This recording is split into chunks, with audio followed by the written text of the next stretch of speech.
38464. The War of the Worlds, by H. G. Wells. Read by Roy Avers. This book was originally created for audio cassette playback. Any announcements concerning cassettes do not apply to this recording. This version contains markers allowing direct access to major portions of the book.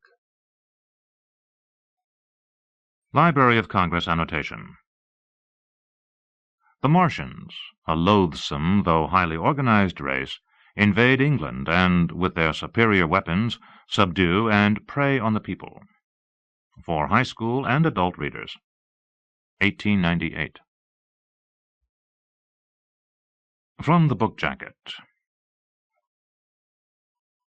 H. G. Wells's science fiction classic, the first novel to explore the possibilities of intelligent life from other planets, is still startling and vivid nearly a century after its appearance, and a half-century after Orson Welles's infamous 1938 radio adaptation. This daring portrayal of aliens landing on English soil, with its themes of interplanetary imperialism, technological holocaust, and chaos, is central to the career of H. G. Wells, who died at the dawn of the atomic age. The survival of mankind in the face of vast and cool and unsympathetic scientific powers spinning out of control was a crucial theme throughout his work. Visionary, shocking, and chilling, The War of the Worlds has lost none of its impact since its first publication in 1898. About the author. H. G. Wells was a scientific visionary and social prophet. One of the most widely read British writers of his generation, he explored the new territory of science fiction and crusaded for a new social order in more than 44 novels and social and historical books. Scrawny and tubercular, Wells was born to domestic servants turned shopkeepers in Kent on September 21, 1866. In his late 20s, a close brush with death led him to break away from a lifeless marriage to his cousin and to quit his uninspiring teaching position. He became determined to fulfill his dreams of authorship and of finding a perfect relationship with a woman. His childhood fascination with science found expression in The Time Machine, 1895, the first of several enormously popular novels of scientific myth-making, including The Invisible Man, 1897, and The War of the Worlds, 1898. Fame brought him an invitation to join the Socialist Fabian Society, an alliance that later turned sour. Wells continued to pursue the ideal woman who would combine passion and intellect, and in 1914 he apparently found her. He married the young English author Rebecca West. Wells's ambivalence about the blessings of science and technology contained in his earlier novels increasingly gave way to his sense of himself as a social architect and cautionary prophet. Throughout the 1930s he took center stage in warning that humankind was on the brink of disaster. At the same time he zealously planned the reconstruction of society. He died in 1946, at the age of nearly 80, shortly after the detonation of the first atomic bomb. Contents.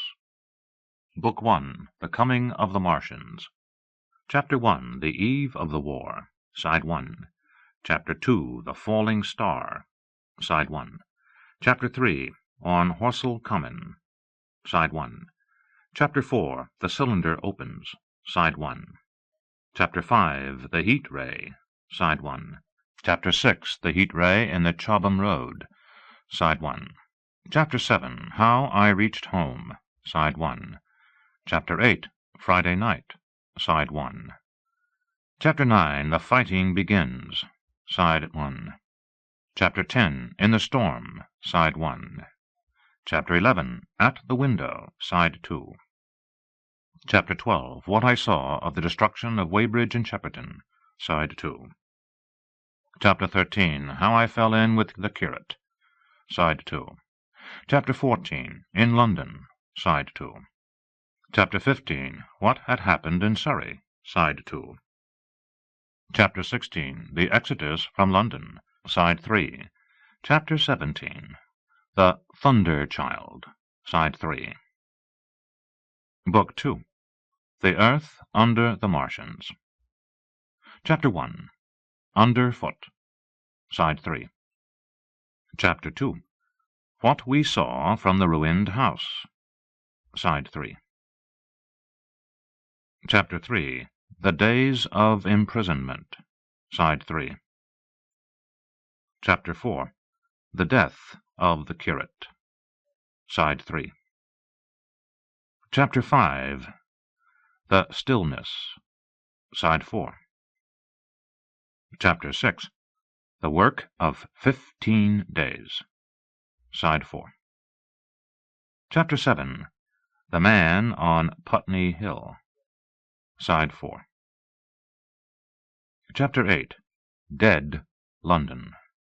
Side 4. Chapter 9. Wreckage. Side 4. Chapter 10. The Epilogue. Side 4. But who shall dwell in these worlds if they be inhabited? Are we, or they, lords of the world? And how are all things made for man? Kepler, quoted in The Anatomy of Melancholy. Book 1. The Coming of the Martians. Chapter 1. The Eve of the War. No one would have believed in the last years of the 19th century that this world was being watched keenly and closely by intelligences greater than man's, and yet as mortal as his own, that as men busied themselves about their various concerns, they were scrutinized and studied, perhaps almost as narrowly as a man with a microscope might scrutinize the transient creatures that swarm and multiply in a drop of water. With infinite complacency, men went to and fro over this globe about their little affairs, serene in their assurance of their empire over matter. It is possible that the infusoria under the microscope do the same. No one gave a thought to the older worlds of space as sources of human danger, or thought of them only to dismiss the idea of life upon them as impossible or improbable. It is curious to recall some of the mental habits of those departed days. At most, terrestrial men fancied there might be other men upon Mars, perhaps inferior to themselves and ready to welcome a missionary enterprise. Yet across the gulf of space, minds that are to our minds as ours are to those of the beasts that perish, intellects vast and cool and unsympathetic, regarded this earth with envious eyes, and slowly and surely drew their plans against us. And early in the 20th century came the great disillusionment. The planet Mars, I scarcely need remind the reader, revolves about the sun at a mean distance of 140 million miles, and the light and heat it receives from the sun is barely half of that received by this world. It must be, if the nebular hypothesis has any truth, older than our world, and long before this earth ceased to be molten, life upon its surface must have begun its course. The fact that it is scarcely 1/7 of the volume of the earth must have accelerated its cooling to the temperature at which life could begin.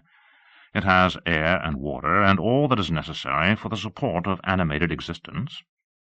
Yet so vain is man, and so blinded by his vanity, that no writer up to the very end of the 19th century expressed any idea that intelligent life might have developed there, far, or indeed at all, beyond its earthly level.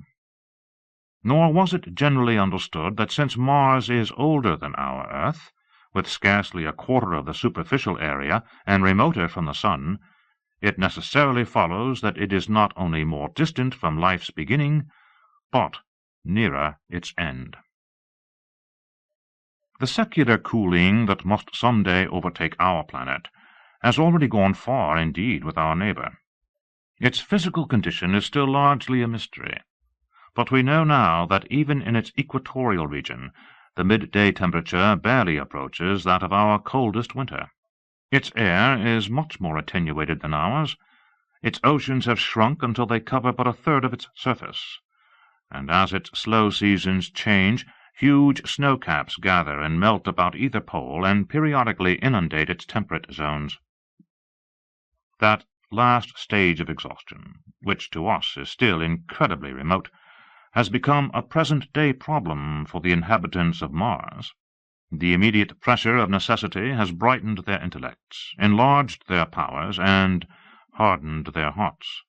And looking across space with instruments and intelligences such as we have scarcely dreamed of, they see, at its nearest distance only 35 million of miles sunward of them, a morning star of hope, our own warmer planet, green with vegetation and grey with water, with a cloudy atmosphere eloquent of fertility, with glimpses through its drifting cloud-wisps of broad stretches of populous country and narrow, navy-crowded seas.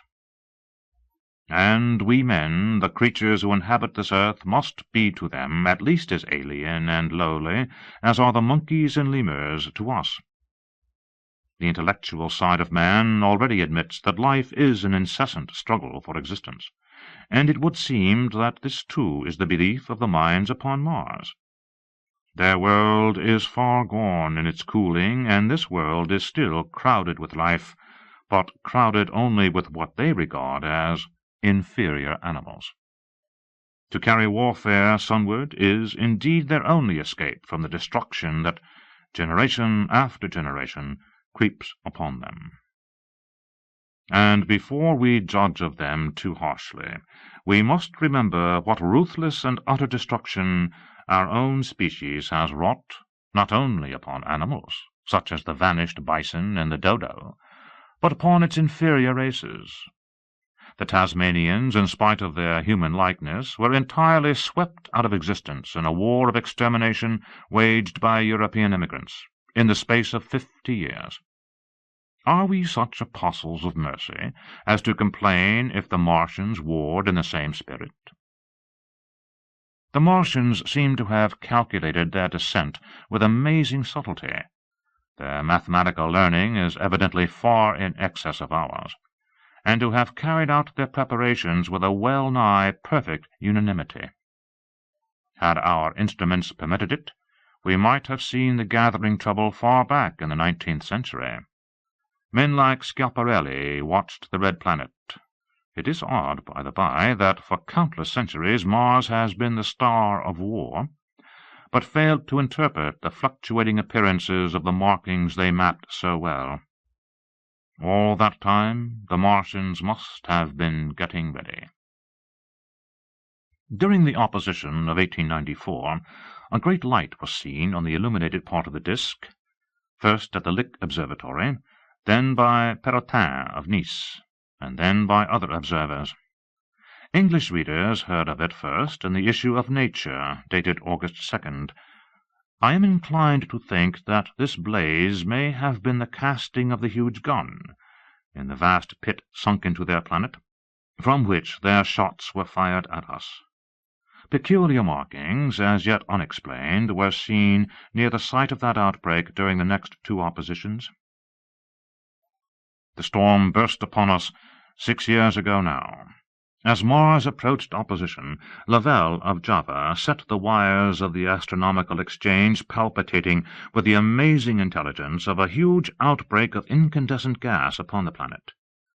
It had occurred towards midnight of the 12th, and the spectroscope, to which he had at once resorted, indicated a mass of flaming gas, chiefly hydrogen, moving with an enormous velocity towards this earth.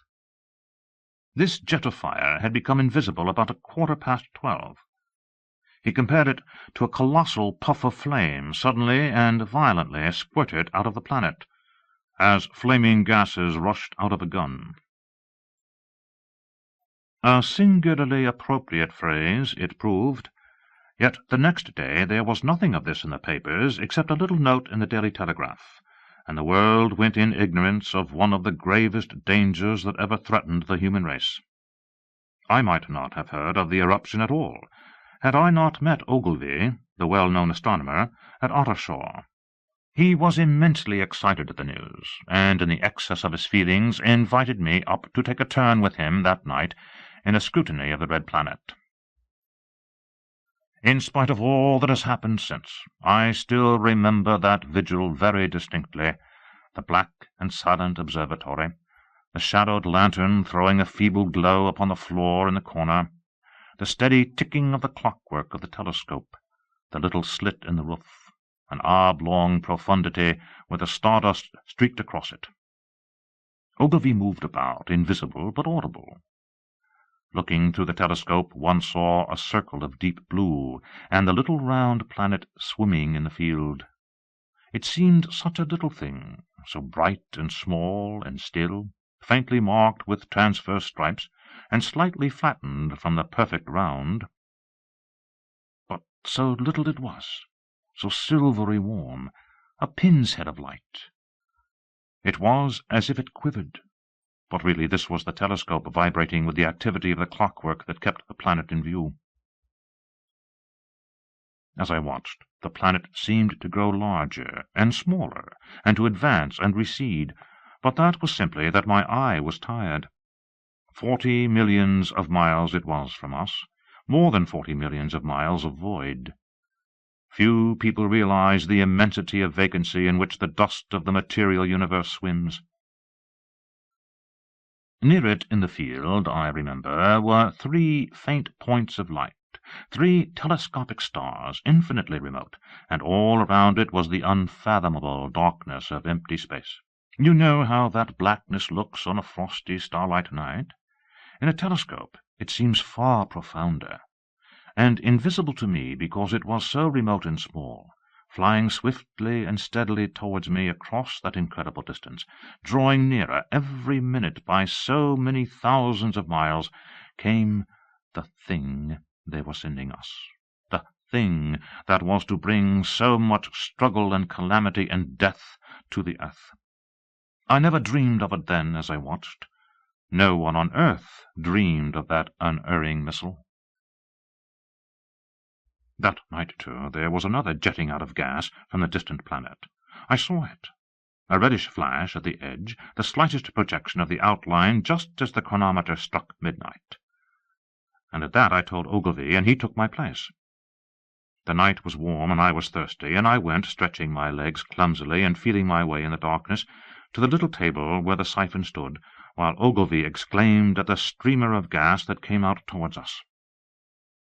That night another invisible missile started on its way to the earth from Mars, just a second or so under 24 hours after the first one. I remember how I sat on the table there in the blackness, with patches of green and crimson swimming before my eyes. I wished I had a light to smoke by, little suspecting the meaning of the minute gleam I had seen and all that it would presently bring me. Ogilvy watched till 1, and then gave it up, and we lit the lantern and walked over to his house. Down below in the darkness were Ottershaw and Chertsey, and all their hundreds of people sleeping in peace. He was full of speculation that night about the condition of Mars, and scoffed at the vulgar idea of its having inhabitants who were signalling us. His idea was that meteorites might be falling in a heavy shower upon the planet, or that a huge volcanic explosion was in progress. He pointed out to me how unlikely it was that organic evolution had taken the same direction in the 2 adjacent planets. "The chances against anything man-like on Mars are 1,000,000 to 1, he said. Hundreds of observers saw the flame that night, and the night after, about midnight, and again the night after, and so for 10 nights, a flame each night. Why the shots ceased after the 10th, no one on earth has attempted to explain. It may be the gases of the firing caused the Martians inconvenience. Dense clouds of smoke or dust, visible through a powerful telescope on Earth as little grey fluctuating patches, spread through the clearness of the planet's atmosphere and obscured its more familiar features. Even the daily papers woke up to the disturbances at last, and popular notes appeared here, there, and everywhere concerning the volcanoes upon Mars. The serio-comic periodical Punch, I remember, made a happy use of it in the political cartoon. And all unsuspected, those missiles the Martians had fired at us drew earthward, rushing now at a pace of many miles a second through the empty gulf of space, hour by hour and day by day, nearer and nearer. It seems to me now almost incredibly wonderful that, with that swift fate hanging over us, men could go about their petty concerns as they did. I remember how jubilant Markham was at securing a new photograph of the planet for the illustrated paper he edited in those days. People in these latter times scarcely realize the abundance and enterprise of our 19th century papers. For my own part, I was much occupied in learning to ride the bicycle, and busy upon a series of papers discussing the probable developments of moral ideas as civilization progressed. One night, the first missile then could scarcely have been 10 million miles away, I went for a walk with my wife. It was starlight, and I explained the signs of the zodiac to her, and pointed out Mars, a bright dot of light creeping zenithward, towards which so many telescopes were pointed. It was a warm night. Coming home, a party of excursionists from Chertsey or Isleworth passed us singing and playing music. There were lights in the upper windows of the houses as the people went to bed. From the railway station in the distance came the sound of shunting trains, ringing and rumbling, softened almost into melody by the distance. My wife pointed out to me the brightness of the red, green, and yellow signal lights hanging in a framework against the sky. It seemed so safe and tranquil. Chapter 2. The Falling Star. Then came the night of the first falling star. It was seen early in the morning, rushing over Winchester eastward, a line of flame high in the atmosphere. Hundreds must have seen it, and taken it for an ordinary falling star. Albin described it as leaving a greenish streak behind it that glowed for some seconds. Denning, our greatest authority on meteorites, stated that the height of its first appearance was about 90 or 100 miles. It seemed to him that it fell to earth about 100 miles east of him. I was at home at that hour, and writing in my study, and although my French windows faced towards Ottershaw, and the blind was up, for I loved in those days to look up at the night sky, I saw nothing of it. Yet this strangest of all things that ever came to earth from outer space must have fallen while I was sitting there, visible to me had I only looked up as it passed. Some of those who saw its flight say it travelled with a hissing sound. I myself heard nothing of that. Many people in Berkshire, Surrey, and Middlesex must have seen the fall of it, and at most have thought that another meteorite had descended. No one seems to have troubled to look for the fallen mass that night. But very early in the morning, poor Ogilvy, who had seen the shooting star, and who was persuaded that a meteorite lay somewhere on the common between Horsell, Ottershaw, and Woking, rose early with the idea of finding it. Find it he did, soon after dawn, and not far from the sand-pits. An enormous hole had been made by the impact of the projectile, and the sand and gravel had been flung violently in every direction over the heath, forming heaps visible a mile and a half away. The heather was on fire eastward, and a thin blue smoke rose against the dawn. The thing itself lay almost entirely buried in sand, amidst the scattered splinters of a fir tree it had shivered to fragments in its descent. The uncovered part had the appearance of huge cylinder, caked over and its outline softened by a thick, scaly, dun-coloured incrustation. It had a diameter of about 30 yards. He approached the mass, surprised at the size, and more so at the shape, since most meteorites are rounded more or less completely. It was, however, still so hot from its flight through the air as to forbid his near approach. A stirring noise within its cylinder he ascribed to the unequal cooling of its surface, for at that time it had not occurred to him that it might be hollow. He remained standing at the edge of the pit that the thing had made for itself, staring at its strange appearance, astonished chiefly at its unusual shape and colour, and dimly perceiving even then some evidence of design in its arrival. The early morning was wonderfully still, and the sun, just clearing the pine trees towards Weybridge, was already warm. He did not remember hearing any birds that morning. There was certainly no breeze stirring, and the only sounds were the faint movements from within the cindery cylinder. He was all alone on the common. Then, suddenly, he noticed with a start that some of the grey clinker, the ashy incrustation that covered the meteorite, was falling off the circular edge of the end. It was dropping off in flakes and raining down upon the sand. A large piece suddenly came off and fell with a sharp noise that brought his heart into his mouth. For a minute he scarcely realized what this meant, and although the heat was excessive, he clambered down into the pit close to the bulk to see the thing more clearly.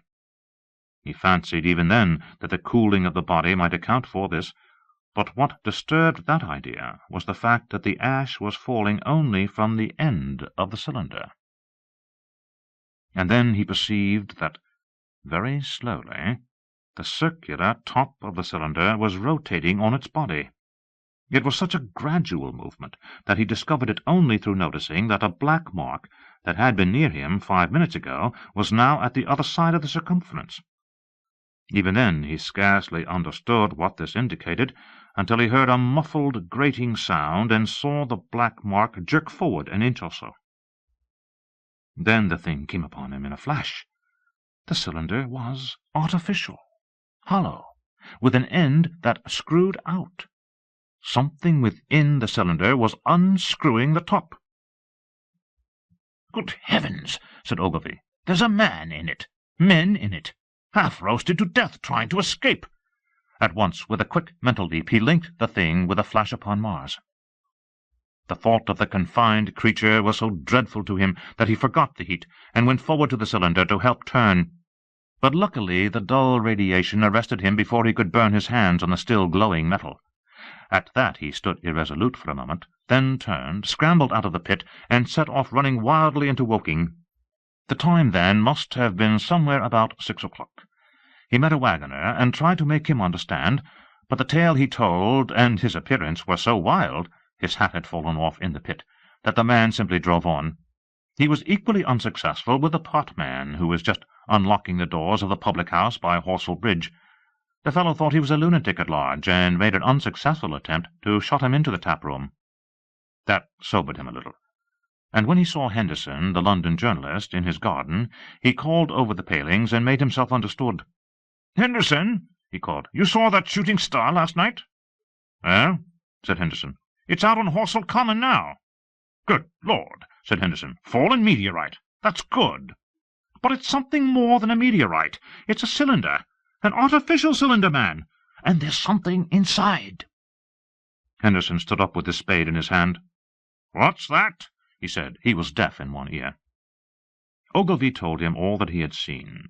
Henderson was a minute or so taking it in. Then he dropped his spade, snatched up his jacket, and came out into the road. The two men hurried back at once to the common, and found the cylinder still lying in the same position. But now the sounds inside had ceased, and a thin circle of bright metal showed between the top and the body of the cylinder. Air was either entering or escaping at the rim with a thin, sizzling sound. They listened, rapped on the scaly, burnt metal with a stick, and, meeting with no response, they both concluded the man or men inside must be insensible or dead. Of course the two were quite unable to do anything. They shouted consolation and promises, and went off back to the town again to get help.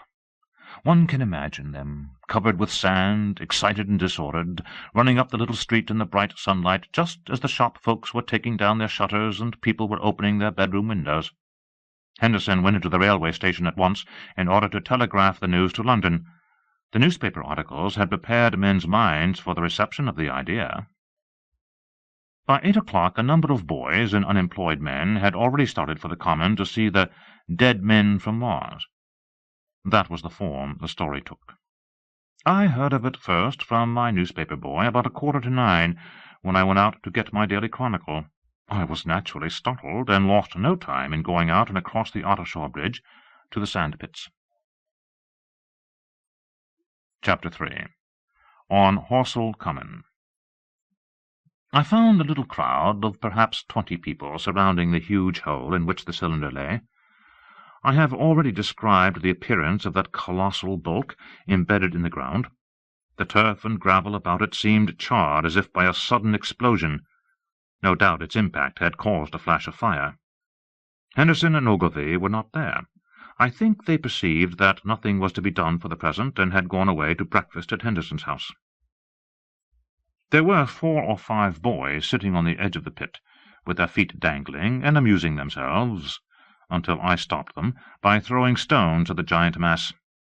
After I had spoken to them about it, they began playing at touch in and out of the group of bystanders. Among these were a couple of cyclists, a jobbing gardener I employed sometimes, a girl carrying a baby, Gregg the butcher and his little boy, and 2 or 3 loafers and golf caddies who were accustomed to hang about the railway station. There was very little talking. Few of the common people in England had anything but the vaguest astronomical ideas in those days. Most of them were staring quietly at the big table-like end of the cylinder, which was still as Ogilvy and Henderson had left it. I fancy the popular expectation of a heap of charred corpses was disappointed at this inanimate bulk. Some went away while I was there, and other people came. I clambered into the pit, and fancied I heard a faint movement under my feet. The top had certainly ceased to rotate.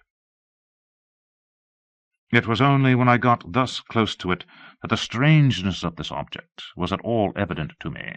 At the first glance it was really no more exciting than an overturned carriage or a tree blown across the road. Not so much so, indeed. It looked like a rusty gas float. It required a certain amount of scientific education to perceive that the grey scale of the thing was no common oxide, that the yellowish-white metal that gleamed in the crack between the lid and the cylinder had an unfamiliar hue. Extraterrestrial had no meaning for most of the onlookers. At that time it was quite clear in my own mind that the thing had come from the planet Mars, but I judged it improbable that it contained any living creature.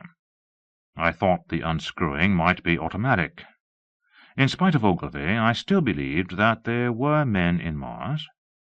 My mind ran fancifully on the possibilities of its containing manuscript, on the difficulties in translation that might arise, whether we should find coins and models in it, and so forth. Yet it was a little too large for assurance on this idea. I felt an impatience to see it opened. About 11, as nothing seemed happening, I walked back, full of such thought, to my home in Maybury. But I found it difficult to get to work upon my abstract investigations. In the afternoon the appearance of the common had altered very much. The early editions of the evening papers had startled London with enormous headlines: "A message received from Mars," "Remarkable story from Woking," and so forth. In addition, Ogilvy's wire to the Astronomical Exchange had roused every observatory in the 3 kingdoms. There were 6 flies or more from the Woking station standing in the road by the sand-pits, a basket-chaise from Chobham, and a rather lordly carriage. Besides that, there was quite a heap of bicycles. In addition, a large number of people must have walked, in spite of the heat of the day, from Woking and Chertsey, so that there was altogether quite a considerable crowd, 1 or 2 gaily dressed ladies among the others.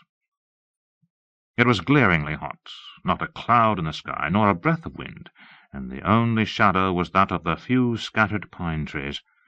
The burning heather had been extinguished, but the level ground towards Ottershaw was blackened as far as one could see, and still giving off vertical streamers of smoke.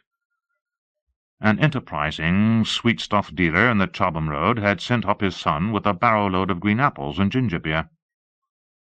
Going to the edge of the pit, I found it occupied by a group of about 6 men, Henderson, Ogilvy, and a tall, fair-haired man that I afterwards learned was Stent, the astronomer royal, with several workmen wielding spades and pickaxes. Stent was giving directions in a clear, high-pitched voice. He was standing on the cylinder, which was now evidently much cooler. His face was crimson and streaming with perspiration, and something seemed to have irritated him. A large portion of the cylinder had been uncovered, though its lower end was still embedded. As soon as Ogilvy saw me among the staring crowd on the edge of the pit, he called to me to come down, and asked me if I would mind going over to see Lord Hilton, the lord of the manor. The growing crowd, he said, was becoming a serious impediment to their excavations, especially the boys. They wanted a light railing put up, and help to keep the people back. He told me that a faint stirring was occasionally still audible within the case, but that the workmen had failed to unscrew the top, as it afforded no grip to them.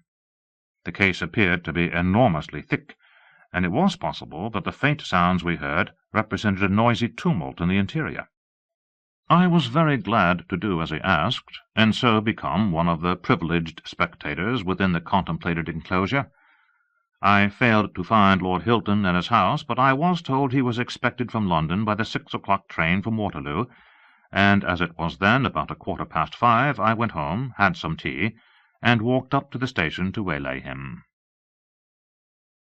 Chapter 4. The Cylinder Opens. When I returned to the common, the sun was setting. Scattered groups were hurrying from the direction of Woking, and 1 or 2 persons were returning. The crowd about the pit had increased, and stood out black against the lemon yellow of the sky, a couple of 100 people, perhaps. There were raised voices, and some sort of struggle appeared to be going on about the pit. Strange imaginings passed through my mind. As I drew nearer, I heard Stent's voice. "Keep back! Keep back!" A boy came running towards me. "It's a-movin'," he said to me as he passed. "A-screwin' and a-screwin' out. I don't like it. I'm a-goin' wome, I am." I went on to the crowd. There were really, I should think, 200 or 300 people elbowing and jostling one another, the 1 or 2 ladies there being by no means the least active. "He's fallen in the pit!" cried someone. "Keep back!" said several. The crowd swayed a little, and I elbowed my way through. Everyone seemed greatly excited. I heard a peculiar humming sound from the pit. "I say," said Ogilvy, "help keep these idiots back. We don't know what's in the confounded thing, you know." I saw a young man, a shop assistant in Woking, I believe he was, standing on the cylinder and trying to scramble out of the hole again. The crowd had pushed him in. The end of the cylinder was being screwed out from within. Nearly 2 feet of shining screw projected. Somebody blundered against me, and I narrowly missed being pitched on to the top of the screw. I turned, and as I did so, the screw must have come out, for the lid of the cylinder fell upon the gravel with a ringing concussion. I stuck my elbow into the person behind me, and turned my head towards the thing again. For a moment that circular cavity seemed perfectly black. I had the sunset in my eyes. I think everyone expected to see a man emerge, possibly something a little unlike us terrestrial men, but in all essentials a man. I know I did. But, looking, I presently saw something stirring within the shadow. Greyish, billowy movements, one above another, and then 2 luminous discs, like eyes. Then something resembling a little grey snake about the thickness of a walking-stick coiled up out of the writhing middle and wriggled in the air towards me, and then another. A sudden chill came over me. There was a loud shriek from a woman behind. I half-turned, keeping my eyes fixed upon the cylinder still, from which other tentacles were now projecting, and began pushing my way back from the edge of the pit. I saw astonishment giving place to horror on the faces of the people about me. I heard inarticulate exclamations on all sides. There was a general movement backwards. I saw the shopmen struggling still on the edge of the pit. I found myself alone, and saw the people on the other side of the pit running off, Stent among them. I looked again at the cylinder, and ungovernable terror gripped me. I stood petrified and staring. A big, greyish, rounded bulk, the size perhaps of a bear, was rising slowly and painfully out of the cylinder. As it bulged up and caught the light, it glistened like wet leather. 2 large, dark-coloured eyes were regarding me steadfastly. The mass that framed them, the head of the thing, was rounded, and had, one might say, a face. There was a mouth under the eyes, the lipless brim of which quivered and panted, and dropped saliva. The whole creature heaved and pulsated convulsively. A lank, tentacular appendage gripped the edge of the cylinder. Another swayed in the air. Those who have never seen a living Martian can scarcely imagine the strange horror of its appearance.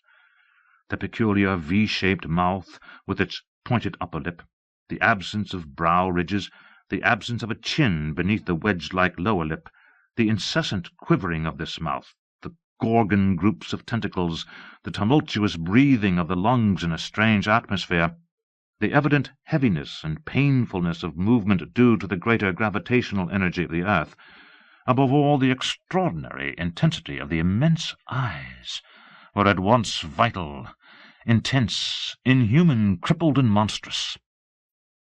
There was something fungoid in the oily brown skin, something in the clumsy deliberation of the tedious movements unspeakably nasty. Even at this first encounter, this first glimpse, I was overcome with disgust and dread. Suddenly the monster vanished. It had toppled over the brim of the cylinder and fallen into the pit, with a thud like the fall of a great mass of leather. I heard it give a peculiar thick cry, and forthwith another of these creatures appeared darkly in the deep shadow of the aperture. I turned, and running madly, made for the first group of trees, perhaps 100 yards away, but I ran slantingly and stumbling, for I could not avert my face from these things. There, among some young pine trees and furze bushes, I stopped, panting, and waited further developments. The common round the sand-pits was dotted with people, standing like myself in a half-fascinated terror, staring at these creatures, or rather at the heaped gravel at the edge of the pit in which they lay. And then, with a renewed horror, I saw a round, black object bobbing up and down on the edge of the pit. It was the head of the shopman who had fallen in, but showing as a little black object against the hot western sky. Now he got his shoulder and knee up, and again he seemed to slip back until only his head was visible. Suddenly he vanished, and I could have fancied a faint shriek had reached me. I had a momentary impulse to go back and help him that my fears overruled. Everything was then quite invisible, hidden by the deep pit and the heap of sand that the fall of the cylinder had made. Anyone coming along the road from Chobham or Woking would have been amazed at the sight. A dwindling multitude of perhaps 100 people or more, standing in a great irregular circle, in ditches, behind bushes, behind gates and hedges, saying little to one another, and that in short excited shouts, and staring hard at a few heaps of sand. The barrow of ginger-beer stood, a queer derelict, black against the burning sky, and in the sand-pits was a row of deserted vehicles with their horses feeding out of nose-bags or pawing the ground. Chapter 5. The Heat Ray. After the glimpse I had had of the Martians emerging from the cylinder in which they had come to the earth from their planet, a kind of fascination paralyzed my actions. I remained standing knee-deep in the heather, staring at the mound that hid them. I was a battleground of fear and curiosity. I did not dare to go back towards the pit, but I felt a passionate longing to peer into it. I began walking, therefore, in a big curve, seeking some point of vantage and continually looking at the sand-heaps that hid these newcomers to our earth. Once a leash of thin black whips, like the arms of an octopus, flashed across the sunset and was immediately withdrawn, and afterwards a thin rod rose up, joint by joint, bearing at its apex a circular disk that spun with a wobbling motion. What could be going on there? Most of the spectators had gathered in one or two groups, one a little crowd towards Woking, the other a knot of people in the direction of Chobham. Evidently they shared my mental conflict. There were few near me. One man I approached, he was, I perceived, a neighbour of mine, though I did not know his name, and accosted, but it was scarcely a time for articulate conversation. "What ugly brutes!" he said. "Good God, what ugly brutes!" He repeated this over and over again. "Did you see a man in the pit?" I said, but he made no answer to that. We became silent and stood watching for a time, side by side, deriving, I fancy, a certain comfort in one another's company. Then I shifted my position to a little knoll that gave me the advantage of a yard or more of elevation, and when I looked for him presently he was walking towards Woking. The sunset faded to twilight before anything further happened. The crowd, far away on the left, towards Woking, seemed to grow, and I heard now a faint murmur from it. The little knot of people towards Chobham dispersed. There was scarcely an intimation of movement from the pit. It was this, as much as anything, that gave people courage, and I suppose the new arrivals from Woking also helped to restore confidence. At any rate, as the dusk came on, a slow, intermittent movement upon the sand-pits began, a movement that seemed to gather force as the stillness of the evening about the cylinder remained unbroken. Vertical black figures in twos and threes would advance, stop, watch, and advance again, spreading out as they did so in a thin, irregular crescent that promised to enclose the pit in its attenuated horns. I, too, on my side, began to move towards the pit. Then I saw some cabmen and others had walked boldly into the sand-pits, and heard the clatter of hoofs and the gride of wheels. I saw a lad trundling off the barrow of apples. And then, within 30 yards of the pit, advancing from the direction of Horsell, I noted a little black knot of men, the foremost of whom was waving a white flag. This was the deputation. There had been a hasty consultation, and since the Martians were evidently, in spite of their repulsive forms, intelligent creatures, it had been resolved to show them, by approaching them with signals, that we too were intelligent. Flutter, flutter, went the flag, first to the right, then to the left. It was too far for me to recognize anyone there, but afterwards I learned that Ogilvy, Stent, and Henderson were with others in this attempt at communication. This little group had in its advance dragged inward, so to speak, the circumference of the now almost complete circle of people, and a number of dim black figures followed it at discreet distances. Suddenly there was a flash of light, and a quantity of luminous greenish smoke came out of the pit in 3 distinct puffs, which drove up one after the other straight into the still air. This smoke, or flame perhaps would be the better word for it, was so bright that the deep blue sky overhead and the hazy stretches of brown common towards Chertsey, set with black pine trees, seemed to darken abruptly as these puffs arose, and to remain the darker after their dispersal. At the same time a faint hissing sound became audible. Beyond the pit stood the little wedge of people with the white flag at its apex, arrested by these phenomena, a little knot of small, vertical, black shapes upon the black ground. As the green smoke arose, their faces flashed out pallid green, and faded again as it vanished. Then, slowly, the hissing passed into a humming, into a long, loud, droning noise. Slowly a humped shape rose out of the pit, and the ghost of a beam of light seemed to flicker out from it. Forthwith flashes of actual flame, a bright glare, leaping from one to another, sprang from the scattered group of men. It was as if some invisible jet impinged upon them, and flashed into white flame. It was as if each man was suddenly and momentarily turned to fire. Then, by the light of their own destruction, I saw them staggering and falling, and their supporters turning to run. I stood staring, not as yet realizing that this was death leaping from man to man in that little distant crowd. All I felt was that it was something very strange, an almost noiseless and blinding flash of light, and a man fell headlong and lay still. And as the unseen shaft of heat passed over them, pine trees burst into fire, and every dry furze bush became, with one dull thud, a mass of flames. And far away towards Knaphill I saw the flashes of trees and hedges and wooden buildings suddenly set alight. It was sweeping round swiftly and steadily, this flaming death, this invisible, inevitable sword of heat. I perceived it coming towards me by the flashing bushes it touched, and was too astounded and stupefied to stir. I heard the crackle of fire in the sand-pits, and the sudden squeal of a horse that was as suddenly stilled. Then it was as if an invisible, yet intensely heated, finger were drawn through the heather between me and the Martians, and all along a curving line beyond the sand-pits the dark ground smoked and crackled. Something fell with a crash far away to the left, where the road from Woking station opens out on the common. Forthwith the hissing and humming ceased, and the black dome-like object sank slowly out of sight into the pit. All this had happened with such swiftness that I had stood motionless, dumbfounded and dazzled by the flashes of light. Had that death swept through a full circle, it must inevitably have slain me in my surprise.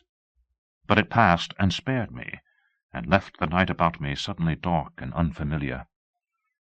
The undulating common seemed now dark almost to blackness, except where its roadways lay grey and pale under the deep blue sky of the early night. It was dark, and suddenly void of men. Overhead the stars were mustering, and in the west the sky was still a pale, bright, almost greenish blue.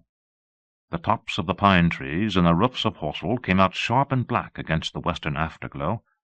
The Martians and their appliances were altogether invisible, save for that thin mast upon which their restless mirror wobbled. Patches of bush and isolated trees here and there smoked and glowed still, and the houses towards Woking Station were sending up spires of flame into the stillness of the evening air. Nothing was changed, save for that and a terrible astonishment. The little group of black specks with a flag of white had been swept out of existence, and the stillness of the evening, so it seemed to me, had scarcely been broken. It came to me that I was upon this dark common, helpless, unprotected, and alone.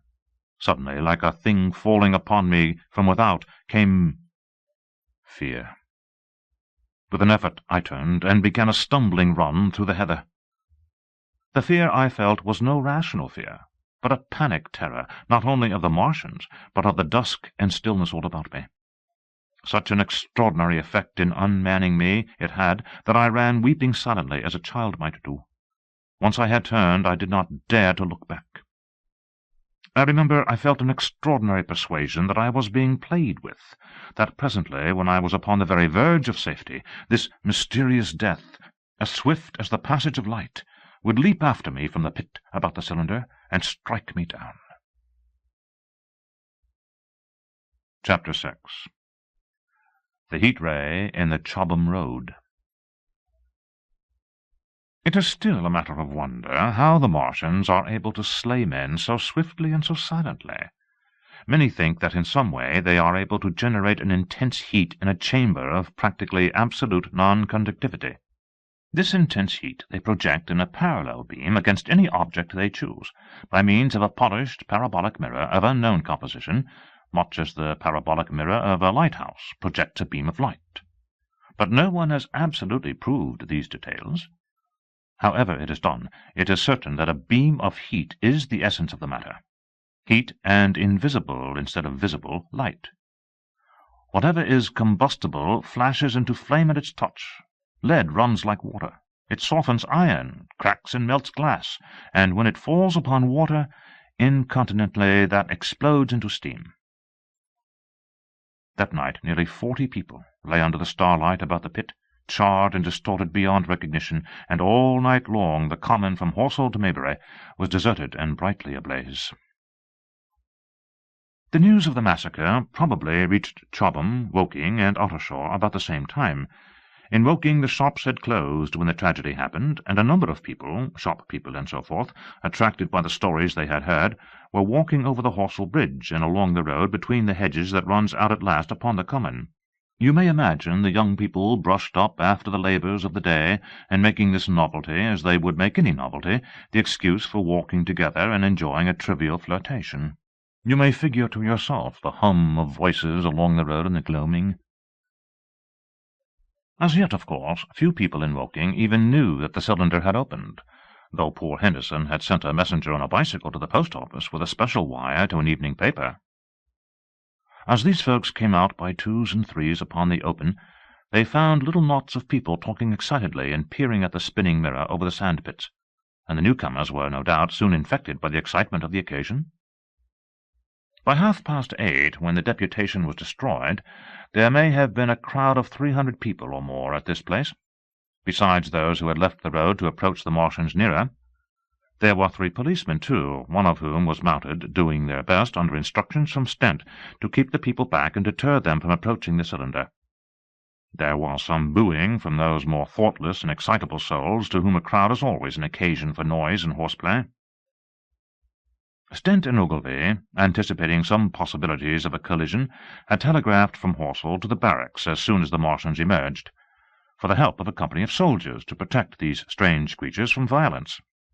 After that they returned to lead that ill-fated advance. The description of their death, as it was seen by the crowd, tallies very closely with my own impressions. The 3 puffs of green smoke, the deep humming note, and the flashes of flame. But that crowd of people had a far narrower escape than mine. Only the fact that a hummock of heathery sand intercepted the lower part of the heat ray saved them. Had the elevation of the parabolic mirror been a few yards higher, none could have lived to tell the tale. They saw the flashes, and the men falling, and an invisible hand, as it were, lit the bushes as it hurried towards them through the twilight. Then, with a whistling note that rose above the droning of the pit, the beam swung close over their heads, lighting the tops of the beech trees that line the road, and splitting the bricks, smashing the windows, firing the window frames, and bringing down in crumbling ruin a portion of the gable of the house nearest the corner. In the sudden thud, hiss, and glare of the igniting trees, the panic-stricken crowd seems to have swayed hesitatingly for some moments. Sparks and burning twigs began to fall into the road, and single leaves like puffs of flame. Hats and dresses caught fire. Then came a crying from the common. There were shrieks and shouts, and suddenly a mounted policeman came galloping through the confusion with his hands clasped over his head, screaming. "They're coming!" a woman shrieked, and incontinently everyone was turning and pushing at those behind in order to clear their way to Woking again. They must have bolted as blindly as a flock of sheep. Where the road grows narrow and black between the high banks, the crowd jammed, and a desperate struggle occurred. All that crowd did not escape. 3 persons at least, 2 women and a little boy, were crushed and trampled there, and left to die amid the terror and the darkness. Chapter 7. How I reached home. For my own part, I remember nothing of my flight except the stress of blundering against trees and stumbling through the heather. All about me gathered the invisible terrors of the Martians. That pitiless sword of heat seemed whirling to and fro, flourishing overhead before it descended and smote me out of life. I came into the road between the crossroads and Horsell, and ran along this to the crossroads. At last I could go no further. I was exhausted with the violence of my emotion and of my flight, and I staggered and fell by the wayside. That was near the bridge that crosses the canal by the gasworks. I fell and lay still. I must have remained there some time. I sat up, strangely perplexed. For a moment, perhaps, I could not clearly understand how I came there. My terror had fallen from me like a garment. My hat had gone, and my collar had burst away from its fastener. A few minutes before, there had only been 3 real things before me, the immensity of the night and space and nature, my own feebleness and anguish, and the near approach of death. Now it was as if something turned over, and the point of view altered abruptly. There was no sensible transition from one state of mind to the other. I was immediately the self of every day again, a decent, ordinary citizen. The silent common, the impulse of my flight, the starting flames, were as if they had been in a dream. I asked myself, had these latter things indeed happened? I could not credit it. I rose and walked unsteadily up the steep incline of the bridge. My mind was blank wonder. My muscles and nerves seemed drained of their strength. I dare say I staggered drunkenly. A head rose over the arch, and the figure of a workman carrying a basket appeared. Beside him ran a little boy. He passed me, wishing me good night. I was minded to speak to him, but did not. I answered his greeting with a meaningless mumble, and went on over the bridge. Over the Maybury Arch, a train, a billowing tumult of white firelit smoke, and a long caterpillar of lighted windows, went flying south, clatter, clatter, clap, rap, and it had gone. A dim group of people talked in the gate of one of the houses in the pretty little row of gables that was called Oriental Terrace. It was all so real and so familiar. And that behind me. It was frantic, fantastic. Such things, I told myself, could not be. Perhaps I am a man of exceptional moods. I do not know how far my experience is common. At times I suffer from the strangest sense of detachment from myself and the world about me. I seem to watch it all from the outside, from somewhere inconceivably remote, out of time, out of space, out of the stress and tragedy of it all. This feeling was very strong upon me that night. Here was another side to my dream. But the trouble was the blank incongruity of this serenity and the swift death flying yonder, not 2 miles away. There was a noise of business from the gasworks, and the electric lamps were all alight. I stopped at the group of people. "What news from the common?" said I. There were 2 men and a woman at the gate. "Eh?" said one of the men, turning. "What news from the common?" I said. "Ain't you just been there?" asked the men. "People seem fair silly about the common," said the woman over the gate. "What's it all about?" "Haven't you heard of the men from Mars?" said I. "The creatures from Mars?" "Quite enough," said the woman over the gate. "Thanks," and all 3 of them laughed. I felt foolish and angry. I tried and found I could not tell them what I had seen. They laughed again at my broken sentences. "You'll hear more yet," I said, and went on to my home. I startled my wife at the doorway, so haggard was I. I went into the dining-room, sat down, drank some wine, and so soon as I could collect myself sufficiently, I told her the things I had seen. The dinner, which was a cold one, had already been served, and remained neglected on the table while I told my story. "There is one thing," I said, to allay the fears I had aroused. "They are the most sluggish things I ever saw crawl. They may keep the pit and kill people who come near them, but they cannot get out of it. But the horror of them—" "Don't, dear," said my wife, knitting her brows and putting her hand on mine. "Poor Ogilvy," I said. "To think he may be lying dead there." My wife, at least, did not find my experience incredible. When I saw how deadly white her face was, I ceased abruptly. "They may come here," she said again and again. I pressed her to take wine, and tried to reassure her. "They can scarcely move," I said. I began to comfort her and myself by repeating all that Ogilvy had told me of the impossibility of the Martians establishing themselves on the earth. In particular, I laid stress on the gravitational difficulty. On the surface of the earth, the force of gravity is 3 times what it is on the surface of Mars. A Martian, therefore, would weigh 3 times more on Mars, albeit his muscular strength would be the same.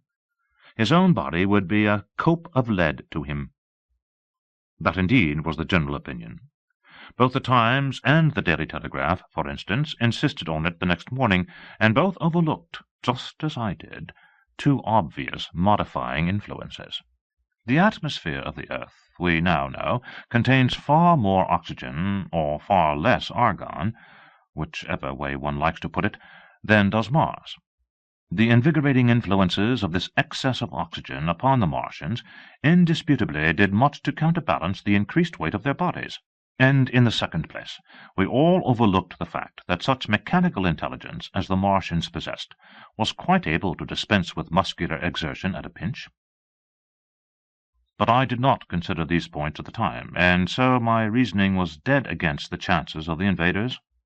With wine and food, the confidence of my own table, and the necessity of reassuring my wife, I grew by insensible degrees courageous and secure.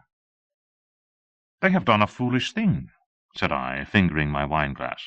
"They are dangerous because, no doubt, they are mad with terror. Perhaps they expected to find no living things, certainly no intelligent living things." "A shell in the pit," said I, "if the worst comes to the worst, will kill them all." The intense excitement of the events had no doubt left my perceptive powers in a state of erethism. I remember that dinner-table with extraordinary vividness even now. My dear wife's sweet anxious face peering at me from under the pink lamp-shade, the white cloth with its silver and glass table furniture, for in those days even philosophical writers had many little luxuries, the crimson-purple wine in my glass, are photographically distinct. At the end of it I sat, tempering nuts with a cigarette, regretting Ogilvy's rashness and denouncing the short-sighted timidity of the Martians. So some respectable dodo in the Mauritius might have lorded it in his nest, and discussed the arrival of that shipful of pitiless sailors in want of animal food. "We will peck them to death tomorrow, my dear." I did not know it, but that was the last civilized dinner I was to eat for very many strange and terrible days. Chapter 8. Friday Night. The most extraordinary thing, to my mind, of all the strange and wonderful things that happened upon that Friday, was the dovetailing of the commonplace habits of our social order with the first beginnings of the series of events that was to topple that social order headlong. If on Friday night you had taken a pair of compasses and drawn a circle with a radius of 5 miles round the Woking sand-pits, I doubt if you would have had one human being outside it, unless it were some relation of Stent, or of the 3 or 4 cyclists or London people lying dead on the common, whose emotions or habits were at all affected by the newcomers. Many people had heard of the cylinder, of course, and talked about it in their leisure, but it certainly did not make the sensation that an ultimatum to Germany would have done. In London that night poor Henderson's telegram describing the gradual unscrewing of the shot was judged to be a canard, and his evening paper, after wiring for authentication from him and receiving no reply, the man was killed, decided not to print a special edition. Even within the 5-mile circle, the great majority of people were inert. I have already described the behaviour of the men and women to whom I spoke. All over the district people were dining and supping. Working men were gardening after the labour of the day. Children were being put to bed. Young people were wandering through the lanes love-making. Students sat over their books. Maybe there was a murmur in the village streets, a novel and dominant topic in the public-houses, and here and there a messenger, or even an eyewitness of later occurrences, caused a whirl of excitement, a shouting and a running to and fro. But for the most part the daily routine of working, eating, drinking, sleeping went on as it had done for countless years, as though no planet Mars existed in the sky. Even at Woking Station and Horsell and Chobham that was the case. In Woking Junction, until a late hour, trains were stopping and going on, others were shunting on the sidings, passengers were alighting and waiting, and everything was proceeding in the most ordinary way. A boy from the town, trenching on Smith's monopoly, was selling papers with the afternoon's news. The ringing impact of trucks, the sharp whistle of the engines from the junction, mingled with their shouts of "Men from Mars!" Excited men came into the station about 9 o'clock with incredible tidings, and caused no more disturbance than drunkards might have done. People rattling London words peered into the darkness outside the carriage windows, and saw only a rare, flickering, vanishing spark dance up from the direction of Horsell, a red glow and a thin veil of smoke driving across the stars, and thought that nothing more serious than a heath fire was happening. It was only round the edge of the common that any disturbance was perceptible. There were 6 villas burning on the Woking border. There were lights in all the houses on the common side of the 3 villages, and the people there kept awake till dawn. A curious crowd lingered restlessly, people coming and going, but the crowd remaining both on the Chobham and Horsell bridges. 1 or 2 adventurous souls, it was afterwards found, went into the darkness and crawled quite near the Martians, but they never returned. For now and again a light ray, like the beam of a warship's searchlight, swept the common, and the heat ray was ready to follow. Save for such, that big area of common was silent and desolate, and the charred bodies lay about on it all night under the stars, and all the next day. A noise of hammering from the pit was heard by many people. So you have the state of things on Friday night. In the centre, sticking into the skin of our old planet Earth like a poisoned dart, was this cylinder. But the poison was scarcely working yet. Around it was a patch of silent common, smouldering in places, and with a few dark and dimly seen objects lying in contorted attitudes here and there. Here and there was a burning bush or tree. Beyond was a fringe of excitement, and farther than that fringe the inflammation had not crept as yet.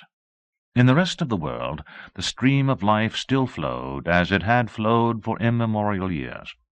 The fever of war that would presently clog vein and artery, deaden nerve, and destroy brain had still to develop. All night long the Martians were hammering and stirring, sleepless, indefatigable, at work upon the machines they were making ready, and ever and again a puff of greenish-white smoke whirled up to the starlit sky. About 11 a company of soldiers came through Horsell, and deployed along the edge of the common to form a cordon. Later a second company marched through Chobham to deploy on the north side of the common. Several officers from the Inkerman barracks had been on the common earlier in the day, and one, Major Eden, was reported to be missing. The colonel of the regiment came to the Chobham bridge and was busy questioning the crowd at midnight. The military authorities were certainly alive to the seriousness of the business. About 11, the next morning's papers were able to say, a squadron of hussars, 2 Maxims, and about 400 men of the Cardigan regiment started from Aldershot. A few seconds after midnight, the crowd in the Chertsey Road, Woking, saw a star fall from heaven into the pine woods to the northwest. It had a greenish colour, and caused a silent brightness like summer lightning. This was the second cylinder. Chapter 9. The Fighting Begins. Saturday lives in my memory as a day of suspense. It was a day of lassitude, too, hot and close, with, I am told, a rapidly fluctuating barometer. I had slept but little, though my wife had succeeded in sleeping, and I rose early. I went into my garden before breakfast and stood listening, but towards the common there was nothing stirring but a lark.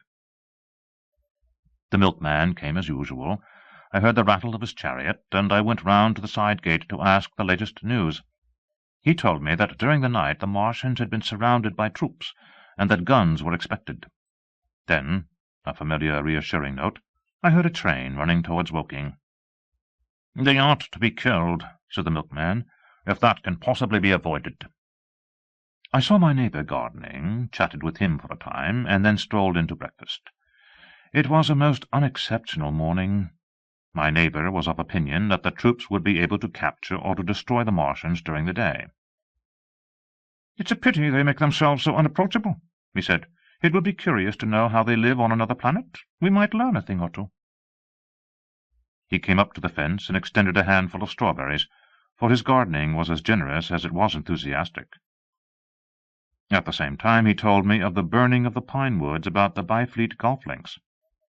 "They say," said he, "that there's another of those blessed things fallen there, number 2, but one's enough, surely. This lot'll cost the insurance people a pretty penny before everything's settled." He laughed with an air of the greatest good humour as he said this. The woods, he said, were still burning, and pointed out a haze of smoke to me. "They will be hot underfoot for days on account of the thick soil of pine needles and turf," he said, and then grew serious over poor Ogilvy. After breakfast, instead of working, I decided to walk down towards the common. Under the railway bridge I found a group of soldiers, sappers, I think, men in small round caps, dirty red jackets unbuttoned, and showing their blue shirts, dark trousers, and boots coming to the calf. They told me no one was allowed over the canal, and looking along the road towards the bridge, I saw one of the Cardigan men standing sentinel there. I talked with these soldiers for a time. I told them of my sight of the Martians on the previous evening. None of them had seen the Martians, and they had but the vaguest ideas of them, so that they plied me with questions. They said that they did not know who had authorized the movements of the troops. Their idea was that a dispute had arisen at the Horse Guards. The ordinary sapper is a great deal better educated than a common soldier, and they discussed the peculiar conditions of the possible fight with some acuteness.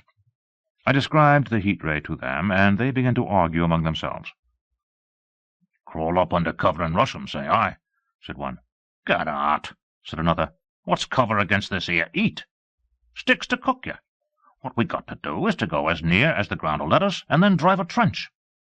"Blow your trenches. You always want trenches. You ought to have been born a rabbit, Snippy." "Ain't they got any necks, then?" said a third abruptly, a little contemplative dark man smoking a pipe. I repeated my description. "Octopuses," said he. "That's what I calls 'em. Talk about fishers of men. Fighters of fish it is this time." "There ain't no murder killing beasts like that," said the first speaker. "Why not shell the darned things straight off and finish 'em?" said the little dark man. "You can't tell what they might do." "Where's your shells?" said the first speaker. "There ain't no time. Do it in a rush, that's my tip, and do it at once." So they discussed it. After a while I left them, and went on to the railway station to get as many morning papers as I could. But I will not weary the reader with a description of that long morning and of the longer afternoon. I did not succeed in getting a glimpse of the common, for even Horsell and Chobham church towers were in the hands of the military authorities. The soldiers I addressed didn't know anything. The officers were mysterious as well as busy. I found people in the town quite secure again in the presence of the military, and I heard for the first time from Martial, the tobacconist, that his son was among the dead on the common. The soldiers had made the people on the outskirts of Horsell lock up and leave their houses. I got back to lunch about 2, very tired, for, as I have said, the day was extremely hot and dull, and in order to refresh myself I took a cold bath in the afternoon. About 4:30 I went up to the railway station to get an evening paper, for the morning papers had contained only a very inaccurate description of the killing of Stent, Henderson, Ogilvy, and the others. But there was little I didn't know. The Martians did not show an inch of themselves. They seemed busy in their pit, and there was a sound of hammering and an almost continuous streamer of smoke. Apparently they were busy getting ready for a struggle. "Fresh attempts have been made to signal, but without success," was the stereotyped formula of the papers. A sapper told me it was done by a man in a ditch with a flag on a long pole. The Martians took as much notice of such advances as we should of the lowing of a cow. I must confess the sight of all this armament, all this preparation, greatly excited me. My imagination became belligerent, and defeated the invaders in a dozen striking ways. Something of my schoolboy dreams of battle and heroism came back. It hardly seemed a fair fight to me at that time. They seemed very helpless in that pit of theirs. About 3 o'clock there began the thud of a gun at measured intervals from Chertsey or Addlestone. I learned that the smouldering pine wood into which the second cylinder had fallen was being shelled in the hope of destroying that object before it opened. It was only about 5, however, that a field gun reached Chobham for use against the first body of Martians. About 6 in the evening, as I sat at tea with my wife in the summer-house, talking vigorously about the battle that was lowering upon us, I heard a muffled detonation from the common, and immediately after a gust of firing. Close on the heels of that came a violent rattling crash, quite close to us, that shook the ground, and starting out upon the lawn, I saw the tops of the trees about the Oriental College burst into smoke-red flame, and the tower of the little church beside it slide down into ruin. The pinnacle of the mosque had vanished, and the roof line of the college itself looked as if a 100-ton gun had been at work upon it. One of our chimneys cracked as if a shot had hit it, flew, and a piece of it came clattering down the tiles and made a heap of broken red fragments upon the flower-bed by my study window. I and my wife stood amazed. Then I realized that the crest of Maybury Hill must be within range of the Martians' heat ray, now that the college was cleared out of the way. At that I gripped my wife's arm, and without ceremony ran her out into the road. Then I fetched out the servant, telling her I would go upstairs myself for the box she was clamouring for. "We can't possibly stay here," I said, and as I spoke the firing reopened for a moment upon the common. "But where are we to go?" said my wife in terror. I thought, perplexed. Then I remembered her cousins at Leatherhead. "Leatherhead!" I shouted above the sudden noise. She looked away from me downhill. The people were coming out of their houses, astonished. "How are we to get to Leatherhead?" she said. Down the hill I saw a bevy of hussars ride under the railway bridge. 3 galloped through the open gates of the Oriental College. 2 others dismounted, and began running from house to house. The sun, shining through the smoke that drove up from the tops of the trees, seemed blood-red, and threw an unfamiliar lurid light upon everything. "Stop here," said I. "You are safe here," and I started off at once for the Spotted Dog, for I knew the landlord had a horse and dog cart. I ran, for I perceived that in a moment every one upon this side of the hill would be moving. I found him in his bar, quite unaware of what was going on behind his house. A man stood with his back to me, talking to him. "I must have £1," said the landlord, "and I've no one to drive it." "I'll give you 2, said I, over the stranger's shoulder. "What for?" "And I'll bring it back by midnight," I said. "Lord," said the landlord, "what's the hurry? I'm selling my bit of a pig. £2 and you bring it back? What's going on now?" I explained hastily that I had to leave my home and so secure the dog-cart. At the time it did not seem to me nearly so urgent that the landlord should leave his. I took care to have the cart there and then, drove it off down the road, and, leaving it in charge of my wife and servant, rushed into my house and packed a few valuables, such plate as we had, and so forth. The beech trees below the house were burning while I did this, and the palings up the road glowed red. While I was occupied in this way, one of the dismounted hussars came running up. He was going from house to house, warning people to leave. He was going on as I came out of my front door, lugging my treasures, done up in a tablecloth. I shouted after him, "What news?" He turned, stared, bawled something about crawling out in a thing like a dish cover, and ran on to the gate of the house at the crest. A sudden whirl of black smoke driving across the road hid him for a moment. I ran to my neighbour's door and rapped to satisfy myself of what I already knew, that his wife had gone to London with him and had locked up their house. I went in again, according to my promise, to get my servant's box, lugged it out, clapped it beside her on the tail of the dog-cart, and then caught the reins and jumped up into the driver's seat beside my wife. In another moment we were clear of the smoke and noise, and spanking down the opposite slope of Maybury Hill towards Old Woking. In front was a quiet, sunny landscape, a wheat field ahead on either side of the road, and the Maybury Inn with its swinging sign. I saw the doctor's cart ahead of me. At the bottom of the hill I turned my head to look at the hillside I was leaving. Thick streamers of black smoke, shot with threads of red fire, were driving up into the still air, and throwing dark shadows upon the green tree-tops eastward. The smoke already extended far away to the east and west, to the Byfleet pine woods eastward, and to Woking on the west. The road was dotted with people running towards us, and very faint now, but very distinct through the hot, quiet air, one heard the whir of a machine-gun that was presently stilled, and an intermittent cracking of rifles. Apparently the Martians were setting fire to everything within range of their heat ray. I am not an expert driver, and I had immediately to turn my attention to the horse. When I looked back again, the second hill had hidden the black smoke. I slashed the horse with a whip, and gave him a loose rein until Woking and Send lay between us and that quivering tumult. I overtook and passed the doctor between Woking and Send. Chapter 10. In the Storm. Leatherhead is about 12 miles from Maybury Hill. The scent of hay was in the air through the lush meadows beyond Purford, and the hedges on either side were sweet and gay with multitudes of dog-roses. The heavy firing that had broken out while we were driving down Maybury Hill ceased as abruptly as it began, leaving the evening very peaceful and still. We got to Leatherhead without misadventure about 9 o'clock, and the horse had an hour's rest while I took supper with my cousins and commended my wife to their care.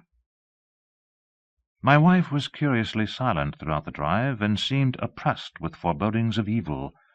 I talked to her reassuringly, pointing out that the Martians were tied to the pit by sheer heaviness, and at the utmost could but crawl a little out of it.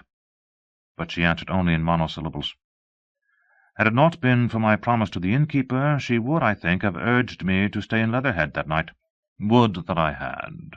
Her face, I remember, was very white as we parted. For my own part, I had been feverishly excited all day. Something very like the war fever that occasionally runs through a civilized community had got into my blood, and in my heart I was not so very sorry that I had to return to Maybury that night. I was even afraid that that last fusillade I had heard might mean the extermination of our invaders from Mars. I can best express my state of mind by saying that I wanted to be in at the death.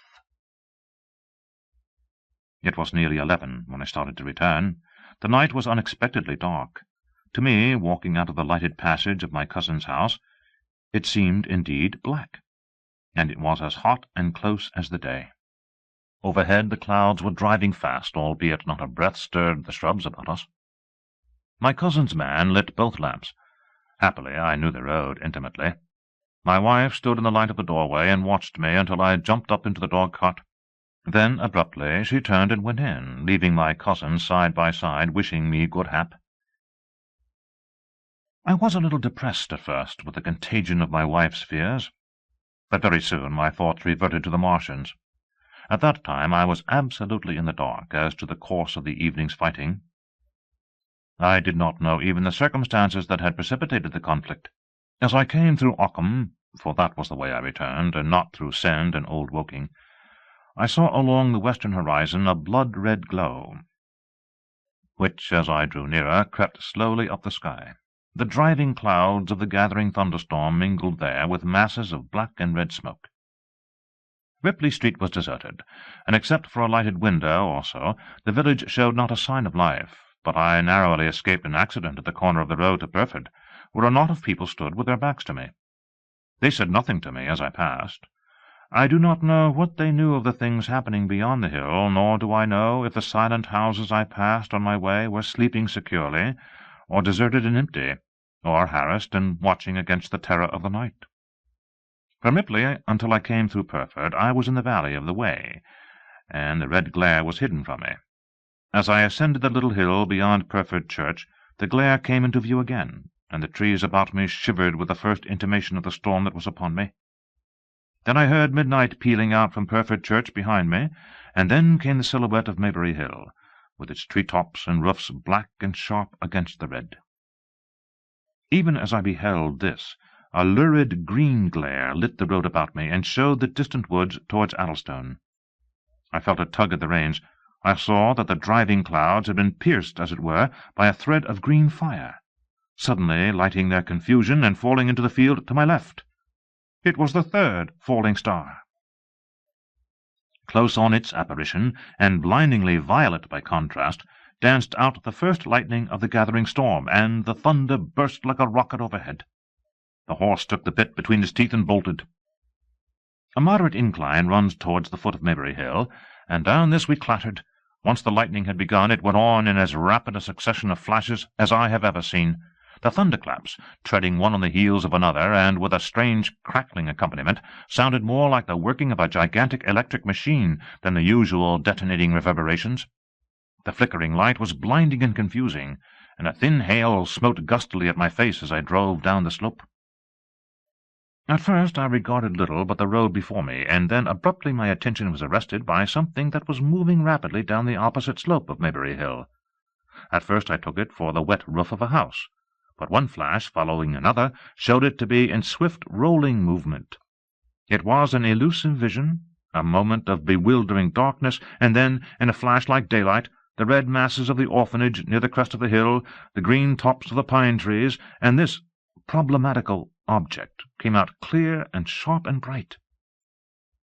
And this thing I saw, how can I describe it?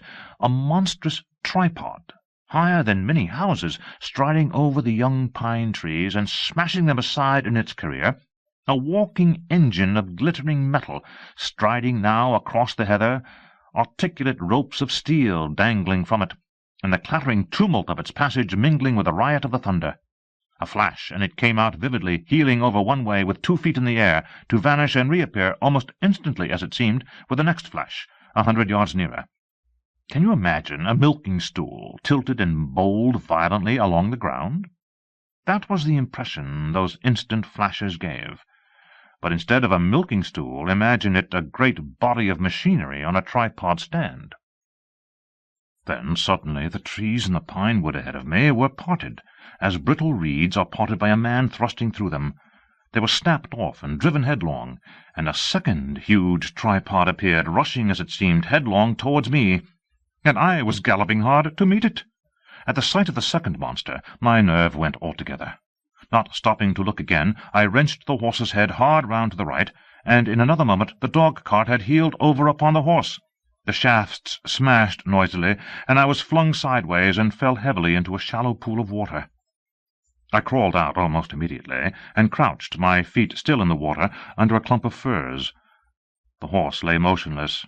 His neck was broken, poor brute. And by the lightning flashes I saw the black bulk of the overturned dog-cart, and the silhouette of the wheel still spinning slowly. In another moment the colossal mechanism went striding by me, and passed uphill towards Burford. Seen nearer, the thing was incredibly strange, for it was no mere insensate machine driving on its way. Machine it was, with a ringing metallic pace, and long, flexible, glittering tentacles, one of which gripped a young pine tree, swinging and rattling about its strange body. It picked its road as it went striding along, and the brazen hood that surmounted it moved to and fro with the inevitable suggestion of a head looking about. Behind the main body was a huge mass of white metal, like a gigantic fisherman's basket, and puffs of green smoke squirted out from the joints of the limbs as the monster swept by me, and in an instant it was gone. So much I saw then, all vaguely for the flickering of the lightning in blinding highlights and dense black shadows. As it passed, it set up an exultant, deafening howl that drowned the thunder. "Halloo! Halloo!" And in another minute it was with its companion, half a mile away, stooping over something in the field. I have no doubt this thing in the field was the third of the 10 cylinders they had fired at us from Mars. For some minutes I lay there in the rain and darkness, watching, by the intermittent light, these monstrous beings of metal moving about in the distance over the hedge-tops. A thin hail was now beginning, and as it came and went their figures grew misty and then flashed into clearness again. Now and then came a gap in the lightning, and the night swallowed them up. I was soaked with hail above and puddled water below. It was some time before my blank astonishment would let me struggle up the bank to a drier position, or think at all of my imminent peril. Not far from me was a little one-roomed squatter's hut of wood, surrounded by a patch of potato garden. I struggled to my feet at last, and, crouching and making use of every chance of cover, I made a run for this. I hammered at the door, but I could not make the people hear, if there were any people inside, and after a time I desisted, and, availing myself of a ditch for the greater part of the way, succeeded in crawling, unobserved by these monstrous machines, into the pine-wood towards Maybury. Under cover of this I pushed on, wet and shivering now, towards my own house. I walked among the trees, trying to find the footpath. It was very dark indeed in the wood, for the lightning was now becoming infrequent, and the hail, which was pouring down in a torrent, fell in columns through the gaps in the heavy foliage. If I had fully realized the meaning of all the things I had seen, I should have immediately worked my way round through Byfleet to Street Chobham, and so gone back to rejoin my wife at Leatherhead.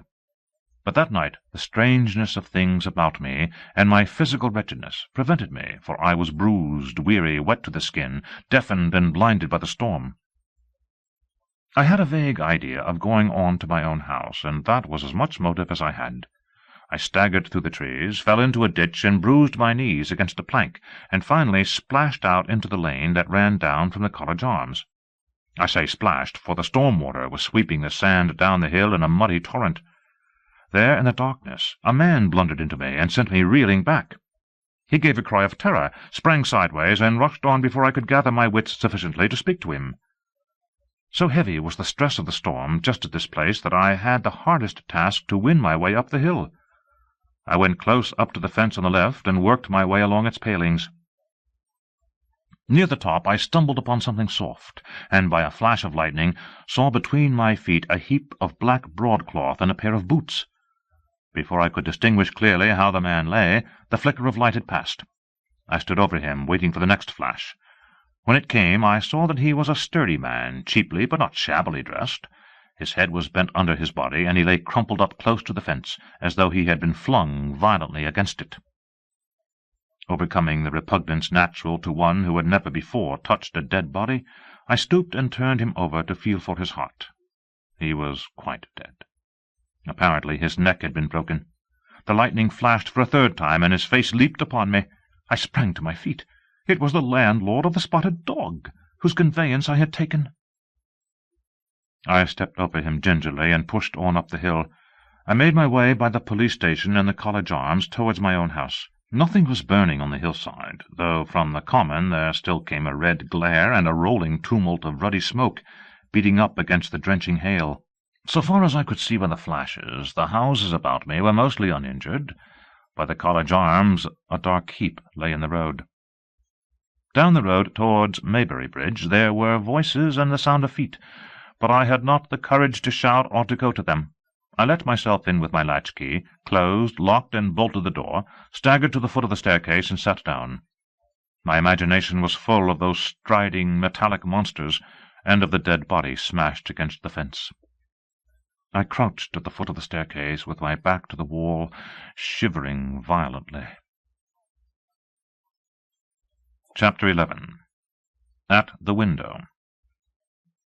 I have already said that my storms of emotion have a trick of exhausting themselves. After a time I discovered that I was cold and wet, and with little pools of water about me on the stair carpet. I got up almost mechanically, went into the dining-room and drank some whisky, and then I was moved to change my clothes. After I had done that, I went upstairs to my study, but why I did so I do not know. The window of my study looks over the trees and the railway towards Horsell Common. In the hurry of our departure, this window had been left open. The passage was dark, and by contrast with the picture, the window frame enclosed, the side of the room seemed impenetrably dark. I stopped short in the doorway. The thunderstorm had passed. The towers of the Oriental College and the pine trees about it had gone, and very far away, lit by a vivid red glare, the common about the sand-pits was visible. Across the light, huge black shapes, grotesque and strange, moved busily to and fro. It seemed indeed as if the whole country in that direction was on fire. A broad hillside, set with minute tongues of flame, swaying and writhing with the gusts of the dying storm, and throwing a red reflection upon the cloud scud above. Every now and then a haze of smoke from some nearer conflagration drove across the window and hid the Martian shapes. I could not see what they were doing, nor the clear form of them, nor recognize the black objects they were busied upon. Neither could I see the nearer fire, though the reflections of it danced on the wall and ceiling of the study. A sharp, resinous tang of burning was in the air. I closed the door noiselessly and crept towards the window.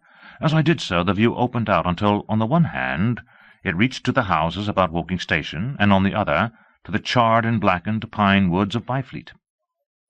There was a light down below the hill, on the railway, near the arch, and several of the houses along the Maybury Road and the streets near the station were glowing ruins. The light upon the railway puzzled me at first. There were a black heap and a vivid glare, and to the right of that a row of yellow oblongs. Then I perceived this was a wrecked train, the foreparts smashed and on fire, the hinder carriages still upon the rails. Between these three main centres of light, the houses, the train, and the burning country towards Chobham, stretched irregular patches of dark country, broken here and there by intervals of dimly glowing and smoking ground. It was the strangest spectacle, that black expanse set with fire.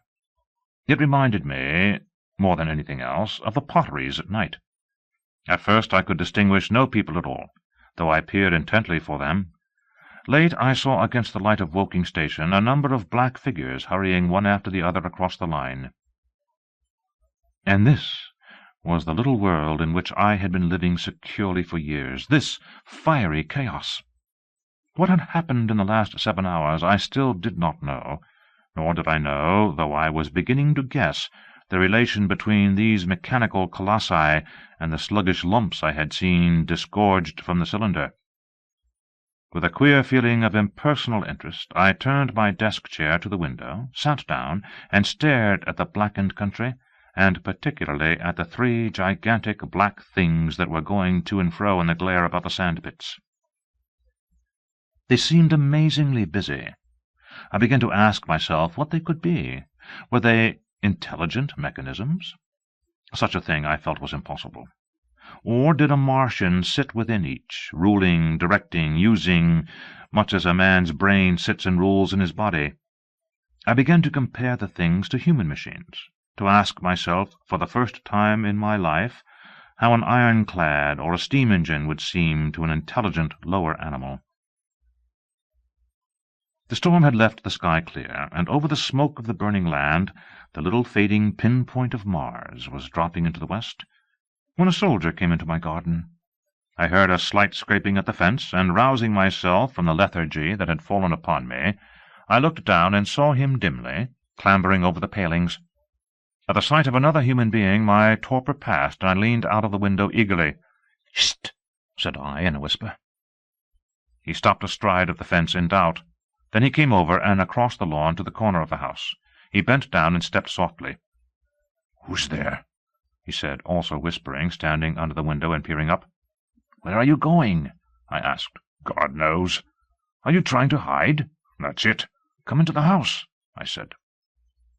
I went down, unfastened the door, and let him in, and locked the door again. I could not see his face. He was hatless, and his coat was unbuttoned. "My God!" he said as I drew him in. "What has happened?" I asked. "What hasn't?" In the obscurity I could see he made a gesture of despair. "They wiped us out. Simply wiped us out," he repeated again and again. He followed me almost mechanically into the dining-room. "Take some whiskey," I said, pouring out a stiff dose.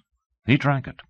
Then abruptly he sat down before the table, put his head on his arms, and began to sob and weep like a little boy in a perfect passion of emotion, while I, with a curious forgetfulness of my own recent despair, stood beside him wondering. It was a long time before he could steady his nerves to answer my questions, and then he answered perplexingly and brokenly. He was a driver in the artillery, and had only come into action about 7. At that time firing was going on across the common, and it was said the first party of Martians were crawling slowly towards their second cylinder under cover of a metal shield.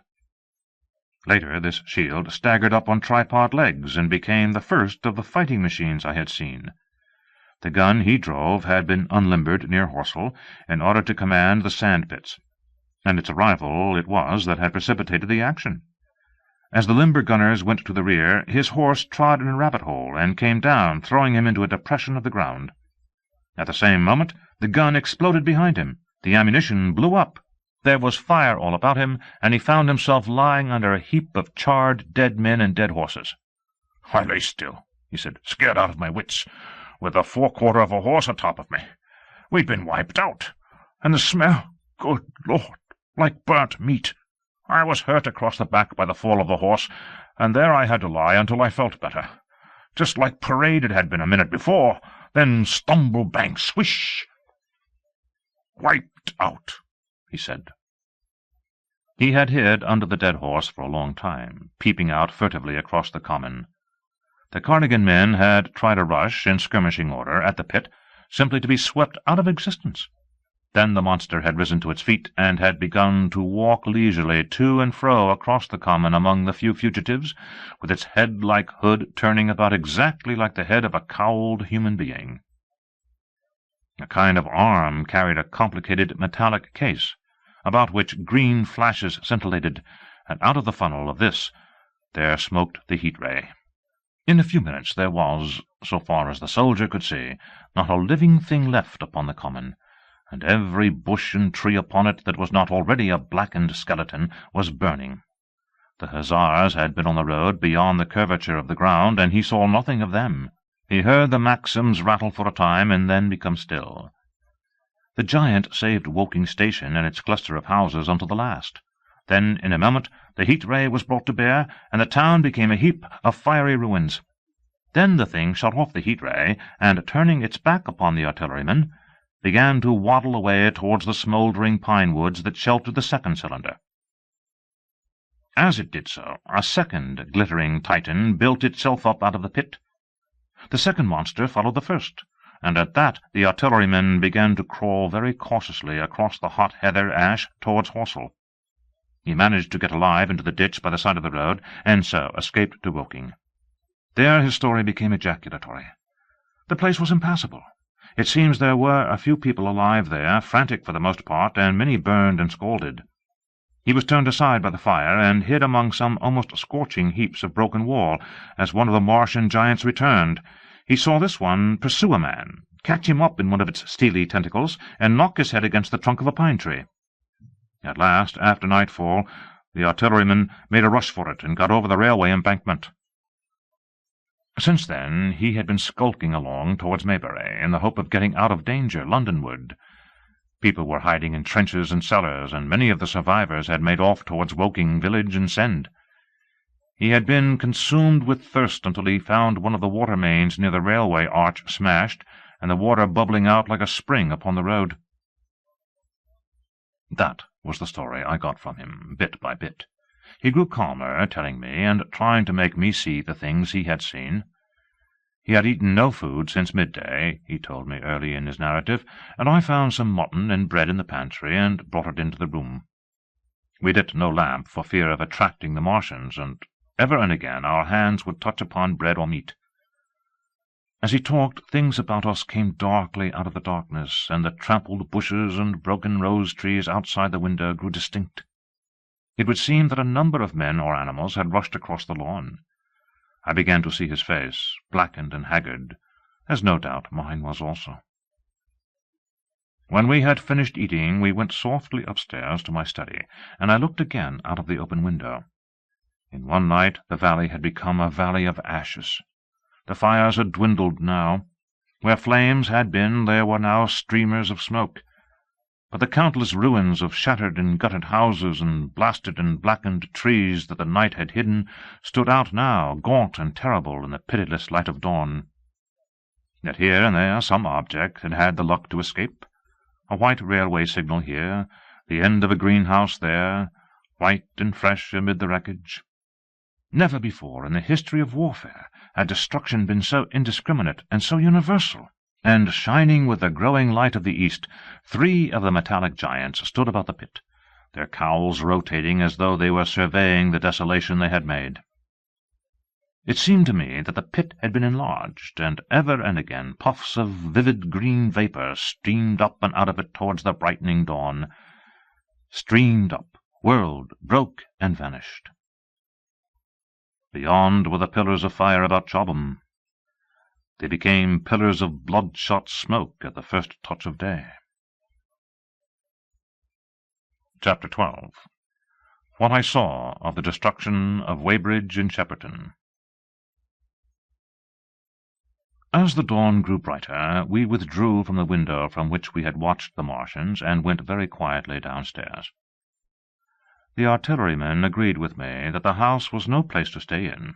He proposed, he said, to make his way Londonward, and thence rejoin his battery, number 12 of the Horse Artillery.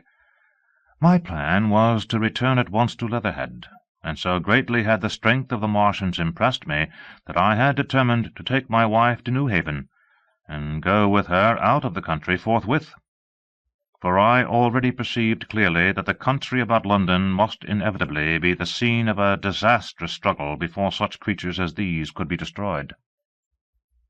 Between us and Leatherhead, however, lay the 3rd cylinder, with its guarding giants. Had I been alone, I think I should have taken my chance and struck across country. But the artilleryman dissuaded me. "It's no kindness to the right sort of wife," he said, "to make her a widow." And in the end I agreed to go with him, under cover of the woods, northward as far as Street Cobham before I parted with him. Thence I would make a big detour by Epsom to reach Leatherhead. I should have started at once, but my companion had been in active service, and he knew better than that. He made me ransack the house for a flask, which he filled with whisky, and we lined every available pocket with packets of biscuits and slices of meat.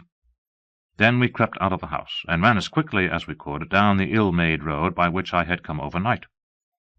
The houses seemed deserted. In the road lay a group of 3 charred bodies close together, struck dead by the heat-ray, and here and there were things that people had dropped, a clock, a slipper, a silver spoon, and the like poor valuables. At the corner, turning up towards the post-office, a little cart, filled with boxes and furniture, and horseless, heeled over on a broken wheel. A cash-box had been hastily smashed open and thrown under the debris. Except the lodge of the orphanage, which was still on fire, none of the houses had suffered very greatly here. The heat-ray had shaved the chimney-tops and passed. Yet, save ourselves, there did not seem to be a living soul on Maybury Hill.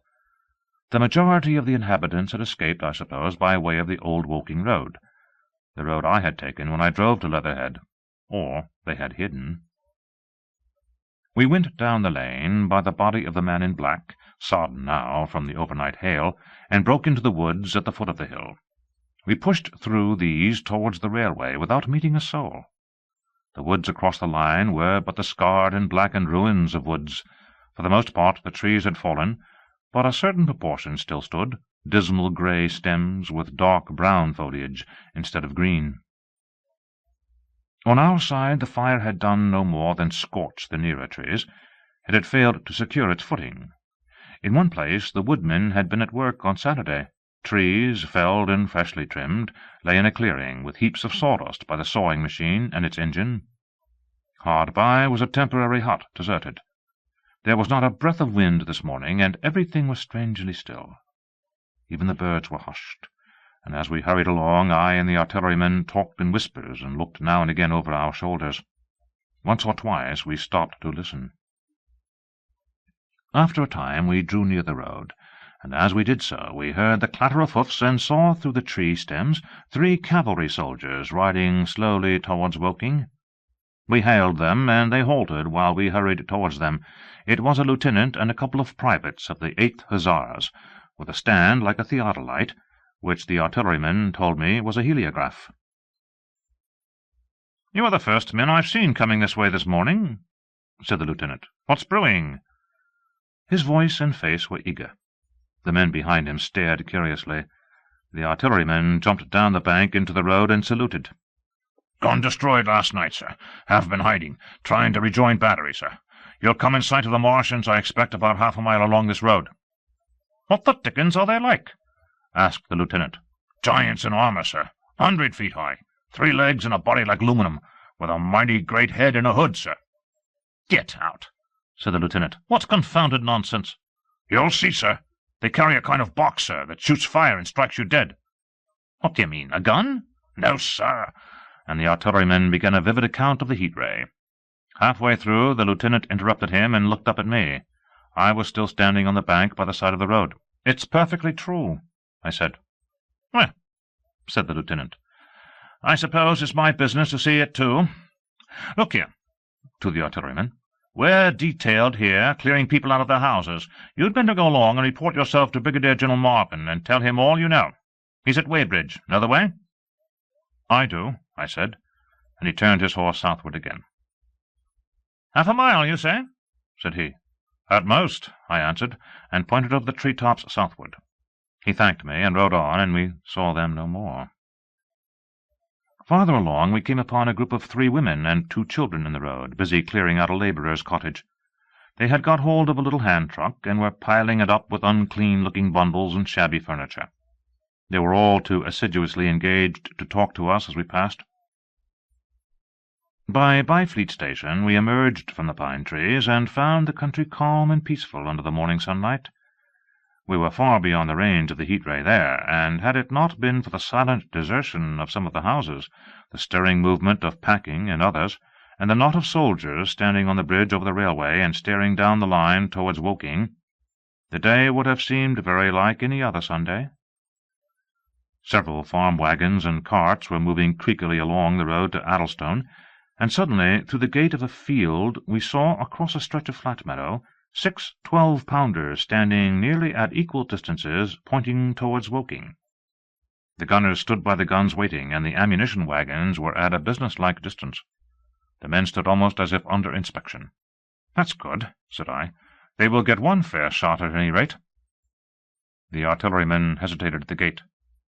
"I shall go on," he said. Farther on towards Weybridge, just over the bridge, there were a number of men in white fatigue jackets throwing up a long rampart, and more guns behind. "It's bows and arrows against the lightning, anyhow," said the artilleryman. "They haven't seen that fire-beam yet." The officers who were not actively engaged stood and stared over the tree-tops southwestward, and the men digging would stop every now and again to stare in the same direction. Byfleet was in a tumult. People packing, and a score of hussars, some of them dismounted, some on horseback, were hunting them about. 3 or 4 black government wagons with crosses and white circles, and an old omnibus, among other vehicles, were being loaded in the village street. There were scores of people, most of them sufficiently sabbatical to have assumed their best clothes. The soldiers were having the greatest difficulty in making them realize the gravity of their position. We saw one shriveled old fellow with a huge box and a score or more of flower-pots containing orchids, angrily expostulating with a corporal who would leave them behind. I stopped and gripped his arm. "Do you know what's over there?" I said, pointing at the pine-tops that hid the Martians. "Yeah," said he, turning. "I was explaining these is valuable." "Death!" I shouted. "Death is coming! Death!" And leaving him to digest that if he could, I hurried on after the artilleryman. At the corner I looked back. The soldier had left him, and he was still standing by his box, with the pots of orchids on the lid of it, and staring vaguely over the trees. No one in Weybridge could tell us where the headquarters were established. The whole place was in such confusion as I had never seen in any town before. Carts, carriages everywhere, the most astonishing miscellany of conveyances and horseflesh. The respectable inhabitants of the place, men in golf and boating costumes, wives prettily dressed, were packing, riverside loafers energetically helping, children excited and, for the most part, highly delighted at this astonishing variation of their Sunday experiences. In the midst of it all, the worthy vicar was very pluckily holding an early celebration, and his bell was jangling out above the excitement. I and the artilleryman, seated on the step of the drinking fountain, made a very passable meal upon what we had brought with us. Patrols of soldiers, here no longer hussars, but grenadiers in white, were warning people to move now or to take refuge in their cellars as soon as the firing began. We saw as we crossed the railway bridge that a growing crowd of people had assembled in and about the railway station, and the swarming platform was piled with boxes and packages. The ordinary traffic had been stopped, I believe, in order to allow of the passage of troops and guns to Chertsey, and I have heard since that a savage struggle occurred for places in the special trains that were put on at a later hour. We remained at Weybridge until midday, and at that hour we found ourselves at the place near Shepperton Lock, where the Wey and Thames join. Part of the time we spent helping 2 old women to pack a little cart. The Wey has a treble mouth, and at this point boats are to be hired, and there was a ferry across the river. On the Shepperton side was an inn with a lawn, and beyond that the tower of Shepperton Church. It has been replaced by a spire, rose above the trees. Here we found an excited and noisy crowd of fugitives. As yet the flight had not grown to a panic, but there were already far more people than all the boats going to and fro could enable to cross. People came panting along under heavy burdens. One husband and wife were even carrying a small outhouse door between them, with some of their household goods piled thereon. One man told us he meant to try to get away from Shepperton Station. There was a lot of shouting, and one man was even jesting. The idea people seemed to have here was that the Martians were simply formidable human beings, who might attack and sack the town, to be certainly destroyed in the end. Every now and then people would glance nervously across the way, at the meadows toward Chertsey, but everything over there was still. Across the Thames, except just where the boats landed, everything was quiet, in vivid contrast with the Surrey side. The people who landed there from the boats went tramping off down the lane. The big ferry-boat had just made a journey. 3 or 4 soldiers stood on the lawn of the inn, staring and jesting at the fugitives without offering to help. The inn was closed, as it was now within prohibited hours. "What's that?" cried a boatman, and "Shut up, you fool!" said a man near me to a yelping dog. Then the sound came again, this time from the direction of Chertsey, a muffled thud, the sound of a gun. The fighting was beginning. Almost immediately unseen batteries across the river to our right, unseen because of the trees, took up the chorus, firing heavily one after the other. A woman screamed. Everyone stood arrested by the sudden stir of battle, near us and yet invisible to us. Nothing was to be seen save flat meadows, cows feeding unconcernedly for the most part, and silvery pollard willows motionless in the warm sunlight. "The soldiers will stop 'em," said a woman beside me, doubtfully. A haziness rose over the tree-tops. Then suddenly we saw a rush of smoke far away up the river, a puff of smoke that jerked up into the air and hung, and forthwith the ground heaved underfoot, and a heavy explosion shook the air, smashing 2 or 3 windows in the houses near, and leaving us astonished. "Here they are!" shouted a man in a blue jersey. "Yonder! Do you see them? Yonder!" Quickly, one after the other, 1, 2, 3, 4 of the armoured Martians appeared, far away over the little trees, across the flat meadows that stretched towards Chertsey, and striding hurriedly towards the river. Little cowled figures they seemed at first, going with a rolling motion, and as fast as flying birds. Then, advancing obliquely towards us, came a 5th. Their armoured bodies glittered in the sun as they swept swiftly forward upon the guns, growing rapidly larger as they drew nearer.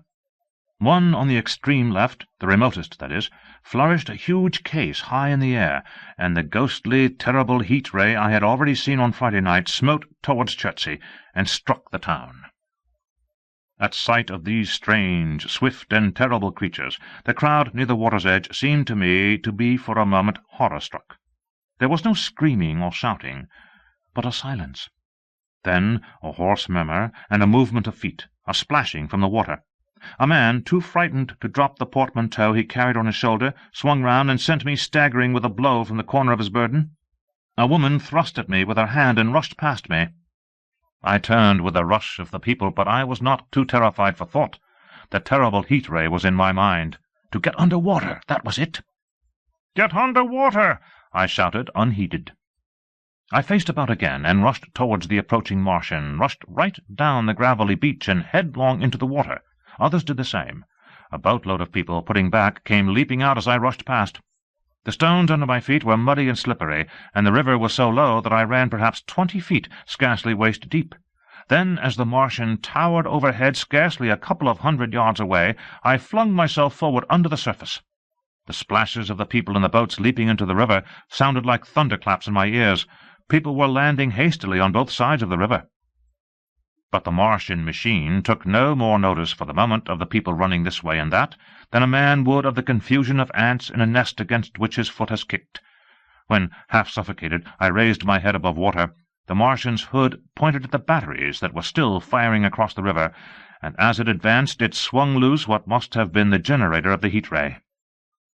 In another moment it was on the bank, and in a stride wading halfway across. The knees of its foremost legs bent at the farther bank, and in another moment it had raised itself to its full height again, close to the village of Shepperton. Forthwith the 6 guns which, unknown to anyone on the right bank, had been hidden behind the outskirts of that village, fired simultaneously. The sudden near concussion, the last close upon the first, made my heart jump. The monster was already raising the case generating the heat ray as the first shell burst 6 yards above the hood. I gave a cry of astonishment. I saw and thought nothing of the other 4 Martian monsters. My attention was riveted upon the nearer incident. Simultaneously 2 other shells burst in the air near the body as the hood twisted round in time to receive, but not in time to dodge, the 4th shell. The shell burst clean in the face of the thing. The hood bulged, flashed, was whirled off in a dozen tattered fragments of red flesh and glittering metal. "Hit!" shouted I, with something between a scream and a cheer. I heard answering shouts from the people in the water about me. I could have leaped out of the water with that momentary exultation.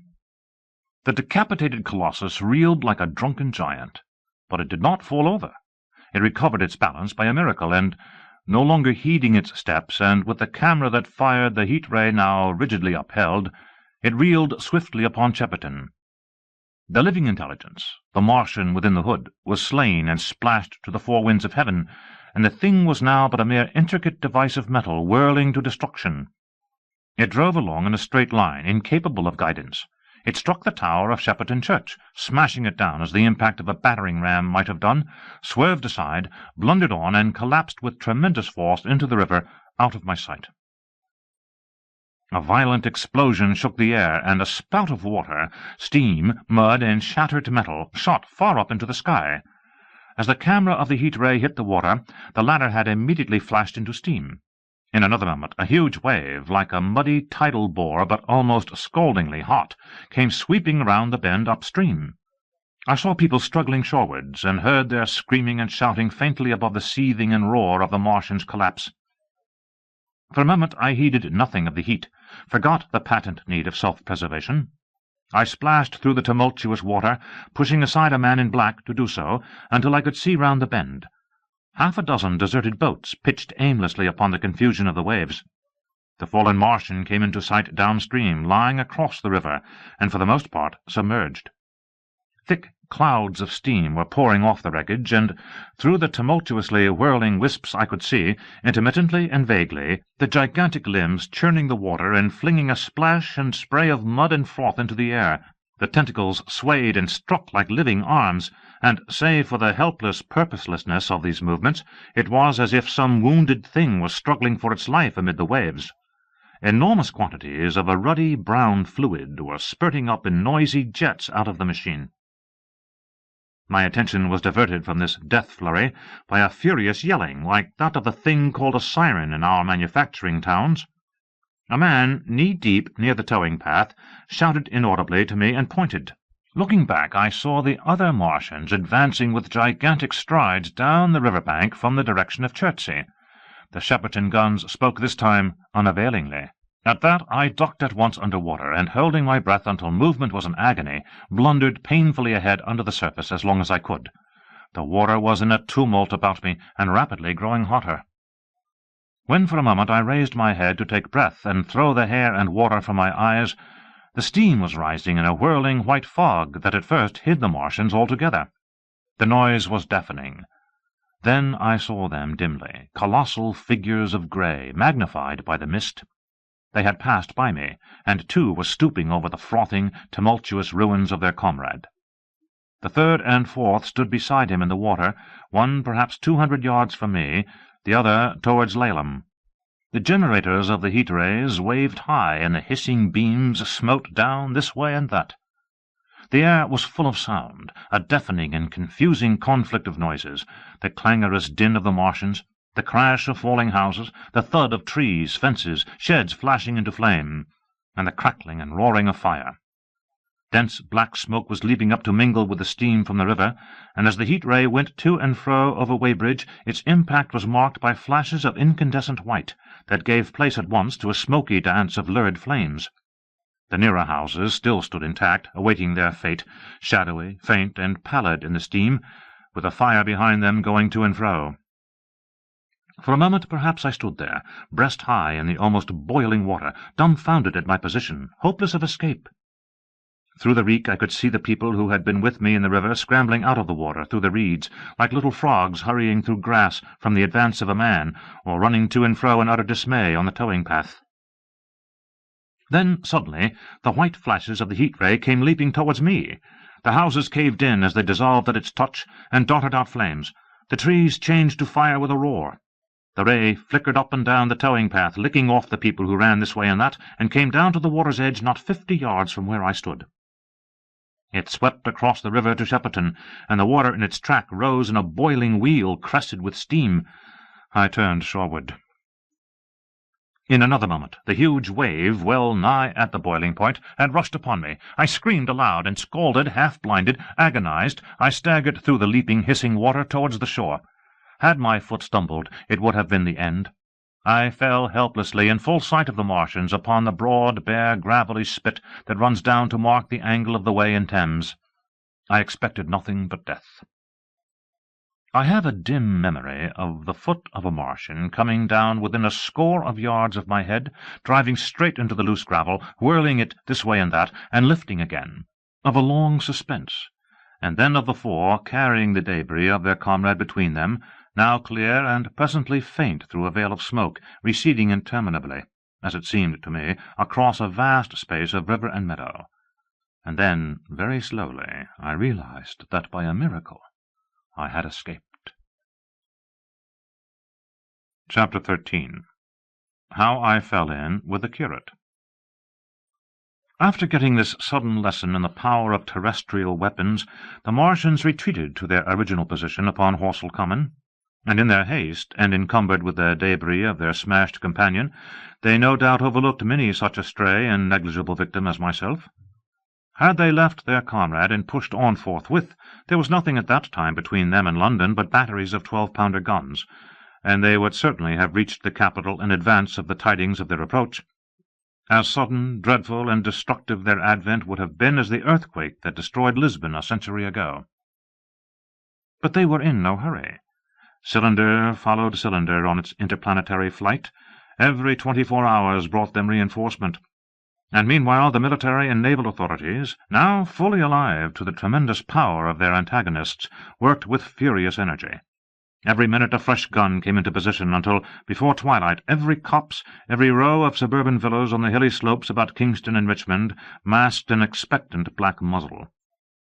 And through the charred and desolated area, perhaps 20 square miles altogether, that encircled the Martian encampment on Horsell Common, through charred and ruined villages among the green trees, through the blackened and smoking arcades that had been but a day ago pine spinneys, crawled the devoted scouts with the heliographs that were presently to warn the gunners of the Martian approach. But the Martians now understood our command of artillery and the danger of human proximity, and not a man ventured within a mile of either cylinder, save at the price of his life. It would seem that these giants spent the earlier part of the afternoon in going to and fro, transferring everything from the second and third cylinders, the second in Addlestone Golf Links and the third at Perford, to their original pit on Horsell Common. Over that, above the blackened heather and ruined buildings that stretched far and wide, stood one as sentinel, while the rest abandoned their vast fighting machines and descended into the pit. They were hard at work there far into the night, and the towering pillar of dense green smoke that rose therefrom could be seen from the hills about Merrow, and even, it is said, from Banstead and Epsom Downs. And while the Martians behind me were thus preparing for their next sally, and in front of the humanity gathered for the battle, I made my way with infinite pains and labour from the fire and smoke of burning Weybridge towards London. I saw an abandoned boat, very small and remote, drifting downstream, and throwing off the most of my sodden clothes, I went after it, gained it, and so escaped out of that destruction. There were no oars in the boat, but I contrived to paddle, as well as my parboiled hands would allow, down the river towards Halliford and Walton, going very tediously and continually looking behind me, as you may well understand. I followed the river because I considered that the water gave me my best chance to escape, should these giants return. The hot water from the Martians' overthrow drifted downstream with me, so that for the best part of a mile I could see little of either bank. Once, however, I made out a string of black figures hurrying across the meadows from the direction of Weybridge. Halliford, it seemed, was deserted, and several of the houses facing the river were on fire. It was strange to see the place quite tranquil, quite desolate under the hot blue sky, with the smoke and little threads of flame going straight up into the heat of the afternoon. Never before had I seen houses burning without the accompaniment of an obstructive crowd. A little farther on, the dry reeds up the bank were smoking and glowing, and a line of fire inland was marching steadily across a late field of hay. For a long time I drifted, so painful and weary was I after the violence I had been through, and so intense the heat upon the water. Then my fears got the better of me again, and I resumed my paddling. The sun scorched my bare back. At last, as the bridge at Walton was coming into sight round the bend, my fever and faintness overcame my fears, and I landed on the Middlesex bank and lay down, deadly sick, amid the long grass. I suppose the time was then about 4 or 5 o'clock. I got up presently, walked perhaps half a mile without meeting a soul, and then lay down again in the shadow of a hedge. I seem to remember talking wanderingly to myself during that last spurt. I was also very thirsty, and bitterly regretful I had drunk no more water. It is a curious thing that I felt angry with my wife. I cannot account for it, but my impotent desire to reach Leatherhead worried me excessively. I do not clearly remember the arrival of the curate, so that probably I dozed. I became aware of him as a seated figure in soot-smudged shirt-sleeves, and with his upturned, clean-shaven face staring at a faint flickering that danced over the sky. The sky was what is called a mackerel sky, rows and rows of faint down plumes of cloud, just tinted with the midsummer sunset. I sat up, and at the rustle of my motion he looked at me quickly. "Have you any water?" I asked abruptly. He shook his head. "You have been asking for water for the last hour," he said. For a moment we were silent, taking stock of each other. I dare say he found me a strange enough figure, naked save for my water-soaked trousers and socks, scalded, and my face and shoulders blackened by the smoke. His face was a fair weakness. His chin retreated, and his hair lay in crisp, almost flaxen curls on his low forehead. His eyes were rather large, pale blue, and blankly staring. He spoke abruptly, looking vacantly away from me. "What does it mean?" he said. "What do these things mean?" I stared at him and made no answer. He extended a thin white hand and spoke in almost a complaining tone. "Why are these things permitted? What sins have we done? The morning service was over. I was walking through the roads to clear my brain for the afternoon, and then fire, earthquake, death, as if it was Sodom and Gomorrah. All our work undone, all the work. What are these Martians?" "What are we?" I answered, clearing my throat. He gripped his knees and turned to look at me again. For half a minute, perhaps, he stared silently. "I was walking through the roads to clear my brain," he said, "and suddenly fire, earthquake, death." He relapsed into silence, with his chin now sunken almost to his knees. Presently he began waving his hand. "All the work, all the Sunday schools. What have we done? What has Weybridge done? Everything gone, everything destroyed. The church, we rebuilt it only 3 years ago. Gone, swept out of existence. Why?" Another pause, and he broke out again, like one demented. "The smoke of a burning goeth up for ever and ever," he shouted. His eyes flamed, and he pointed a lean finger in the direction of Weybridge. By this time I was beginning to take his measure. The tremendous tragedy in which he had been involved, it was evident he was a fugitive from Weybridge, had driven him to the very verge of his reason. "Are we far from Sunbury?" I said in a matter-of-fact tone. "What are we to do?" he asked. "Are these creatures everywhere? Has the earth been given over to them?" "Are we far from Sunbury?" "Only this morning I officiated at early celebration." "Things have changed," I said quietly. "You must keep your head. There is still hope." "Hope?" "Yes, plentiful hope, for all this destruction." I began to explain my view of our position. He listened at first, but as I went on the interest dawning in his eyes gave place to their former stare, and his regard wandered from me. "This must be the beginning of the end," he said, interrupting me. "The end, the great and terrible day of the Lord, when men shall call upon the mountains and the rocks to fall upon them and hide them from the face of him that sitteth upon the throne." I began to understand the position. I ceased my laboured reasoning, struggled to my feet, and standing over him laid my hand on his shoulder. "Be a man," said I. "You are scared out of your wits. What good is religion if it collapses under calamity? Think of what earthquakes and floods, wars and volcanoes have done before to men. Did you think God had exempted Weybridge? He is not an insurance agent." For a time he sat in blank silence. "But how can we escape?" he asked suddenly. "They are invulnerable, they are pitiless." "Neither the one nor perhaps the other," I answered. "And the mightier they are, the more sane and wary should we be. One of them was killed yonder not 3 hours ago." "Killed?" he said, staring about him. "How can God's ministers be killed?" "I saw it happen," I proceeded to tell him. "We have chanced to come in for the thick of it," said I, "and that is all." "What is that flicker in the sky?" he asked abruptly. I told him it was the heliograph signalling, that it was the sign of human help and effort in the sky. "We are in the midst of it," I said, "quiet as it is. That flicker in the sky tells of the gathering storm. Yonder, I take it, are the Martians in Londonward, where those hills rise about Richmond and Kingston, and the trees give cover. Earthworks are being thrown up, and guns are being placed. Presently the Martians will be coming this way again." And even as I spoke, he sprang to his feet and stopped me by a gesture. "Listen," he said. From beyond the low hills across the water came the dull resonance of distant guns, and a remote, weird crying. Then everything was still. A cockchafer came droning over the hedge and past us. High in the west the crescent moon hung faint and pale above the smoke of Weybridge and Shepperton and the hot, still splendour of the sunset. "We had better follow this path," I said, "northward." Chapter 14. In London. My younger brother was in London when the Martians fell at Woking.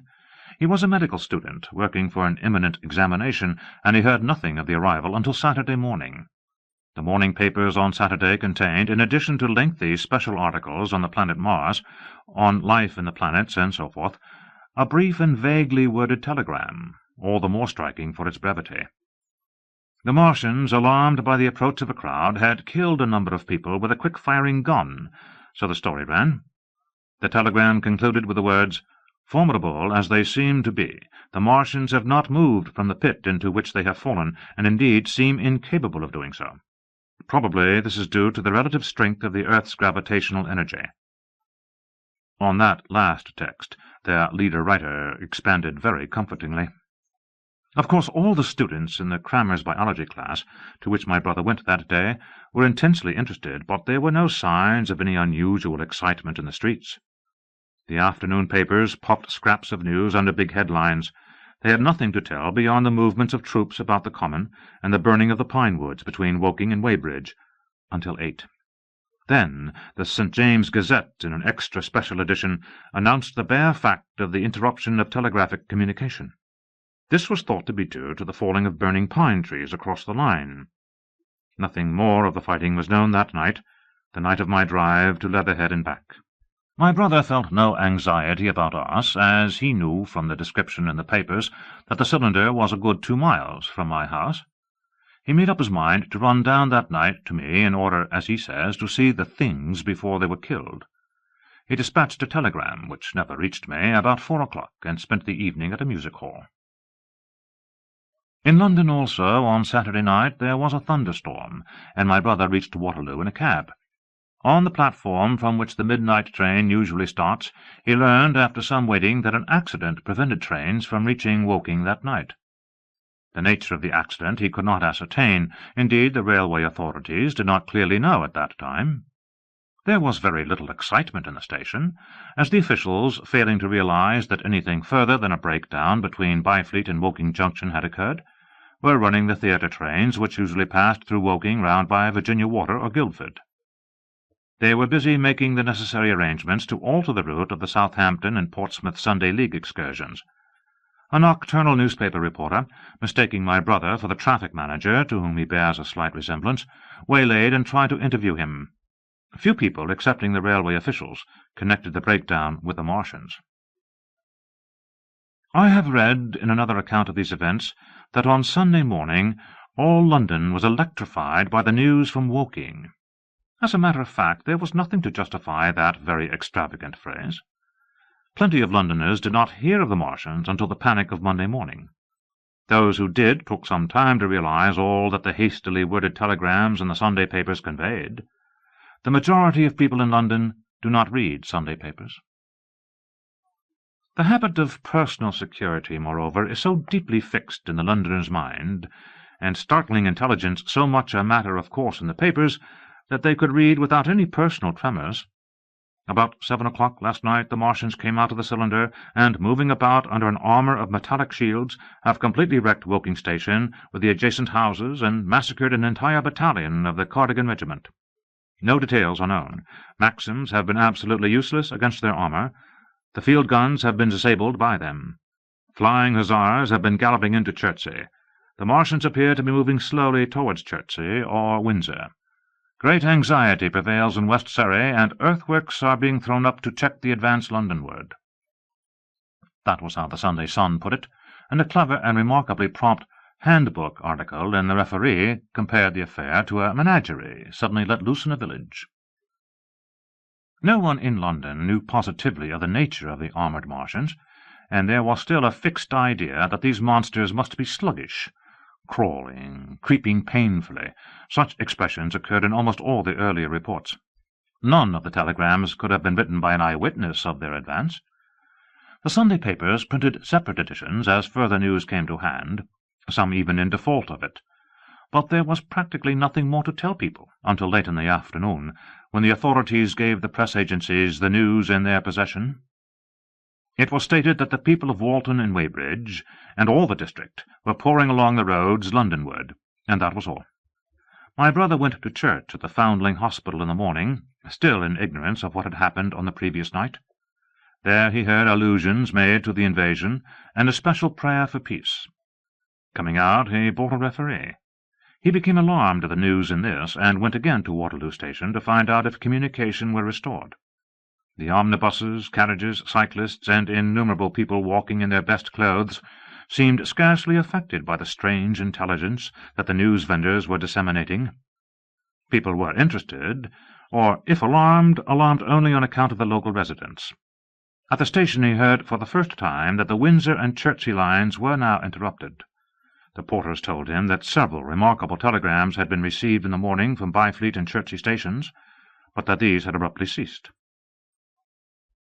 My brother could get very little precise detail out of them. "There's fighting going on about Weybridge," was the extent of their information. The train service was now very much disorganized. Quite a number of people who had been expecting friends from places on the south-western network were standing about the station. One grey-headed old gentleman came and abused the south-western company bitterly to my brother. "It wants showing up," he said. One or two trains came in from Richmond, Putney, and Kingston, containing people who had gone out for a day's boating and found the locks closed and a feeling of panic in the air.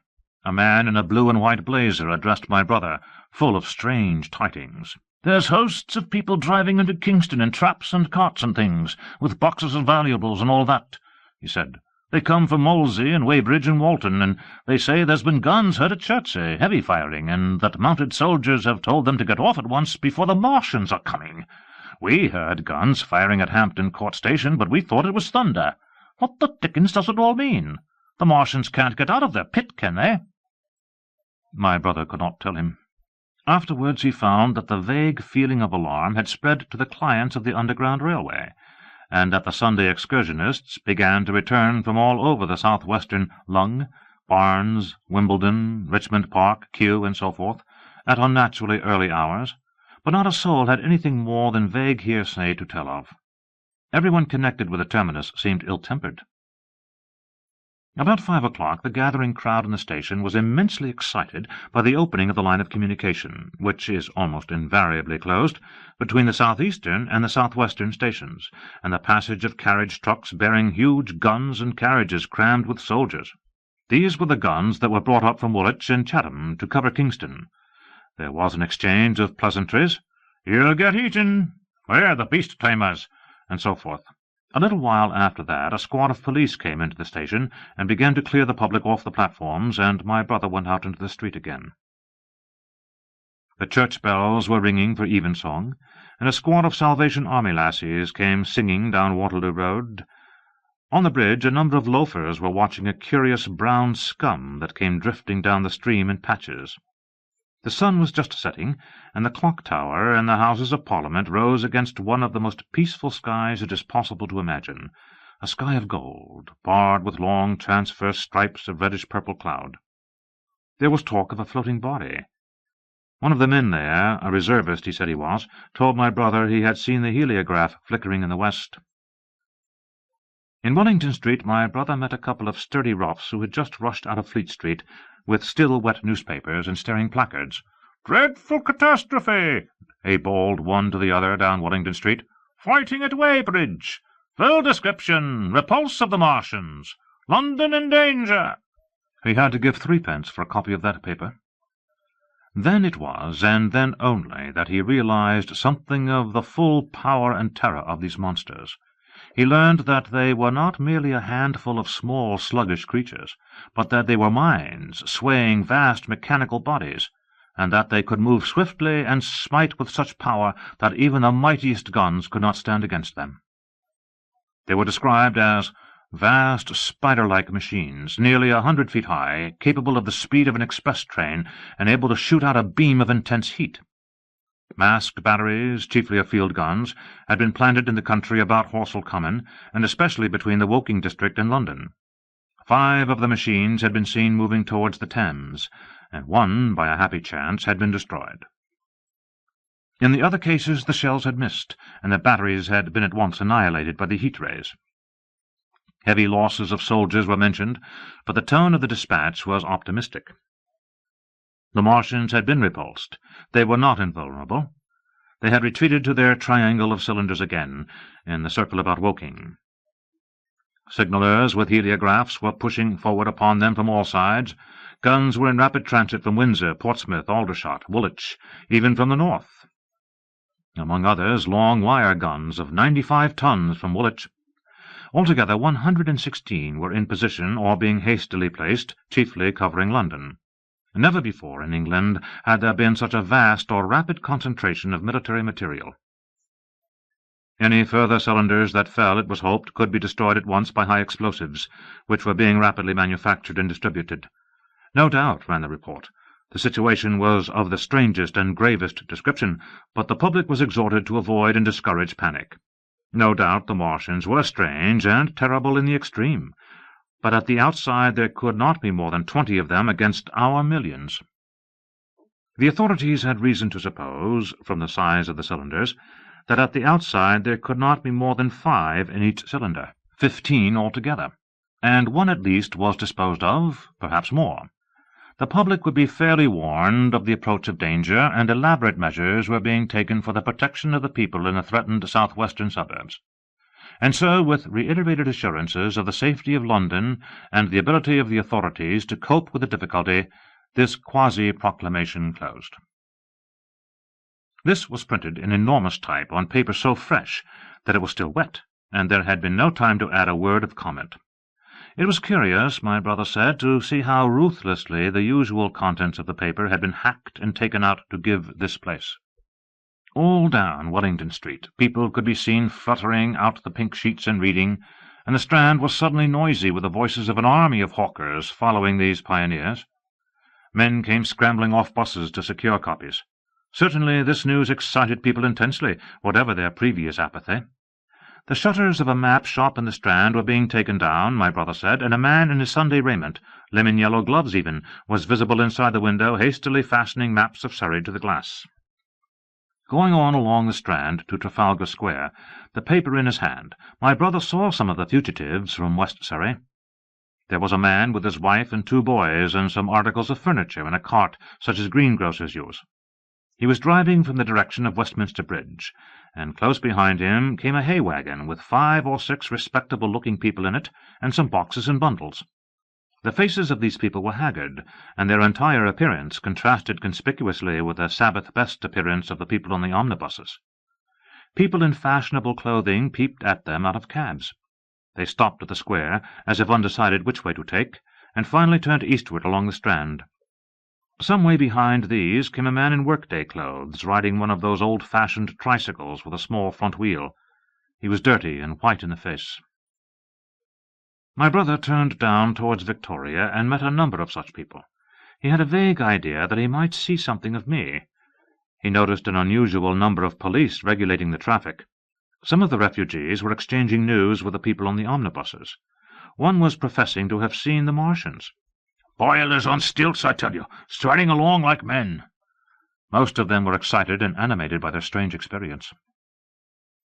Beyond Victoria, the public houses were doing a lively trade with these arrivals. At all the street corners groups of people were reading papers, talking excitedly, or staring at these unusual Sunday visitors. They seemed to increase as night drew on, until at last the roads, my brother said, were like Epsom High Street on a Derby day. My brother addressed several of these fugitives and got unsatisfactory answers from most. None of them could tell him any news of Woking, except one man who assured him that Woking had been entirely destroyed on the previous night. "I come from Byfleet," he said. "Man on a bicycle came through the place in the early morning, and ran from door to door, warning us to come away. Then came soldiers. We went out to look, and there were clouds of smoke to the south. Nothing but smoke, and not a soul coming that way. Then we heard the guns at Chertsey, and folks coming from Weybridge. So I've locked up my house and come on." At the time there was a strong feeling in the streets that the authorities were to blame for their incapacity to dispose of the invaders without all this inconvenience.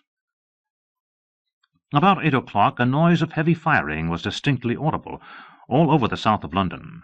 My brother could not hear it for the traffic in the main thoroughfares, but by striking through the quiet back streets to the river he was able to distinguish it quite plainly. He walked from Westminster to his apartments near Regent's Park about 2. He was now very anxious on my account, and disturbed at the evident magnitude of the trouble. His mind was inclined to run, even as mine had run on Saturday, on military details. He thought of all those silent, expectant guns, of the suddenly nomadic countryside. He tried to imagine boilers on stilts 100 feet high. There were 1 or 2 cartloads of refugees passing along Oxford Street, and several in the Marylebone Road. But so slowly was the news spreading that Regent Street and Portland Place were full of their usual Sunday night promenaders, albeit they talked in groups, and along the edge of Regent's Park there were as many silent couples walking out together under the scattered gas lamps as ever there had been. The night was warm and still, and a little oppressive. The sound of guns continued intermittently, and after midnight there seemed to be sheet lightning in the south. He read and reread the paper, fearing the worst had happened to me. He was restless, and after supper prowled out again aimlessly. He returned and tried in vain to divert his attention to his examination notes. He went to bed a little after midnight, and was awakened from lurid dreams in the small hours of Monday by the sound of door-knockers, feet running in the street, distant drumming, and a clamour of bells.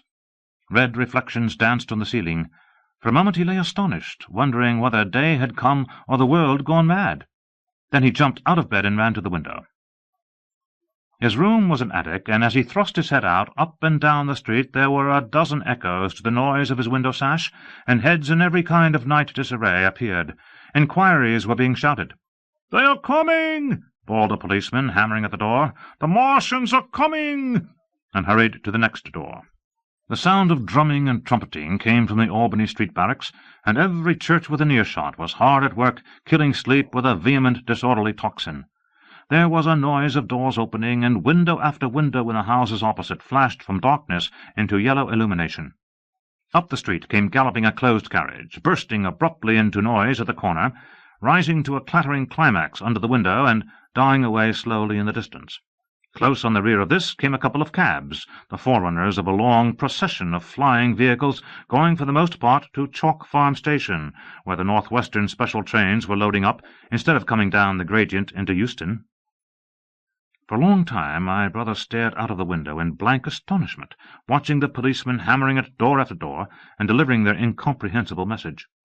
Then the door behind him opened, and the man who lodged across the landing came in, dressed only in shirt, trousers, and slippers, his braces loose about his waist, his hair disordered from his pillow.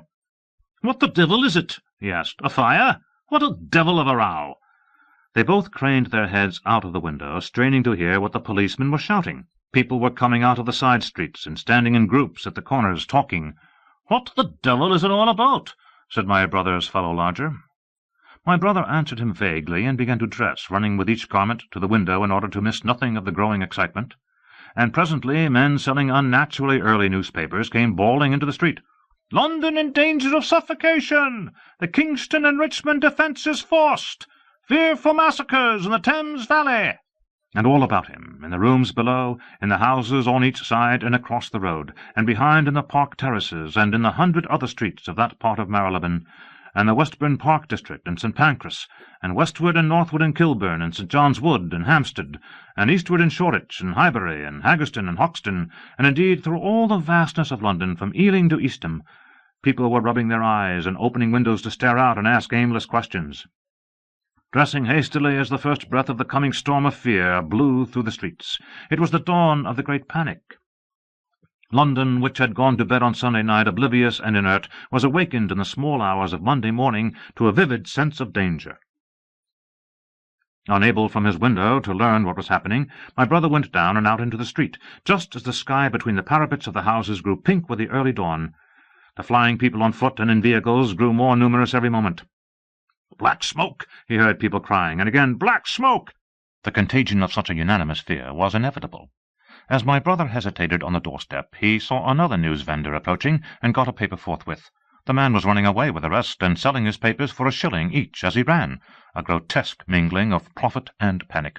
And from this paper my brother read that catastrophic dispatch of the Commander-in-Chief. "The Martians are able to discharge enormous clouds of a black and poisonous vapour by means of rockets. They have smothered our batteries, destroyed Richmond, Kingston, and Wimbledon, and are advancing slowly towards London, destroying everything on the way. It is impossible to stop them. There is no safety from the black smoke but an instant flight." That was all, but it was enough. The whole population of the great 6-million city was stirring, slipping, running. Presently it would be pouring en masse northward. "Black smoke!" the voices cried. "Fire!" The bells of the neighbouring church made a jangling tumult. A cart, carelessly driven, smashed, amid shrieks and curses, against the water trough up the street. Sickly yellow lights went to and fro in the houses, and some of the passing cabs flaunted unextinguished lamps, and overhead the dawn was growing brighter, clear and steady and calm. He heard footsteps running to and fro in the rooms, and up and downstairs behind him. His landlady came to the door, loosely wrapped in dressing-gown and shawl. Her husband followed, ejaculating. As my brother began to realize the import of all these things, he turned hastily to his own room, put all his available money, some £10 altogether, into his pockets, and went out again into the streets. Chapter 15. What had happened in Surrey? It was while the curate had sat and talked so wildly to me under the hedge in the flat meadows near Halliford, and while my brother was watching the fugitives stream over Westminster Bridge, that the Martians had resumed the offensive. So far as one can ascertain from the conflicting accounts that have been put forth, the majority of them remained busied with preparations in the Horsell pit until 9 that night, hurrying on some operation that disengaged huge volumes of green smoke. But 3 certainly came out about 8 o'clock, and, advancing slowly and cautiously, made their way through Byfleet and Perford towards Ripley and Weybridge, and so came in sight of the expectant batteries against the setting sun. These Martians did not advance in a body, but in a line, each perhaps a mile and a half from his nearest fellow. They communicated with one another by means of siren-like howls, running up and down the scale from one note to another. It was this howling and firing of the guns at Ripley and St. George's Hill that we had heard at Upper Halliford.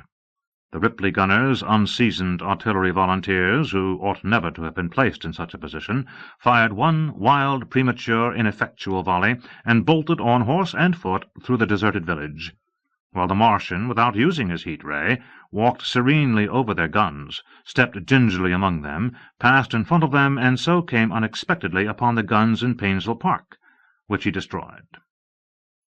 The St. George's Hill men, however, were better led, or of a better metal. Hidden by a pine wood as they were, they seemed to have been quite unsuspected by the Martian nearest to them. They laid their guns as deliberately as if they had been on parade, and fired at about 1,000 yards range. The shells flashed all round him, and he was seen to advance a few paces, stagger, and go down. Everybody yelled together, and the guns were reloaded in frantic haste. The overthrown Martian set up a prolonged ululation, and immediately a second glittering giant, answering him, appeared over the trees to the south. It would seem that a leg of the tripod had been smashed by one of the shells. The whole of the second volley flew wide of the Martian on the ground, and simultaneously both his companions brought their heat-rays to bear on the battery. The ammunition blew up. The pine trees all about the guns flashed into fire, and only 1 or 2 of the men who were already running over the crest of the hill escaped. After this it would seem that the 3 took counsel together and halted, and the scouts who were watching them report that they remained absolutely stationary for the next half-hour. The Martian who had been overthrown crawled tediously out of his hood, a small brown figure, oddly suggestive from that distance of a speck of blight, and apparently engaged in the repair of his support. About 9 he had finished, for his cowl was then seen above the trees again. It was a few minutes past 9 that night when these 3 sentinels were joined by 4 other Martians, each carrying a thick black tube. A similar tube was handed to each of the 3, and the 7 proceeded to distribute themselves at equal distances along a curved line between St. George's Hill, Weybridge, and the village of Send, southwest of Ripley. A dozen rockets sprang out of the hills before them so soon as they began to move, and warned the waiting batteries about Ditton and Esher. At the same time 4 of their fighting machines, similarly armed with tubes, crossed the river, and 2 of them, black against the western sky, came into sight of myself and the curate as we hurried wearily and painfully along the road that runs northward out of Halliford. They moved, as it seemed to us, upon a cloud, for a milky mist covered the fields and rose to 1/3 of their height.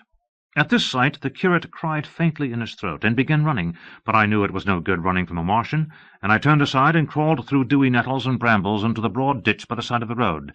He looked back, saw what I was doing, and turned to join me. The 2 halted, the nearer to us standing and facing Sunbury, the remoter being a grey indistinctness towards the evening star, away towards Staines. The occasional howling of the Martians had ceased. They took up their positions in the huge crescent about their cylinders in absolute silence. It was a crescent with 12 miles between its horns. Never since the devising of gunpowder was the beginning of a battle so still. To us, and to an observer about Ripley, it would have had precisely the same effect. The Martians seemed in solitary possession of the darkling night, lit only as it was by the slender moon, the stars, the afterglow of the daylight, and the ruddy glare from St. George's Hill and the woods of Painshill. But facing that crescent everywhere, at Staines, Hounslow, Ditton, Esher, Ockham, behind hills and woods south of the river, and across the flat grass meadows to the north of it, wherever a cluster of trees or village houses gave sufficient cover, the guns were waiting. The signal rockets burst and rained their sparks through the night and vanished, and the spirit of all those watching batteries rose to a tense expectation. The Martians had but to advance into the line of fire, and instantly those motionless black forms of men, those guns glittering so darkly in the early night, would explode into a thunderous fury of battle. No doubt the thought that was uppermost in 1,000 of those vigilant minds, even as it was uppermost in mine, was the riddle. How much they understood of us. Did they grasp that we in our millions were organized, disciplined, working together? Or did they interpret our spurts of fire, the sudden stinging of our shells, our steady investment of their encampment, as we should the furious unanimity of onslaught in a disturbed hive of bees? Did they dream they might exterminate us? At that time no one knew what food they needed. 100 such questions struggled together in my mind as I watched that vast sentinel shape, and in the back of my mind was the sense of all the huge unknown and hidden forces Londonward. Had they prepared pitfalls? Were the powder mills at Hounslow ready as a snare? Would the Londoners have the heart and courage to make a greater Moscow of their mighty province of houses? Then, after an interminable time, as it seemed to us, crouching and peering through the hedge, came a sound like the distant concussion of a gun. Another nearer, and then another, and then the Martian beside us raised his tube on high and discharged it, gunwise, with a heavy report that made the ground heave. The one towards Staines answered him. There was no flash, no smoke, simply that loaded detonation. I was so excited by these heavy minute guns following one another that I so far forgot my personal safety and my scalded hands as to clamber up into the hedge and stare towards Sunbury. As I did so, a second report followed, and a big projectile hurtled overhead towards Hounslow. I expected at least to see smoke or fire or some such evidence of its work, but all I saw was the deep blue sky above, with one solitary star, and the white mist spreading wide and low beneath. And there had been no crash, no answering explosion. The silence was restored. The minute lengthened to 3. "What has happened?" said the curate, standing up beside me. "Heaven knows," said I. A bat flickered by and vanished. A distant tumult of shouting began and ceased. I looked again at the Martian, and saw he was now moving eastward along the river-bank, with a swift rolling motion. Every moment I expected the fire of some hidden battery to spring upon him, but the evening calm was unbroken. The figure of the Martian grew smaller as he receded, and presently the mist and the gathering night had swallowed him up. By a common impulse we clambered higher. Towards Sunbury was a dark appearance, as though a conical hill had suddenly come into being there, hiding our view of the farther country. And then, remoter across the river, over Walton, we saw another such summit. These hill-like forms grew lower and broader even as we stared. Moved by a sudden thought, I looked northward, and there I perceived a third of these cloudy black copies had risen. Everything had suddenly become very still.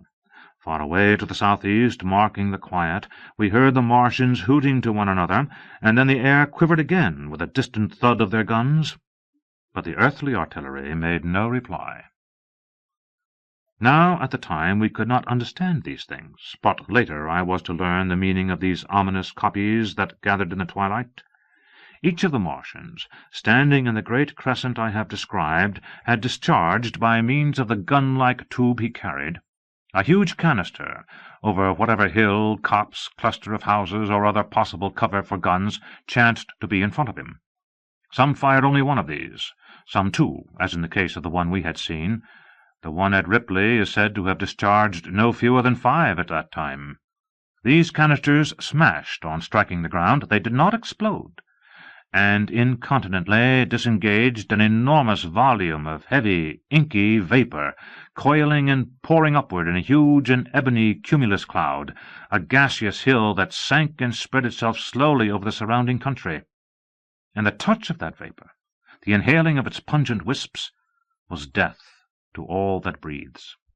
It was heavy, this vapour, heavier than the densest smoke, so that after the first tumultuous uprush and outflow of its impact, it sank down through the air and poured over the ground in a manner rather liquid than gaseous, abandoning the hills and streaming into the valleys and ditches and watercourses, even as I have heard the carbonic acid gas that pours from volcanic clefts is wont to do. And where it came upon water, some chemical action occurred, and the surface would be instantly covered with a powdery scum that sank slowly and made way for more. The scum was absolutely insoluble, and it is a strange thing, seeing the instant effect of the gas, that one could drink without hurt the water from which it had been strained. The vapour did not diffuse as a true gas would do. It hung together in banks, flowing sluggishly down the slope of the land and driving reluctantly before the wind, and very slowly it combined with the mist and moisture of the air, and sank to the earth in the form of dust. Save that an unknown element giving a group of 4 lines in the blue of the spectrum is concerned, we are still entirely ignorant of the nature of this substance. Once the tumultuous upheaval of its dispersion was over, the black smoke clung so closely to the ground, even before its precipitation, that 50 feet up in the air, on the roofs and upper stories of high houses and on great trees, there was a chance of escaping its poison altogether, as was proved even that night at Street Chobham and Ditton. The man who escaped at the former place tells a wonderful story of the strangeness of its coiling flow, and how he looked down from the church spire and saw the houses of the village rising like ghosts out of its inky nothingness. For a day and a half he remained there, weary, starving and sun-scorched, the earth under the blue sky, and against the prospect of the distant hills a velvet-black expanse, with red roofs, green trees, and later black-veiled shrubs and gates, barns, outhouses, and walls, rising here and there into the sunlight. But that was at Street Chobham, where the black vapour was allowed to remain until it sank of its own accord into the ground. As a rule, the Martians, when it had served its purpose, cleared the air of it again by wading into it and directing a jet of steam upon it. This they did with the vapour banks near us, as we saw in the starlight from the window of a deserted house at Upper Halliford, whither we had returned. From there we could see the searchlights on Richmond Hill and Kingston Hill going to and fro, and about 11 the windows rattled, and we heard the sound of the huge siege guns that had been put in position there. These continued intermittently for the space of a quarter of an hour, sending chance shots at the invisible Martians at Hampton and Ditton, and then the pale beams of the electric light vanished, and were replaced by a bright red glow. Then the 4th cylinder fell, a brilliant green meteor, as I learned afterwards, in Bushy Park. Before the guns on the Richmond and Kingston line of hills began, there was a fitful cannonade far away in the south-west, due, I believe, to guns being fired haphazard before the black vapour could overwhelm the gunners. So, sitting about it as methodically as men might smoke out a wasp's nest, the Martians spread this strange, stifling vapour over the London wood country. The horns of the crescent slowly moved apart, until at last they formed a line from Hanwell to Coombe and Malden. All night through their destructive tubes advanced. Never once, after the Martian at St. George's Hill was brought down, did they give the artillery the ghost of a chance against them. Wherever there was a possibility of guns being laid for them unseen, a fresh canister of the black vapour was discharged, and where the guns were openly displayed, the heat-ray was brought to bear. By midnight the blazing trees along the slopes of Richmond Park and the glare of Kingston Hill threw their light upon a network of black smoke, blotting out the whole valley of the Thames, and extending as far as the eye could reach. And through this 2 Martians slowly waded, and turned their hissing steam jets this way and that. They were sparing of the heat-ray that night, either because they had but a limited supply of material for its production, or because they did not wish to destroy the country, but only to crush and overawe the opposition they had aroused. In the latter aim they certainly succeeded. Sunday night was the end of the organized opposition to their movements. After that no body of men would stand against them, so hopeless was the enterprise. Even the crews of the torpedo boats and destroyers that had brought their quick-firers up the Thames refused to stop, mutinied, and went down again. The only offensive operation men ventured upon after that night was the preparation of mines and pitfalls, and even in that their energies were frantic and spasmodic. One has to imagine, as well as one may, the fate of those batteries towards Esher, waiting so tensely in the twilight. Survivors there were none. One may picture the orderly expectation, the officers alert and watchful, the gunners ready, the ammunition piled to hand, the limber gunners with their horses and wagons, the groups of civilian spectators standing as near as they were permitted, the evening stillness, the ambulances and hospital tents with the burned and wounded from Weybridge. Then the dull resonance of the shots the Martians fired, and the clumsy projectile whirling over the trees and houses and smashing amid the neighbouring fields. One may picture, too, the sudden shifting of the attention, the swiftly spreading coils and bellyings of that blackness advancing headlong, towering heavenward, turning the twilight to a palpable darkness, a strange and horrible antagonist of vapour striding upon its victims, men and horses near it seen dimly, running, shrieking, falling headlong, shouts of dismay, the guns suddenly abandoned, men choking and writhing on the ground, and the swift broadening out of the opaque cone of smoke. And then night and extinction, nothing but a silent mass of impenetrable vapour hiding its dead. Before dawn the black vapour was pouring through the streets of Richmond, and the disintegrating organism of government was, with a last expiring effort, rousing the population of London to the necessity of flight. Chapter 16. The Exodus from London. So you understand the roaring wave of fear that swept through the greatest city in the world just as Monday was dawning, the stream of flight rising swiftly to a torrent, lashing in a foaming tumult round the railway stations, banked up into a horrible struggle about the shipping in the Thames, and hurrying by every available channel northward and eastward. By 10 o'clock the police organization, and by midday even the railway organizations, were losing coherency, losing shape and efficiency, guttering, softening, running at last in that swift liquefaction of the social body. All the railway lines north of the Thames and the south-eastern people at Cannon Street had been warned by midnight on Sunday, and trains were being filled. People were fighting savagely for standing room in the carriages, even at 2 o'clock. By 3, people were being trampled and crushed even in Bishopsgate Street, a couple of 100 yards or more from Liverpool Street Station. Revolvers were fired, people stabbed, and the policemen who had been sent to direct the traffic, exhausted and infuriated, were breaking the heads of the people they were called out to protect. And as the day advanced and the engine drivers and stokers refused to return to London, the pressure of the flight drove the people in an ever-thickening multitude away from the stations and along the northward-running roads. By midday a Martian had been seen at Barnes, and a cloud of slowly sinking black vapour drove along the Thames and across the flats of Lambeth, cutting off all escape over the bridges in its sluggish advance. Another bank drove over Ealing, and surrounded a little island of survivors on Castle Hill, alive but unable to escape.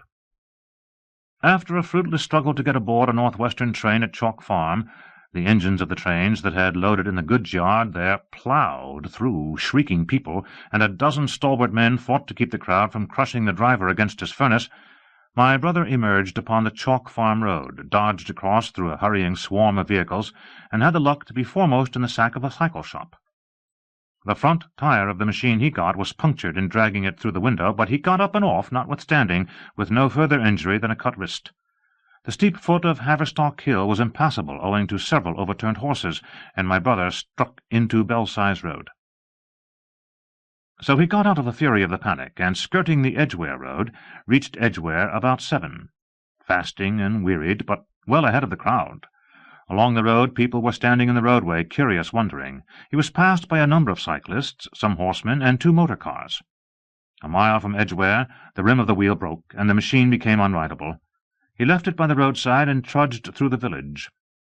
There were shops half opened in the main street of the place, and people crowded on the pavement and in the doorways and windows, staring astonished at this extraordinary procession of fugitives that was beginning.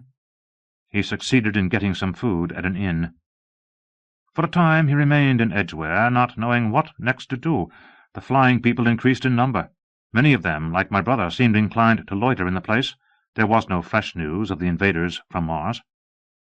At that time the road was crowded, but as yet far from congested. Most of the fugitives at that hour were mounted on cycles, but there were soon motor-cars, hansom cabs, and carriages hurrying along, and the dust hung in heavy clouds along the road to St. Albans. It was perhaps a vague idea of making his way to Chelmsford, where some friends of his lived, that at last induced my brother to strike into a quiet lane running eastward. Presently he came upon a stile, and, crossing it, followed a footpath northeastward. He passed near several farmhouses and some little places whose names he did not learn. He saw few fugitives until, in a grass lane towards High Barnet, he happened upon two ladies who became his fellow-travellers. He came upon them just in time to save them. He heard their screams, and hurrying round the corner saw a couple of men struggling to drag them out of the little pony chaise in which they had been driving, while a third with difficulty held the frightened pony's head. One of the ladies, a short woman dressed in white, was simply screaming. The other, a dark, slender figure, slashed at the man, who gripped her arm with a whip she held in her disengaged hand. My brother immediately grasped the situation, shouted, and hurried towards the struggle. One of the men desisted and turned towards him, and my brother, realizing from his antagonist's face that a fight was unavoidable, and being an expert boxer, went into him forthwith and sent him down against the wheel of the chaise. It was no time for pugilistic chivalry, and my brother laid him quiet with a kick, and gripped the collar of the man who pulled the slender lady's arm. He heard the clatter of hoofs, the whip stung across his face, a third antagonist struck him between the eyes, and the man he held wrenched himself free and made off down the lane in the direction from which he had come. Partly stunned, he found himself facing the man who had held the horse's head, and became aware of the chaise receding from him down the lane, swaying from side to side, and with the woman in it looking back. The man before him, a burly rough, tried to close, and he stopped him with a blow in the face. Then, realizing that he was deserted, he dodged round and made off down the lane after the chaise, with a sturdy man close behind him, and the fugitive, who had turned now, following remotely. Suddenly he stumbled and fell. His immediate pursuer went headlong, and he rose to his feet to find himself with a couple of antagonists again. He would have had little chance against them had not the slender lady very pluckily pulled up and returned to his help. It seems she had had a revolver all this time, but it had been under the seat when she and her companion were attacked. She fired at 6 yards distance, narrowly missing my brother. The less courageous of the robbers made off, and his companion followed him, cursing his cowardice. They both stopped in sight down the lane, where the third man lay insensible. "Take this," said the slender lady, and she gave my brother her revolver. "Go back to the chaise," said my brother, wiping the blood from his split lip. She turned without a word. They were both panting, and they went back to where the lady in white struggled to hold back the frightened pony. The robbers had evidently had enough of it. When my brother looked again, they were retreating. "I'll sit here," said my brother, "if I may," and he got upon the empty front seat. The lady looked over her shoulder. "Give me the reins," she said, and laid the whip along the pony's side. In another moment a bend in the road hid the 3 men from my brother's eyes. So, quite unexpectedly, my brother found himself, panting, with a cut mouth, a bruised jaw, and blood-stained knuckles, driving along an unknown lane with these 2 women. He learned they were the wife and the younger sister of a surgeon living at Stanmore, who had come in the small hours from a dangerous case at Pinner, and heard at some railway station on his way of the Martian advance. He had hurried home, roused the women, their servant had left them 2 days before, packed some provisions, put his revolver under the seat, luckily for my brother, and told them to drive on to Edgware, with the idea of getting a train there. He stopped behind to tell the neighbours. He would overtake them, he said, at about 4:30 in the morning, and now it was nearly 9, and they had seen nothing of him. They could not stop in Edgware because of the growing traffic through the place, and so they had come into this side lane. That was the story they told my brother in fragments when presently they stopped again, nearer to New Barnet. He promised to stay with them, at least until they could determine what to do, or until the missing man arrived, and professed to be an expert shot with a revolver, a weapon strange to him, in order to give them confidence. They made a sort of encampment by the wayside, and the pony became happy in the hedge. He told them of his own escape out of London, and all that he knew of these Martians and their ways. The sun crept higher in the sky, and after a time their talk died out and gave place to an uneasy state of anticipation.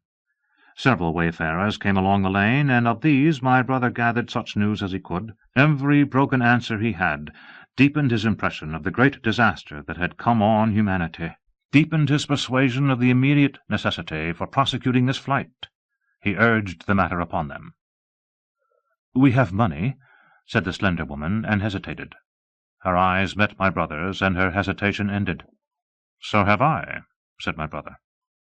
She explained that they had as much as £30 in gold, besides a £5 note, and suggested that with that they might get upon a train at St. Albans or New Barnet. My brother thought that was hopeless, seeing the fury of the Londoners to crowd upon the trains, and broached his own idea of striking across Essex towards Harwich, and thence escaping from the country altogether. Mrs. Elphinston, that was the name of the woman in white, would listen to no reasoning, and kept calling upon George, but her sister-in-law was astonishingly quiet and deliberate, and at last agreed to my brother's suggestion. So, designing to cross the Great North Road, they went on towards Barnet, my brother leading the pony to save it as much as possible. As the sun crept up the sky, the day became excessively hot, and underfoot a thick whitish sand grew burning and blinding, so that they travelled only very slowly. The hedges were grey with dust, and as they advanced towards Barnet, a tumultuous murmuring grew stronger. They began to meet more people. For the most part these were staring before them, murmuring indistinct questions, jaded, haggard, unclean. One man in evening dress passed them on foot, his eyes on the ground.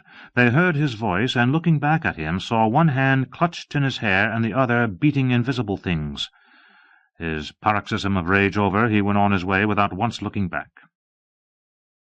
As my brother's party went on towards the crossroads to the south of Barnet, they saw a woman approaching the road across some fields on their left, carrying a child and with 2 other children, and then passed a man in dirty black, with a thick stick in one hand and a small portmanteau in the other.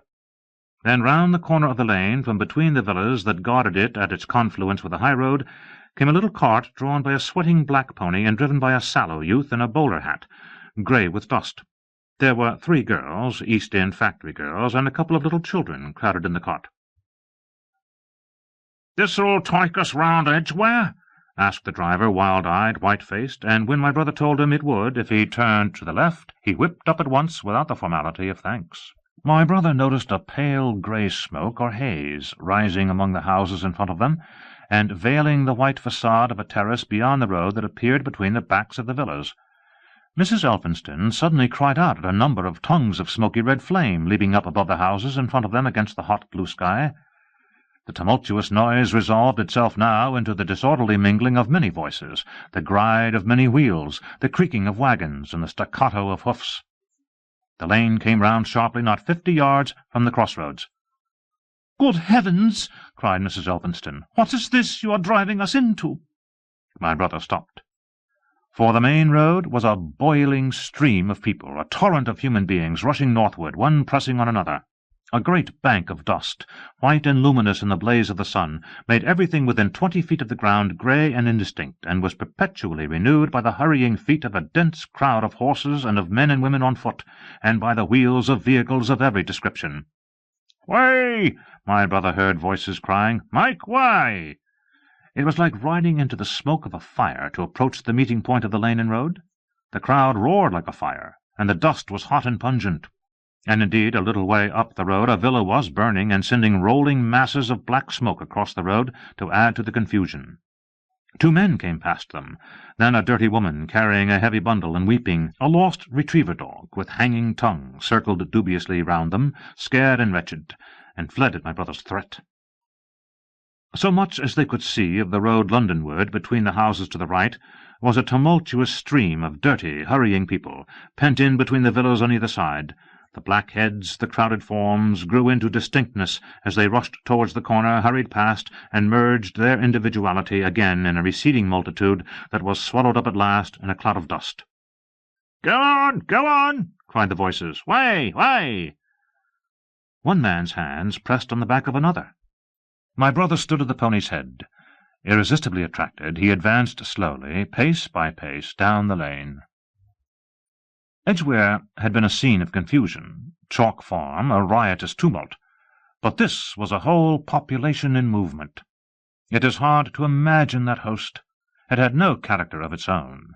The figures poured out past the corner and receded with their backs to the group in the lane.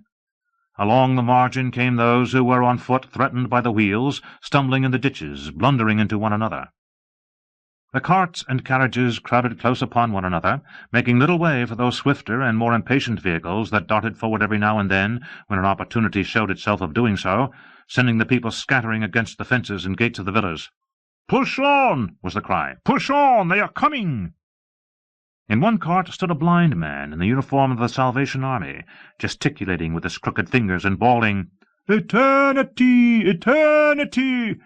His voice was hoarse and very loud, so that my brother could hear him long after he was lost to sight in the dust. Some of the people who crowded in the carts whipped stupidly at their horses and quarrelled with other drivers. Some sat motionless, staring at nothing with miserable eyes. Some gnawed their hands with thirst, or lay prostrate in the bottoms of their conveyances. The horses' bits were covered with foam, their eyes bloodshot. There were cabs, carriages, shop cars, wagons, beyond counting, a mail cart, a road cleaner's cart, marked Vestry of St. Pancras, a huge timber wagon crowded with roughs. A brewer's dray rumbled by with its two near wheels splashed with fresh blood. "Clear the way!" cried the voices. "Clear the way!" "Eternity! Eternity!" came echoing down the road. There were sad, haggard women tramping by, well-dressed, with children that cried and stumbled, their dainty clothes smothered in dust, their weary faces smeared with tears. With many of these came men, sometimes helpful, sometimes lowering and savage. Fighting side by side with them pushed some weary street outcasts in faded black rags, wide-eyed, loud-voiced, and foul-mouthed. There were sturdy workmen thrusting their way along, wretched unkempt men, clothed like clerks or shopmen, struggling spasmodically. A wounded soldier, my brother noticed, men dressed in the clothes of railway porters, one wretched creature in a nightshirt with a coat thrown over it.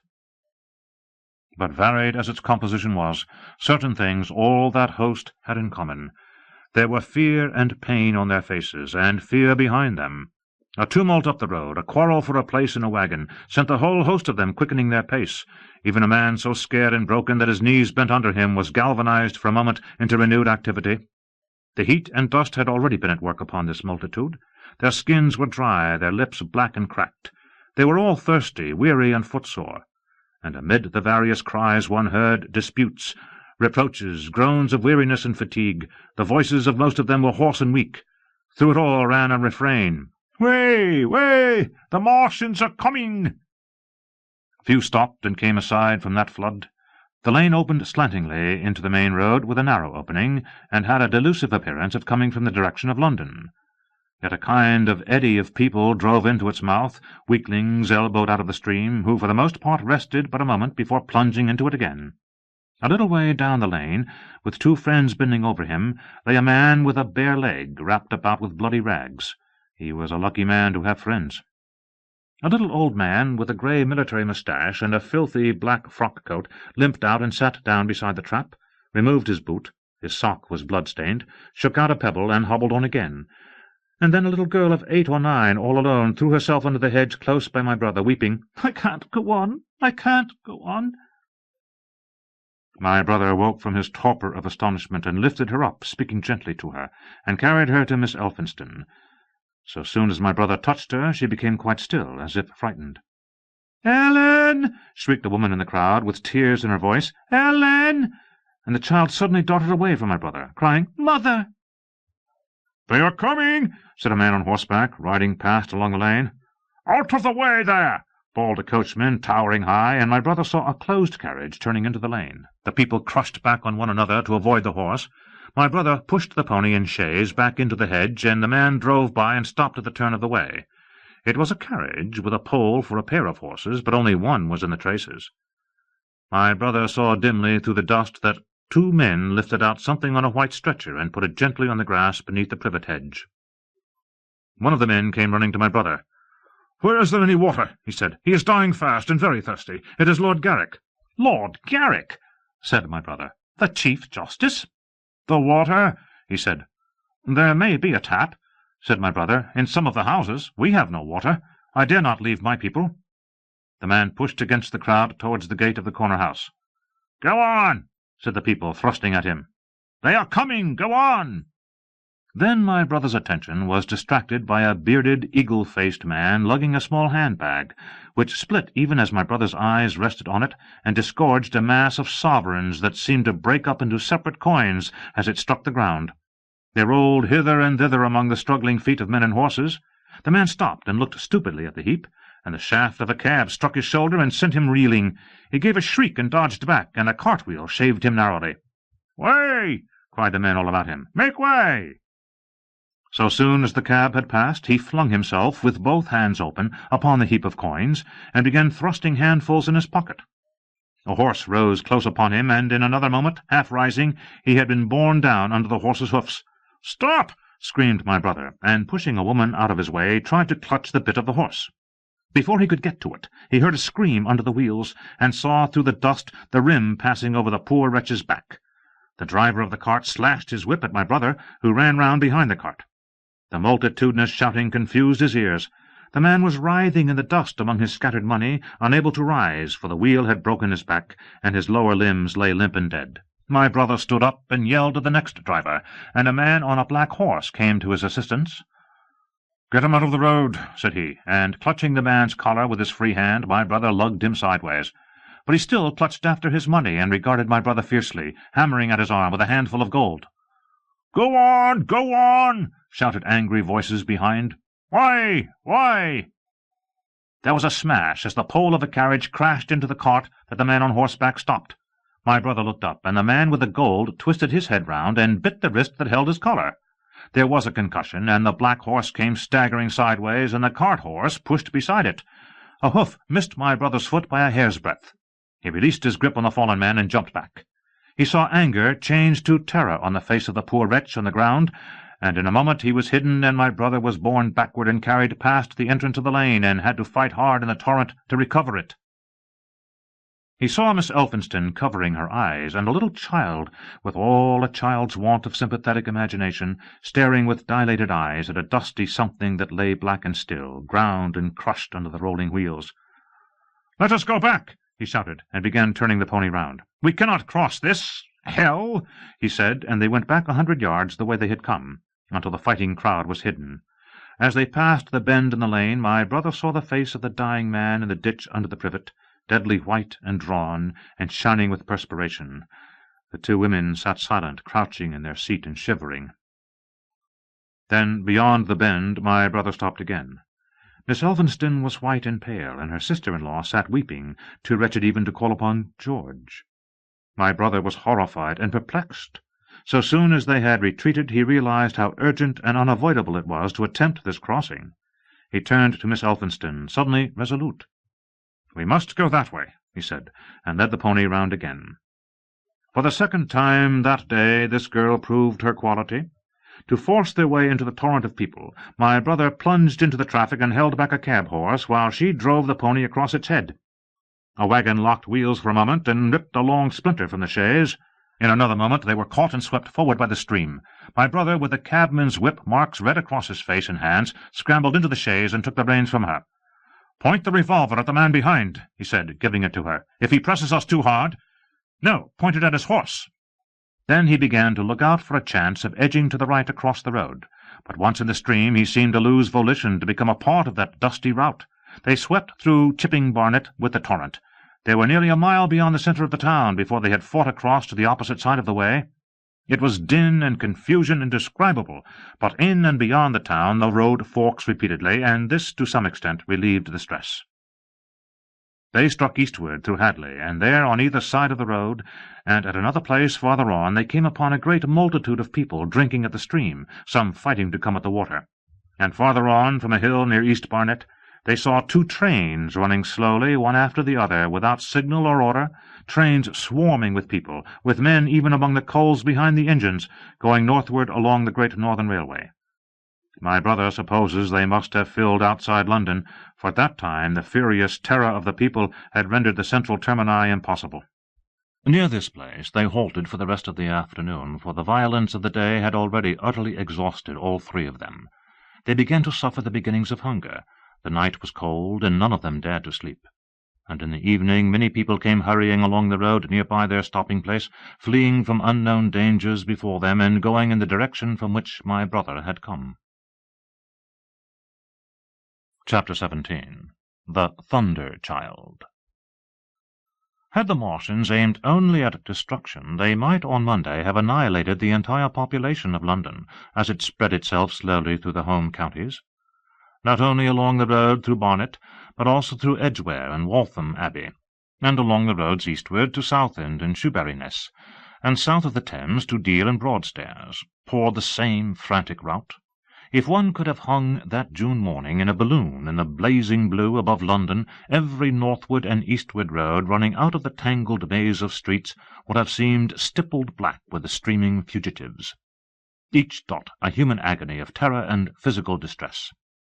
I have set forth at length in the last chapter my brother's account of the road through Chipping Barnet, in order that my readers may realize how that swarming of black dots appeared to one of those concerned. Never before in the history of the world had such a mass of human beings moved and suffered together. The legendary hosts of Goths and Huns, the hugest armies Asia has ever seen, would have been but a drop in that current. And this was no disciplined march. It was a stampede gigantic and terrible, without order and without a goal. 6 million people, unarmed and unprovisioned, driving headlong. It was the beginning of the rout of civilization, of the massacre of mankind.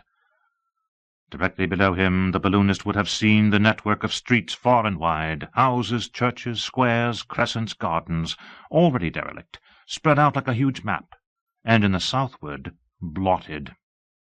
Over Ealing, Richmond, Wimbledon, it would have seemed as if some monstrous pen had flung ink upon the chart. Steadily, incessantly, each black splash grew and spread, shooting out ramifications this way and that, now banking itself against rising ground, now pouring swiftly over a crest into a new-found valley, exactly as a gout of ink would spread itself upon blotting paper. And beyond, over the blue hills that rise southward of the river, the glittering Martians went to and fro, calmly and methodically spreading their poison cloud over this patch of country and then over that, laying it again with their steam jets when it had served its purpose, and taking possession of the conquered country. They do not seem to have aimed at extermination so much as at complete demoralization and the destruction of any opposition. They exploded any stores of powder they came upon, cut every telegraph, and wrecked the railways here and there. They were hamstringing mankind. They seemed in no hurry to extend the field of their operations, and did not come beyond the central part of London all that day. It is possible that a very considerable number of people in London stuck to their houses through Monday morning. Certain it is that many died at home, suffocated by the black smoke. Until about midday the Pool of London was an astonishing scene. Steamboats and shipping of all sorts lay there, tempted by the enormous sums of money offered by fugitives, and it is said that many who swam out to these vessels were thrust off with boat-hooks and drowned. About 1 o'clock in the afternoon the thinning remnant of a cloud of the black vapour appeared between the arches of Blackfriars Bridge. At that the Pool became a scene of mad confusion, fighting and collision, and for some time a multitude of boats and barges jammed in the northern arch of the Tower Bridge, and the sailors and lightermen had to fight savagely against the people who swarmed upon them from the river-front. People were actually clambering down the piers of the bridge from above. When, an hour later, a Martian appeared beyond the clock tower and waded down the river, nothing but wreckage floated above Limehouse. Of the falling of the 5th cylinder I have presently to tell. The 6th star fell at Wimbledon. My brother, keeping watch beside the women in the chaise in a meadow, saw the green flash of it far beyond the hills. On Tuesday the little party, still set upon getting across the sea, made its way through the swarming country towards Colchester. The news that the Martians were now in possession of the whole of London was confirmed. They had been seen at Highgate, and even, it was said, at Neasden. But they did not come into my brother's view until the morrow. That day the scattered multitudes began to realize the urgent need of provisions. As they grew hungry, the rights of property ceased to be regarded. Farmers were out to defend their cattle sheds, granaries, and ripening root crops with arms in their hands.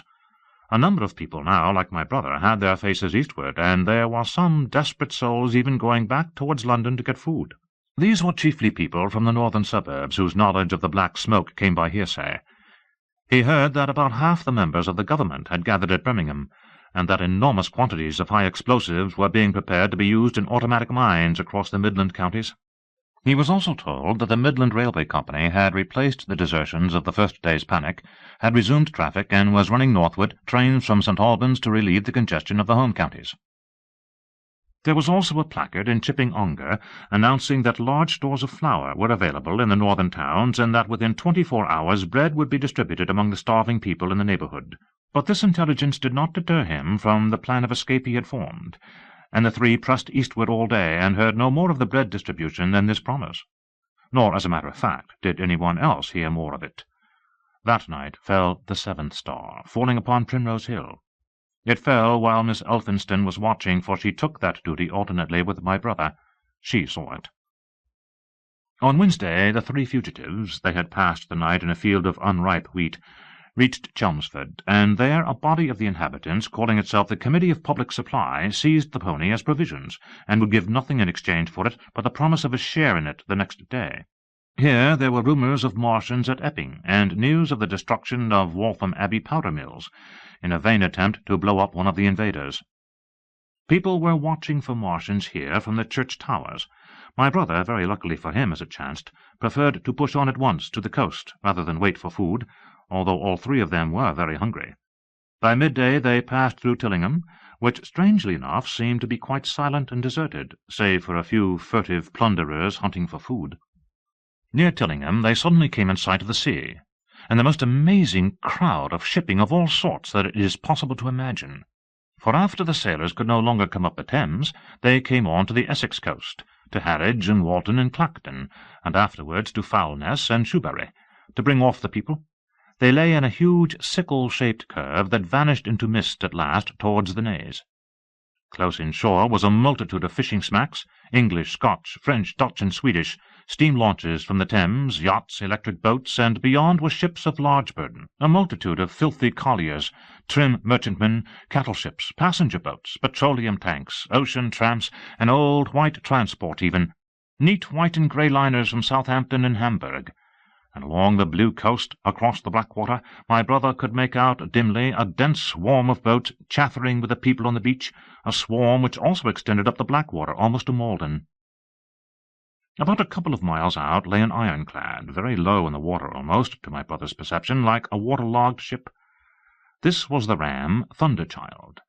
It was the only warship in sight, but far away to the right, over the smooth surface of the sea, for that day there was a dead calm, lay a serpent of black smoke, to mark the next ironclads of the Channel Fleet, which hovered in an extended line, steam up and ready for action, across the Thames estuary during the course of the Martian conquest, vigilant and yet powerless to prevent it. At the sight of the sea, Mrs. Elphinston, in spite of the assurances of her sister-in-law, gave way to panic.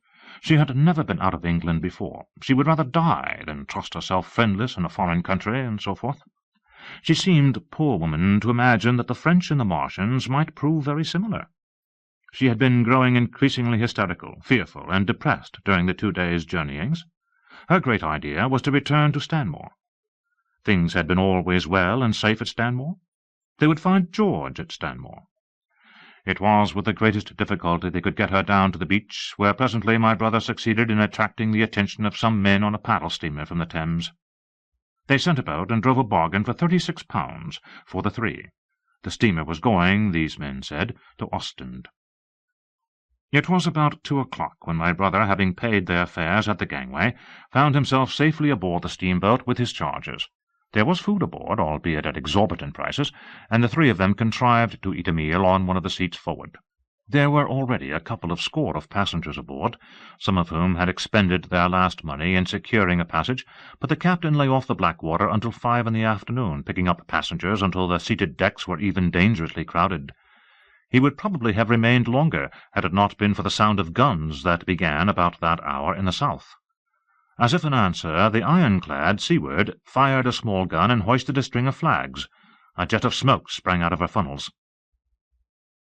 Some of the passengers were of opinion that this firing came from Shoebury-Ness, until it was noticed that it was growing louder. At the same time, far away in the southeast, the masts and upper works of 3 ironclads rose one after the other out of the sea, beneath clouds of black smoke. But my brother's attention speedily reverted to the distant firing in the south. He fancied he saw a column of smoke rising out of the distant grey haze. The little steamer was already flapping her way eastward of the big crescent of shipping, and the low Essex coast was growing blue and hazy when a Martian appeared, small and faint in the remote distance, advancing along the muddy coast from the direction of Foulness. At that the captain on the bridge swore at the top of his voice with fear and anger at his own delay, and the paddles seemed infected with his terror. Every soul aboard stood at the bulwarks or on the seats of the steamer, and stared at that distant shape, higher than the trees or church towers inland, and advancing with a leisurely parody of a human stride. It was the first Martian my brother had seen, and he stood, more amazed than terrified, watching this Titan advancing deliberately towards the shipping, wading farther and farther into the water as the coast fell away. Then, far away beyond the crouch, came another, striding over some stunted trees, and then yet another, still farther off, wading deeply through a shiny mud flat that seemed to hang halfway up between sea and sky. They were all stalking seaward, as if to intercept the escape of the multitudinous vessels that were crowded between Foulness and the Naze. In spite of the throbbing exertions of the engines of the little paddle-boat, and the pouring foam that her wheels flung behind her, she receded with terrifying slowness from this ominous advance. Glancing northwestward, my brother saw the large crescent of shipping already writhing with the approaching terror, one ship passing behind another, another coming round from broadside to end on, steamships whistling and giving off volumes of steam, sails being let out, launches rushing hither and thither. He was so fascinated by this, and by the creeping danger away to the left, that he had no eyes for anything seaward. And then a swift movement of the steamboat, she had suddenly come round to avoid being run down, flung him headlong from the seat upon which he was standing. There was a shouting all about him, a trampling of feet, and a cheer that seemed to be answered faintly. The steamboat lurched and rolled him over upon his hands. He sprang to his feet and saw to starboard, and not 100 yards from their heeling, pitching boat, a vast iron bulk, like the blade of a plough, tearing through the water, tossing it on either side in huge waves of foam that leaped towards the steamer, flinging her paddles helplessly in the air, and then sucking her deck down almost to the waterline. A douche of spray blinded my brother for a moment. When his eyes were clear again, he saw the monster had passed, and was rushing landward. Big iron upper works rose out of this headlong structure, and from that twin funnels projected, and spat a smoking blast shot with fire. It was the torpedo-ram, Thunderchild, steaming headlong, coming to the rescue of the threatened shipping. Keeping his footing on the heaving deck by clutching the bulwarks, my brother looked past this charging Leviathan at the Martians again, and he saw the 3 of them now close together, and standing so far out to sea that their tripod supports were almost entirely submerged. Thus sunken, and seen in remote perspective, they appeared far less formidable than the huge iron bulk in whose wake the steamer was pitching so helplessly. It would seem they were regarding this new antagonist with astonishment. To their intelligence, it may be, the giant was even such another as themselves.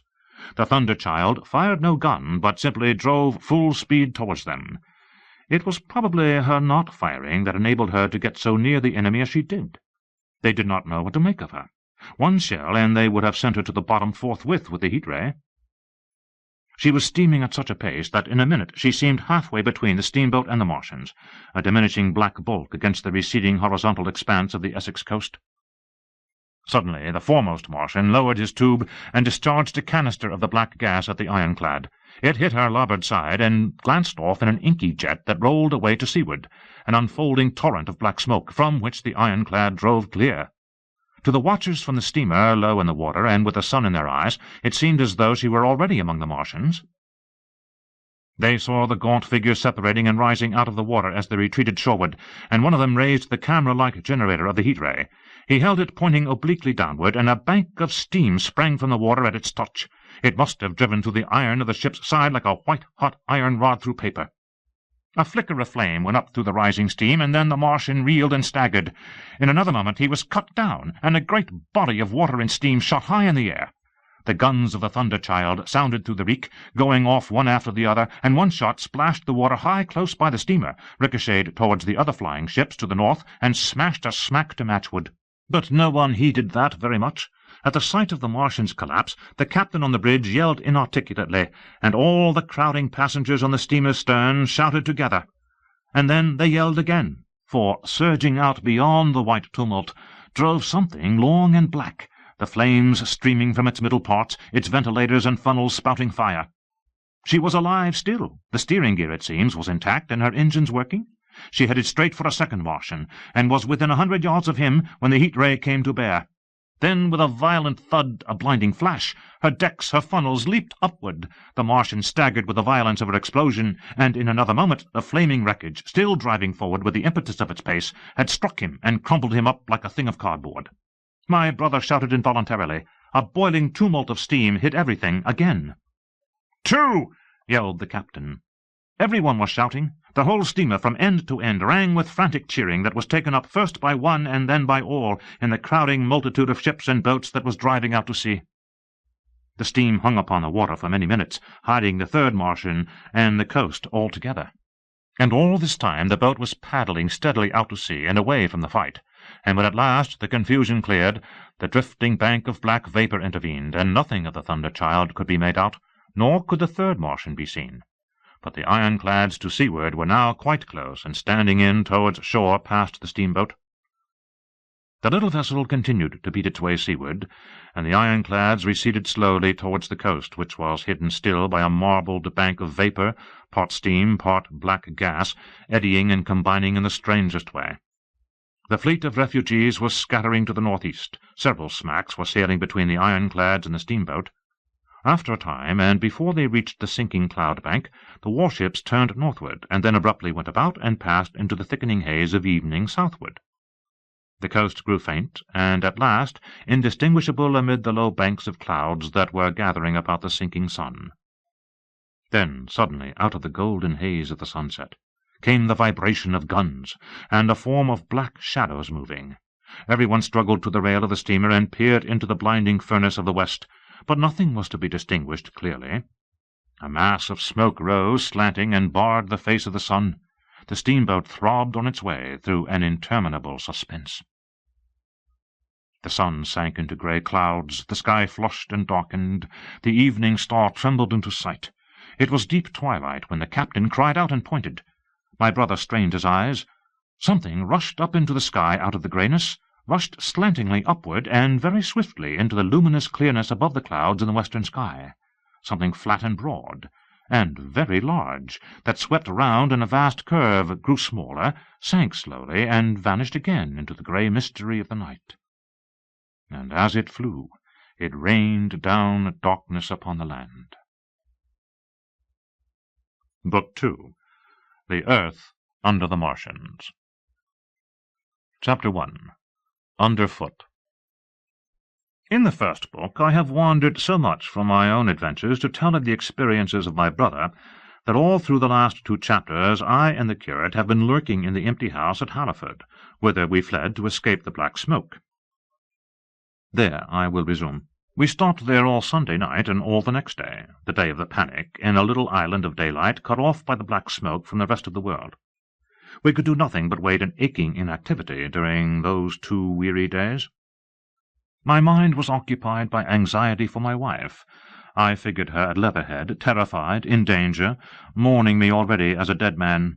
I paced the rooms and cried aloud when I thought of how I was cut off from her, of all that might happen to her in my absence. My cousin, I knew, was brave enough for any emergency, but he was not the sort of man to realize danger quickly, to rise promptly. What was needed now was not bravery, but circumspection. My only consolation was to believe that the Martians were moving Londonward and away from her. Such vague anxieties keep the mind sensitive and painful. I grew very weary and irritable with the curate's perpetual ejaculations. I tired of the sight of his selfish despair. After some ineffectual remonstrance, I kept away from him, staying in a room, evidently a children's schoolroom, containing globes, forms, and copybooks. When he followed me thither, I went to a box-room at the top of the house, and in order to be alone with my aching miseries, locked myself in. We were hopelessly hemmed in by the black smoke all that day and the morning of the next. There were signs of people in the next house on Sunday evening, a face at a window and moving lights, and later the slamming of a door. But I do not know who these people were, nor what became of them. We saw nothing of them next day. The black smoke drifted slowly riverward all through Monday morning, creeping nearer and nearer to us, driving at last along the roadway outside the house that hid us. A Martian came across the fields about midday, laying the stuff with a jet of superheated steam that hissed against the walls, smashed all the windows it touched, and scalded the curate's hand as he fled out of the front room. When at last we crept across the sodden rooms and looked out again, the country northward was as though a black snowstorm had passed over it. Looking towards the river, we were astonished to see an unaccountable redness mingling with the black of the scorched meadows. For a time we did not see how this change affected our position, save that we were relieved of our fear of the black smoke. But later I perceived that we were no longer hemmed in, that now we might get away. So soon as I realized that the way of escape was open, my dream of action returned. But the curate was lethargic, unreasonable. "We are safe here," he repeated. "Safe here." I resolved to leave him. Would that I had. Wiser now for the artilleryman's teaching, I sought out food and drink. I had found oil and rags for my burns, and I also took a hat and a flannel shirt that I found in one of the bedrooms. When it was clear to him that I meant to go alone, had reconciled myself to going alone, he suddenly roused himself to come, and all being quiet throughout the afternoon, we started about 5 o'clock, as I should judge, along the blackened road to Sunbury. In Sunbury, and at intervals along the road, were dead bodies lying in contorted attitudes, horses as well as men, overturned carts and luggage, all covered thickly with black dust. That pall of cindery powder made me think of what I had read of the destruction of Pompeii. We got to Hampton Court without misadventure, our minds full of strange and unfamiliar appearances, and at Hampton Court our eyes were relieved to find a patch of green that had escaped the suffocating drift. We went through Bushy Park, with its deer going to and fro under the chestnuts, and some men and women hurrying in the distance towards Hampton, and so we came to Twickenham. These were the first people we saw. Away across the road, the woods beyond Ham and Petersham were still afire. Twickenham was uninjured by either heat ray or black smoke, and there were more people about here, though none could give us news. For the most part they were like ourselves, taking advantage of a lull to shift their quarters. I have an impression that many of the houses here were still occupied by scared inhabitants, too frightened even for flight. Here, too, the evidence of a hasty rout was abundant along the road. I remember most vividly 3 smashed bicycles in a heap, pounded into the road by the wheels of subsequent carts. We crossed Richmond Bridge about 8:30. We hurried across the exposed bridge, of course, but I noticed floating down the stream a number of red masses, some many feet across. I did not know what these were, there was no time for scrutiny, and I put a more horrible interpretation on them than they deserved. Here again, on the Surrey side, were black dust that had once been smoke, and dead bodies, a heap near the approach to the station, but we had no glimpse of the Martians until we were some way towards Barnes. We saw in the blackened distance a group of 3 people running down a side street towards the river, but otherwise it seemed deserted. Up the hill Richmond town was burning briskly. Outside the town of Richmond there was no trace of the black smoke. Then suddenly, as we approached Kew, came a number of people running, and the upper works of a Martian fighting machine loomed in sight over the housetops not 100 yards away from us. We stood aghast at our danger, and had the Martian looked down, we must immediately have perished. We were so terrified that we dared not go on, but turned aside and hid in a shed in a garden. There the curate crouched, weeping silently, and refusing to stir again. But my fixed idea of reaching Leatherhead would not let me rest, and in the twilight I ventured out again. I went through a shrubbery and along a passage beside a big house standing in its own grounds, and so emerged upon the road towards Kew. The curate I left in the shed, but he came hurrying after me. That second start was the most foolhardy thing I ever did, for it was manifest the Martians were about us. No sooner had the curate overtaken me than we saw either the fighting machine we had seen before, or another far away across the meadows in the direction of Kew Lodge. 4 or 5 little black figures hurried before it across the green-grey of the field, and in a moment it was evident this Martian pursued them. In 3 strides he was among them, and they ran radiating from his feet in all directions. He used no heat-ray to destroy them, but picked them up one by one. Apparently he tossed them into the great metallic carrier which projected behind him, much as a workman's basket hangs over his shoulder. It was the first time I realized that the Martians might have any other purpose than destruction with defeated humanity. We stood for a moment petrified, then turned and fled through a gate behind us into a walled garden, fell into, rather than found, a fortunate ditch, and lay there, scarce daring to whisper to each other until the stars were out.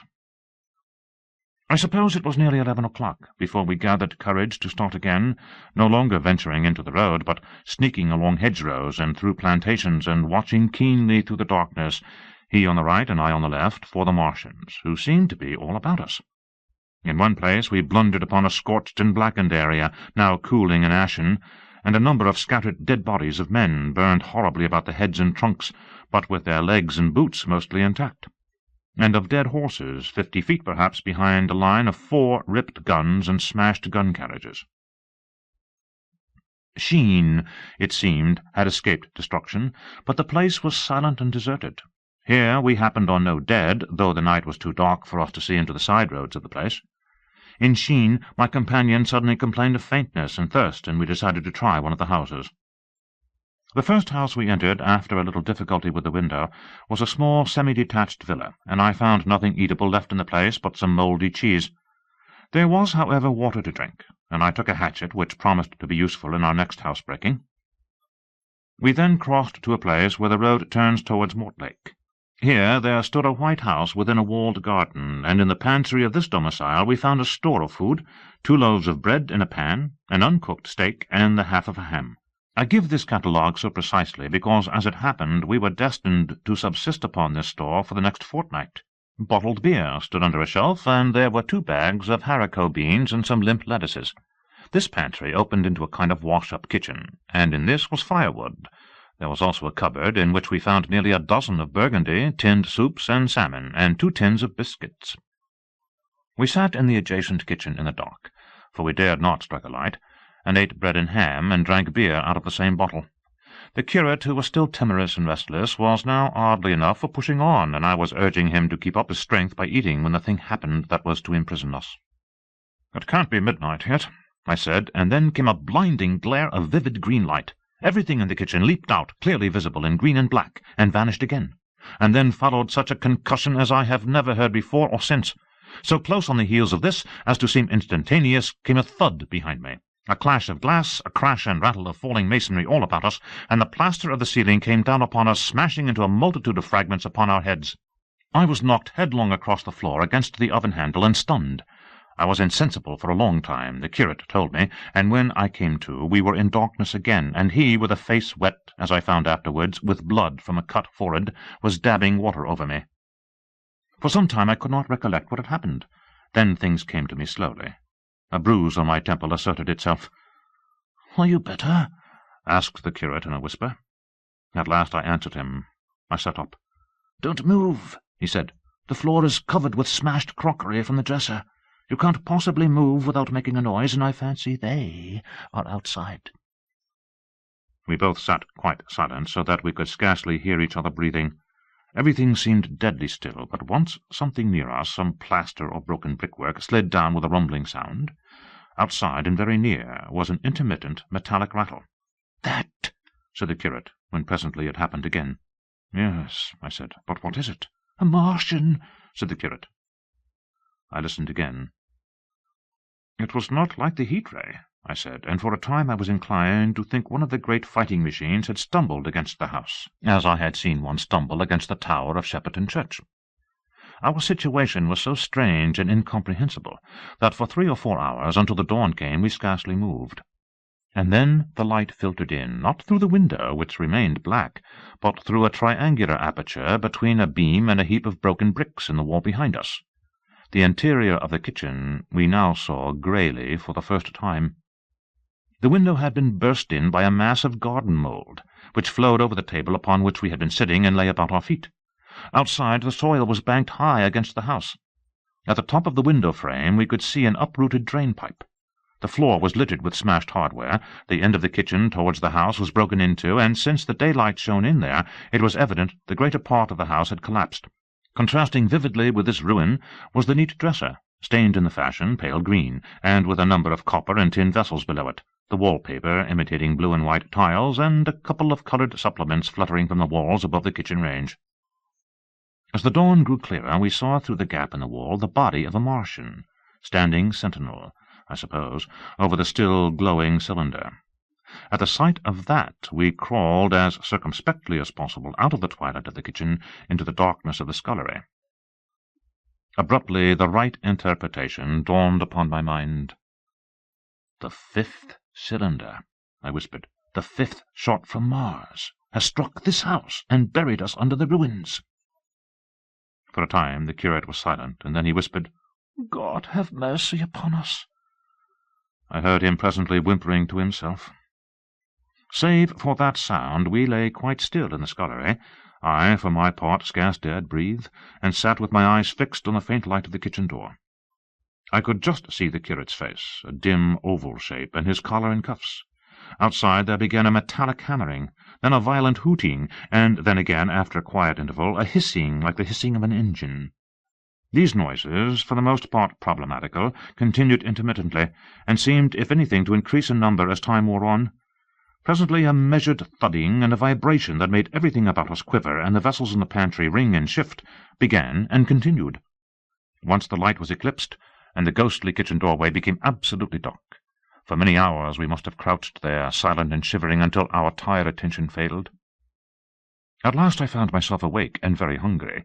I am inclined to believe we must have spent the greater portion of a day before that awakening. My hunger was at a stride so insistent that it moved me to action. I told the curate I was going to seek food, and felt my way towards the pantry. He made me no answer, but so soon as I began eating, the faint noise I made stirred him up, and I heard him crawling after me. Chapter 2. What We Saw from the Ruined House. After eating, we crept back to the scullery, and there I must have dozed again, for when presently I looked round, I was alone. The thudding vibration continued with wearisome persistence. I whispered for the curate several times, and at last felt my way to the door of the kitchen. It was still daylight, and I perceived him across the room, lying against the triangular hole that looked out upon the Martians. His shoulders were hunched, so that his head was hidden from me. I could hear a number of noises, almost like those in an engine shed, and the place rocked with that beating thud.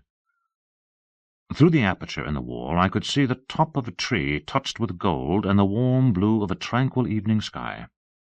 For a minute or so I remained watching the curate, and then I advanced, crouching and stepping with extreme care amid the broken crockery that littered the floor. I touched the curate's leg, and he started so violently that a mass of plaster went sliding down outside and fell with a loud impact. I gripped his arm, fearing he might cry out, and for a long time we crouched motionless.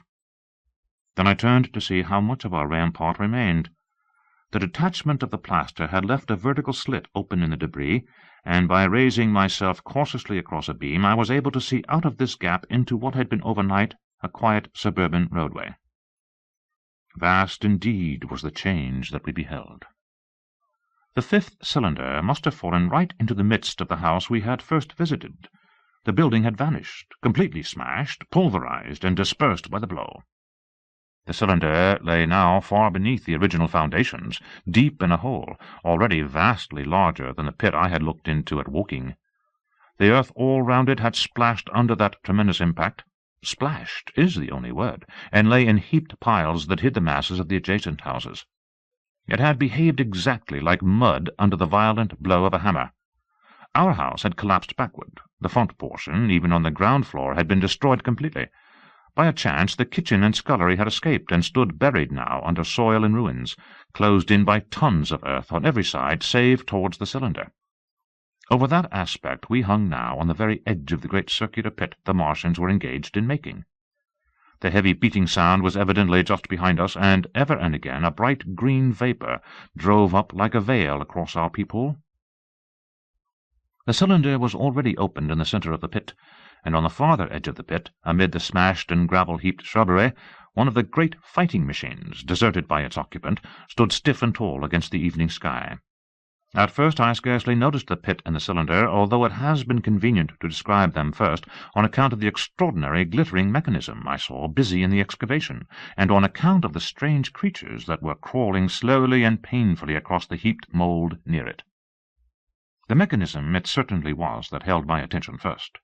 It was one of those complicated fabrics that have since been called handling machines, and the study of which has already given such an enormous impetus to terrestrial invention. As it dawned upon me first, it presented a sort of metallic spider with 5 jointed, agile legs, and with an extraordinary number of jointed levers, bars, and reaching and clutching tentacles about its body.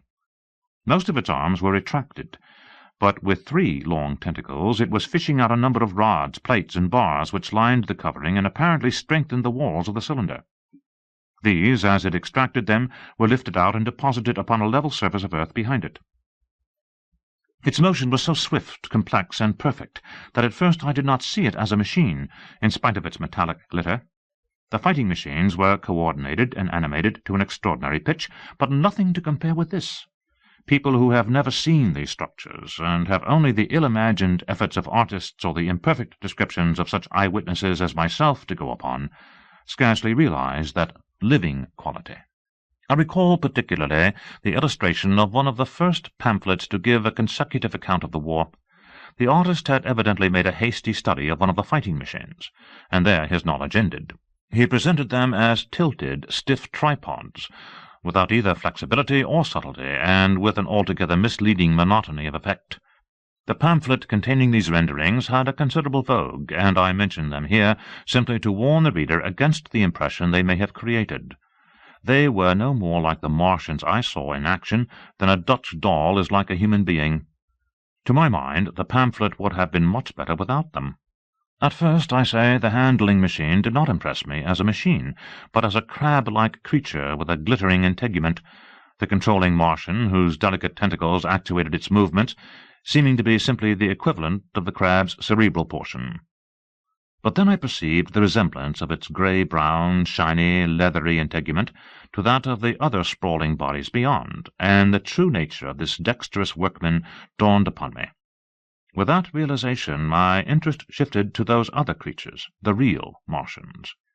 Already I had had a transient impression of these, and the first nausea no longer obscured my observation. Moreover, I was concealed and motionless, and under no urgency of action. They were, I now saw, the most unearthly creatures it is possible to conceive. They were huge round bodies, or rather heads, about 4 feet in diameter, each body having in front of it a face. This face had no nostrils. Indeed, the Martians do not seem to have had any sense of smell, but it had a pair of very large dark-coloured eyes, and just beneath this a kind of fleshy beak. In the back of this head, or body, I scarcely know how to speak of it, was the single, tight, tympanic surface, since known to be anatomically an ear, though it must have been almost useless in our dense air. In a group round the mouth were 16 slender, almost whip-like tentacles, arranged in 2 bunches of 8 each. These bunches have since been named, rather aptly, by that distinguished anatomist, Professor Howes, the hands. Even as I saw these Martians for the first time, they seemed to be endeavouring to raise themselves on these hands, but of course, with the increased weight of terrestrial conditions, this was impossible. There is reason to suppose that on Mars they may have progressed upon them with some facility. The internal anatomy, I may remark here, as dissection has since shown, was almost equally simple. The greater part of the structure was the brain, sending enormous nerves to the eyes, ear, and tactile tentacles. Besides this were the bulky lungs into which the mouth opened, and the heart and its vessels. The pulmonary distress caused by the denser atmosphere and greater gravitational attraction was only too evident in the convulsive movements of the outer skin. And this was the sum of the Martian organs. Strange as it may seem to a human being, all the complex apparatus of digestion, which makes up the bulk of our bodies, did not exist in the Martians. They were heads, merely heads. Entrails they had none. They did not eat, much less digest. Instead, they took the fresh, living blood of other creatures, and injected it into their own veins. I have myself seen this being done, as I shall mention in its place. But, squeamish as I may seem, I cannot bring myself to describe what I could not endure even to continue watching. Let it suffice to say, blood obtained from a still living animal, in most cases from a human being, was run directly by means of a little pipette into the recipient canal.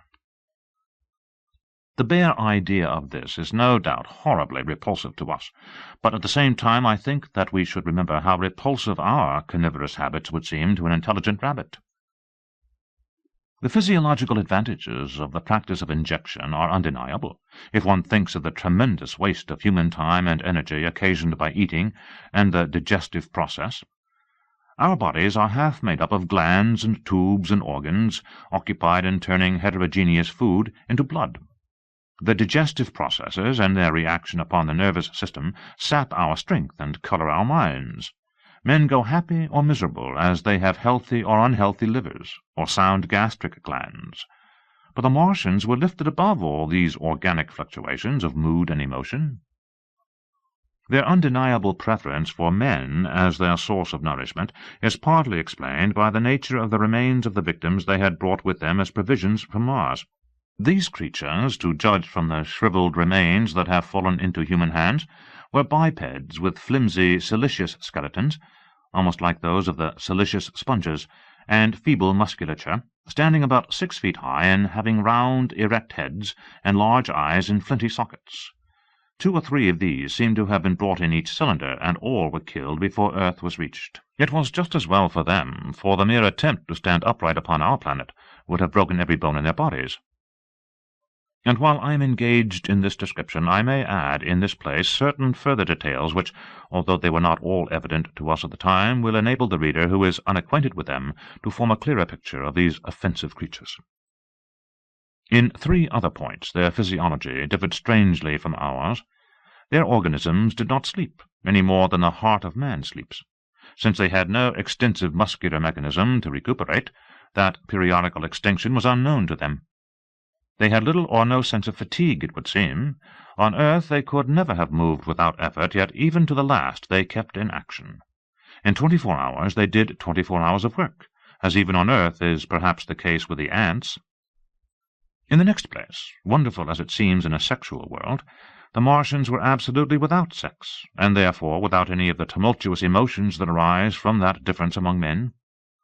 A young Martian, there can now be no dispute, was really born upon Earth during the war, and it was found attached to its parent, partially budded off, just as young lily bulbs bud off, or like the young animals in the freshwater polyp. In man, in all the higher terrestrial animals, such a method of increase has disappeared, but even on this earth it was certainly the primitive method. Among the lower animals, up even to those first cousins of the vertebrated animals, the tunicates, the 2 processes occur side by side. But finally the sexual method superseded its competitor altogether. On Mars, however, just the reverse has apparently been the case. It is worthy of remark that a certain speculative writer of quasi-scientific repute, writing long before the Martian invasion, did forecast for man a final structure not unlike the actual Martian condition. His prophecy, I remember, appeared in November or December 1893 in a long-defunct publication, the Pell-Mell Budget, and I recall a caricature of it in a pre-Martian periodical called Punch. He pointed out, writing in a foolish, facetious tone, that the perfection of mechanical appliances must ultimately supersede limbs, the perfection of chemical devices, digestion, that such organs as hair, external nose, teeth, ears, and chin were no longer essential parts of the human being, and that the tendency of natural selection would lie in the direction of their steady diminution through the coming ages. The brain alone remained a cardinal necessity. Only one other part of the body had a strong case for survival, and that was the hand, teacher and agent of the brain. While the rest of the body dwindled, the hands would grow larger. There is many a true word written in jest, and here in the Martians we have, beyond dispute, the actual accomplishment of such a suppression of the animal side of the organism by the intelligence. To me it is quite credible that the Martians may be descended from beings not unlike ourselves, by a gradual development of brain and hands, the latter giving rise to the 2 bunches of delicate tentacles at last, at the expense of the rest of the body. Without the body the brain would, of course, become a mere selfish intelligence, without any of the emotional substratum of the human being. The last salient point in which the systems of these creatures differed from ours was in what one might have thought a very trivial particular. Microorganisms, which cause so much disease and pain on Earth, have either never appeared upon Mars, or Martian sanitary science eliminated them ages ago. 100 diseases, all the fevers and contagions of human life, consumption, cancers, tumours, and such morbidities, never enter the scheme of their life. And speaking of the differences between the life on Mars and terrestrial life, I may allude here to the curious suggestions of the red weed. Apparently the vegetable kingdom in Mars, instead of having green for a dominant colour, is of a vivid blood-red tint. At any rate, the seeds which the Martians, intentionally or accidentally, brought with them gave rise in all cases to red-coloured growths. Only that known popularly as the redweed, however, gained any footing in competition with terrestrial forms. The red creeper was quite a transitory growth, and few people have seen it growing. For a time, however, the redweed grew with astonishing vigour and luxuriance. It spread up the sides of the pit by the 3rd or 4th day of our imprisonment, and its cactus-like branches formed a carmine fringe to the edges of our triangular window. And afterwards I found it broadcast throughout the country, and especially wherever there was a stream of water. The Martians had what appears to have been an auditory organ, a single round drum at the back of the head body, and eyes with a visual range not very different from ours, except that, according to Phillips, blue and violet were as black to them. It is commonly supposed that they communicated by sounds and tentacular gesticulations. This is asserted, for instance, in the able but hastily compiled pamphlet, written evidently by someone not an eyewitness to Martian actions, to which I have already alluded, and which, so far, has been the chief source of information concerning them. Now, no surviving human being saw so much of the Martians in action as I did. I take no credit to myself for an accident, but the fact is so. And I assert that I watched them closely time after time, and that I have seen 4, 5, and once 6 of them sluggishly performing the most elaborately complicated operations together without either sound or gesture. Their peculiar hooting invariably preceded feeding. It had no modulation, and was, I believe, in no sense a signal, but merely the expiration of air preparatory to the suctional operation. I have a certain claim to at least an elementary knowledge of psychology, and in this matter I am convinced, as firmly as I am convinced of anything, that the Martians interchanged thoughts without any physical intermediation.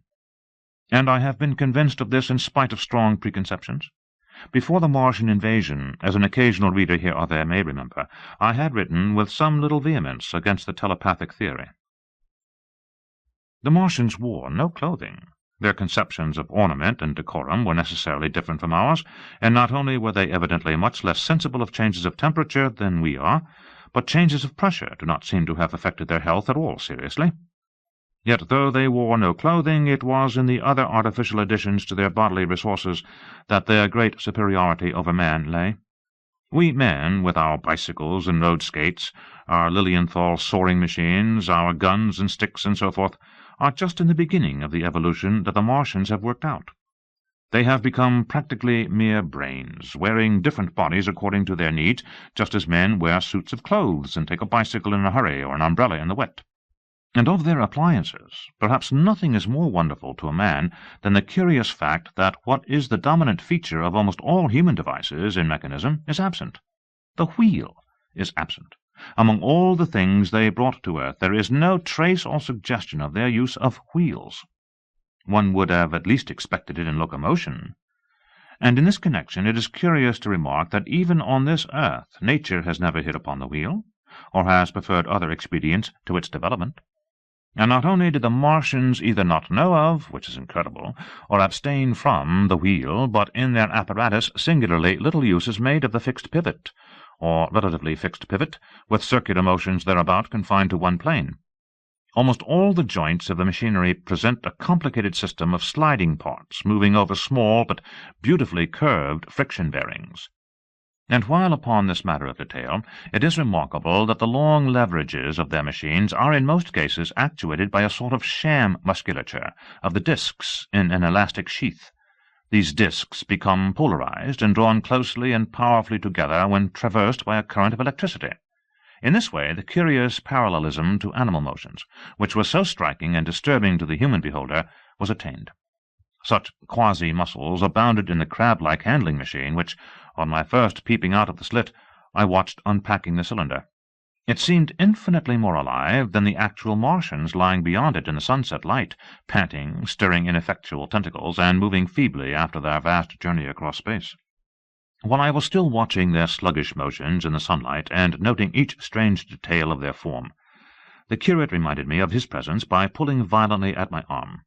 I turned to a scowling face and silent, eloquent lips. He wanted the slit, which permitted only one of us to peep through, and so I had to forego watching them for a time while he enjoyed that privilege. When I looked again, the busy handling machine had already put together several of the pieces of apparatus it had taken out of the cylinder into a shape having an unmistakable likeness to its own, and down on the left a busy little digging mechanism had come into view, emitting jets of green vapour and working its way round the pit, excavating and embarking in a methodical and discriminating manner. This it was which had caused the regular beating noise, and the rhythmic shocks that had kept our ruinous refuge quivering. It piped and whistled as it worked. So far as I could see, the thing was without a directing Martian at all. Chapter 3. The Days of Imprisonment. The arrival of a second fighting machine drove us from our peephole into the scullery, for we feared that from his elevation the Martian might see down upon us behind our barrier. At a later date we began to feel less in danger of their eyes, for to an eye, in the dazzle of the sunlight outside, our refuge must have been blank blackness. But at first the slightest suggestion of approach drove us into the scullery in hot, throbbing retreat. Yet, terrible as was the danger we incurred, the attraction of peeping was for both of us irresistible. And I recall now with a sort of wonder that, in spite of the infinite danger in which we were between starvation and a still more terrible death, we could yet struggle bitterly for that horrible privilege of sight. We would race across the kitchen in a grotesque way between eagerness and the dread of making a noise, and strike each other and thrust and kick within a few inches of exposure. The fact is that we had absolutely incompatible dispositions and habits of thought and action, and our danger and isolation only accentuated the incompatibility. At Halliford I had already come to hate the curate's trick of helpless exclamation, his stupid rigidity of mind. His endless muttering monologue vitiated every effort I made to think out a line of action, and drove me at times, thus pent up and intensified, almost to the verge of craziness. He was as lacking in restraint as a silly woman. He would weep for hours together, and I verily believe that to the very end this spoiled child of life thought his weak tears in some way efficacious, and I would sit in the darkness unable to keep my mind off him by reason of his importunities. He ate more than I did, and it was in vain I pointed out that our only chance of life was to stop in the house until the Martians had done with their pit, that in that long patience a time might presently come when we should need food. He ate and drank impulsively in heavy meals at long intervals. He slept little.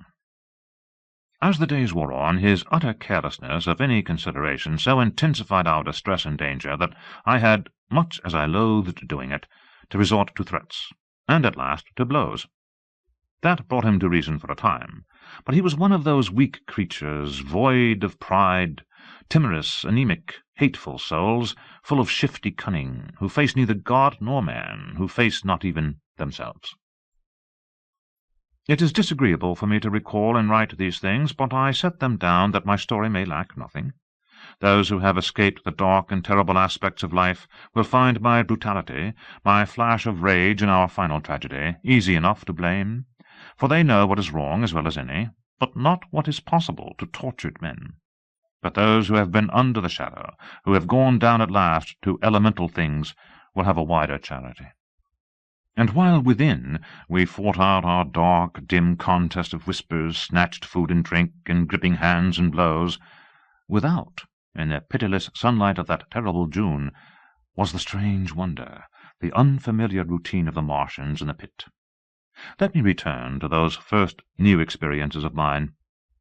After a long time I ventured back to the peephole, to find that the newcomers had been reinforced by the occupants of no fewer than 3 of the fighting machines. These last had brought with them certain fresh appliances that stood in an orderly manner about the cylinder.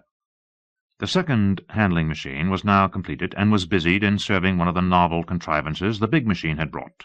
This was a body resembling a milk-can in its general form, above which oscillated a pear-shaped receptacle, and from which a stream of white powder flowed into a circular basin below. The oscillatory motion was imparted to this by one tentacle of the handling machine. With 2 spatulate hands the handling machine was digging out and flinging masses of clay into the pear-shaped receptacle above, while with another arm it periodically opened a door and removed rusty and blackened clinkers from the middle part of the machine. Another steely tentacle directed the powder from the basin along a ribbed channel towards some receiver that was hidden from me by the mound of bluish dust. From this unseen receiver a little thread of green smoke rose vertically into the quiet air. As I looked, the handling machine, with a faint and musical clinking, extended, telescopic fashion, a tentacle that had been, a moment before, a mere blunt projection, until its end was hidden behind the mound of clay. In another second it had lifted a bar of white aluminum into sight, untarnished as yet and shining dazzlingly, and deposited it in a growing stack of bars that stood at the side of the pit. Between sunset and starlight, this dexterous machine must have made more than 100 such bars out of the crude clay, and the mound of bluish dust rose steadily until it topped the side of the pit. The contrast between the swift and complex movements of these contrivances and the inert, panting clumsiness of their masters was acute, and for days I had to tell myself repeatedly that these latter were indeed the living of the two things. The curate had possession of the slit when the first men were brought to the pit. I was sitting below, huddled up, listening with all my ears. He made a sudden movement backward, and I, fearful that we were observed, crouched in a spasm of terror. He came sliding down the rubbish and crept beside me in the darkness, inarticulate, gesticulating, and for a moment I shared his panic. His gesture suggested a resignation of the slit, and after a little while my curiosity gave me courage, and I rose up, stepped across him, and clambered up to it. At first I could see no reason for his frantic behaviour. The twilight had now come, the stars were little and faint, but the pit was illuminated by the flickering green fire that came from the aluminum-making. The whole picture was a flickering scheme of green gleams and shifting rusty black shadows, strangely trying to the eyes. Over and through it all went the bats, heeding it not at all. The sprawling Martians were no longer to be seen. The mound of blue-green powder had risen to cover them from sight, and a fighting machine, with its legs contracted, crumpled, and abbreviated, stood across the corner of the pit. And then, amid the clangor of the machinery, came a drifting suspicion of human voices, that I entertained at first, only to dismiss. I crouched, watching this fighting machine closely, satisfying myself now, for the first time, that the hood did indeed contain a Martian. As the green flames lifted I could see the oily gleam of his integument and the brightness of his eyes. And suddenly I heard a yell, and saw a long tentacle reaching over the shoulder of the machine to the little cage that hunched upon its back. Then something struggling violently, was lifted high against the sky, a black, vague enigma against the starlight, and as this black object came down again I saw by the green brightness that it was a man. For an instant he was clearly visible. He was a stout, ruddy, middle-aged man, well-dressed. 3 days before he must have been walking the world, a man of considerable consequence. I could see his staring eyes and gleams of light on his studs and watch-chain. He vanished behind the mound, and for a moment there was silence. And then began a shrieking and a sustained and cheerful hooting from the Martians. I slid down the rubbish, struggled to my feet, clapped my hands over my ears, and bolted into the scullery. The curate, who had been crouching silently with his arms over his head, looked up as I passed, cried out quite loudly at my desertion of him, and came running after me. That night, as we lurked in the scullery, balanced between our horror and the terrible fascination this peeping had, although I felt an urgent need of action, I tried in vain to conceive some plan of escape. But afterwards, during the second day, I was able to consider our position with great clearness. The curate, I found, was quite incapable of discussion. This new and culminating atrocity had robbed him of all vestiges of reason or forethought. Practically he had already sunk to the level of an animal. But as the saying goes, I gripped myself with both hands. It grew upon my mind, once I could face the facts, that terrible as our position was, there was as yet no justification for absolute despair. Our chief chance lay in the possibility of the Martians making the pit nothing more than a temporary encampment. Or even if they kept it permanently, they might not consider it necessary to guard it, and a chance of escape might be afforded us. I also weighed very carefully the possibility of our digging a way out in a direction away from the pit, but the chances of our emerging within sight of some sentinel fighting machine seemed at first too great, and I should have had to do all the digging myself. The curate would certainly have failed me. It was on the third day, if my memory serves me right, that I saw the lad killed. It was the only occasion on which I actually saw the Martians feed. After that experience I avoided the hole in the wall for the better part of a day. I went into the scullery, removed the door, and spent some hours digging with my hatchet as silently as possible. But when I had made a hole about a couple of feet deep, the loose earth collapsed noisily, and I did not dare continue. I lost heart and lay down on the scullery floor for a long time, having no spirit even to move. And after that I abandoned altogether the idea of escaping by excavation. It says much for the impression the Martians had made upon me that at first I entertained little or no hope of our escape being brought about by their overthrow through any human effort. But on the 4th or 5th night I heard a sound like heavy guns. It was very late in the night, and the moon was shining brightly. The Martians had taken away the excavating machine, and save for a fighting machine that stood in the remoter bank of the pit, and a handling machine that was buried out of my sight in a corner of the pit immediately behind my peephole, the place was deserted by them. Except for the pale glow from the handling machine and the bars and patches of white moonlight, the pit was in darkness, and except for the clinking of the handling machine, quite still. That night was a beautiful serenity. Save for one planet, the moon seemed to have the sky to herself.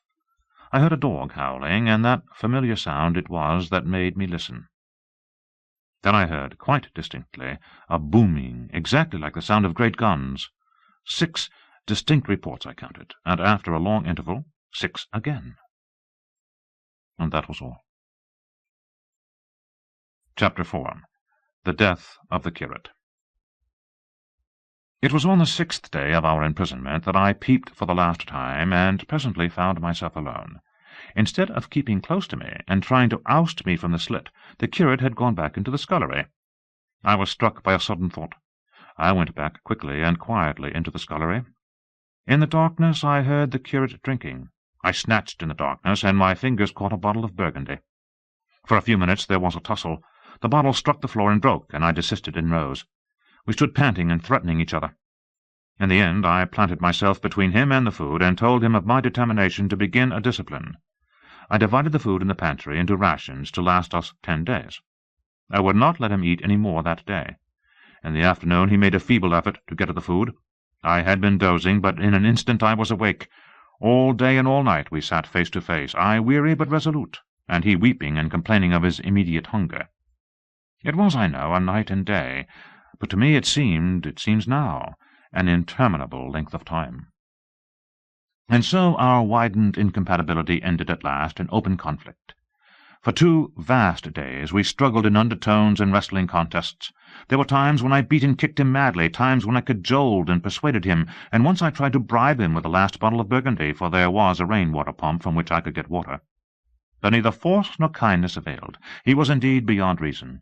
He would neither desist from his attacks on the food, nor from his noisy babbling to himself. The rudimentary precautions to keep our imprisonment endurable he would not observe. Slowly I began to realize the complete overthrow of his intelligence, to perceive that my sole companion in this close and sickly darkness was a man insane. From certain vague memories I am inclined to think my own mind wandered at times. I had strange and hideous dreams whenever I slept. It sounds paradoxical, but I am inclined to think that the weakness and insanity of the curate warned me, braced me, and kept me a sane man. On the 8th day he began to talk aloud instead of whispering, and nothing I could do would moderate his speech. "It is just, O God," he would say over and over again. "It is just. On me and mine be the punishment laid. We have sinned, we have fallen short. There was poverty, sorrow, the poor were trodden in the dust, and I held my peace. I preached acceptable folly. My God, what folly, when I should have stood up, though I died for it, and called upon them to repent, repent. Oppressors of the poor and needy, the wine-press of God." Then he would suddenly revert to the matter of the food I withheld from him, praying, begging, weeping, at last threatening. He began to raise his voice. I prayed him not to. He perceived a hold on me. He threatened he would shout and bring the Martians upon us. For a time that scared me, but any concession would have shortened our chance of escape beyond estimating. I defied him, although I felt no assurance that he might not do this thing. But that day, at any rate, he did not. He talked with his voice rising slowly through the greater part of the 8th and 9th days, threats, entreaties, mingled with a torrent of half-sane and always frothy repentance for his vacant sham of God's service, such as made me pity him. Then he slept a while, and began again with renewed strength, so loudly that I must needs make him desist. "Be still," I implored. He rose to his knees, for he had been sitting in the darkness near the copper. "I have been still too long," he said in a tone that must have reached the pit, "and now I must bear my witness. Woe unto this unfaithful city!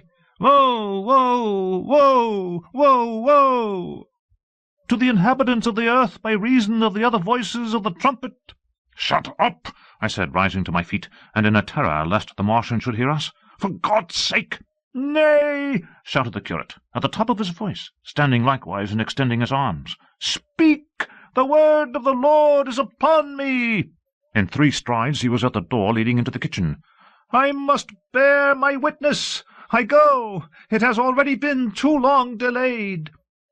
I put out my hand and felt the meat chopper hanging to the wall. In a flash I was after him. I was fierce with fear. Before he was halfway across the kitchen I had overtaken him. With one last touch of humanity I turned the blade back and struck him with the butt. He went headlong forward and lay stretched on the ground. I stumbled over him and stood panting. He lay still. Suddenly I heard a noise without, the run and smash of slipping plaster, and the triangular aperture in the wall was darkened. I looked up and saw the lower surface of a handling machine coming slowly across the hole. One of its gripping limbs curled amid the debris. Another limb appeared, feeling its way over the fallen beams. I stood petrified, staring. Then I saw through a sort of glass plate near the edge of the body the face, as we may call it, and the large dark eyes of a Martian peering. And then a long metallic snake of tentacle came feeling slowly through the hole. I turned by an effort, stumbled over the curate, and stopped at the scullery door. The tentacle was now some way, 2 yards or more in the room, and twisting and turning with queer, sudden movements this way and that. For a while I stood fascinated by that slow, fitful advance. Then, with a faint, hoarse cry, I forced myself across the scullery. I trembled violently. I could scarcely stand upright. I opened the door of the coal cellar and stood there in the darkness, staring at the faintly lit doorway into the kitchen and listening. Had the Martian seen me? What was it doing now? Something was moving to and fro there, very quietly. Every now and then it tapped against the wall or started on its movements with a faint metallic ringing, like the movements of keys on a split ring. Then a heavy body, I knew too well what, was dragged across the floor of the kitchen towards the opening. Irresistibly attracted, I crept to the door and peeped into the kitchen. In the triangle of bright outer sunlight I saw the Martian, in its Briareus of a handling machine, scrutinizing the curate's head. I thought at once that it would infer my presence from the mark of the blow I had given him. I crept back to the coal cellar, shut the door, and began to cover myself up as much as I could, and as noiselessly as possible in the darkness among the firewood and coal therein. Every now and then I paused, rigid, to hear if the Martian had thrust its tentacles through the opening again. Then the faint metallic jingle returned. I traced it slowly, feeling over the kitchen. Presently I heard it nearer, in the scullery, as I judged. I thought that its length might be insufficient to reach me. I prayed copiously. It passed, scraping faintly across the cellar door. An age of almost intolerable suspense intervened. Then I heard it fumbling at the latch. It had found the door. The Martians understood doors. It worried at the catch for a minute, perhaps, and then the door opened. In the darkness I could just see the thing, like an elephant's trunk more than anything else, waving towards me and touching and examining the wall, coals, wood, and ceiling. It was like a black worm, swaying its blind head to and fro. Once even it touched the heel of my boot.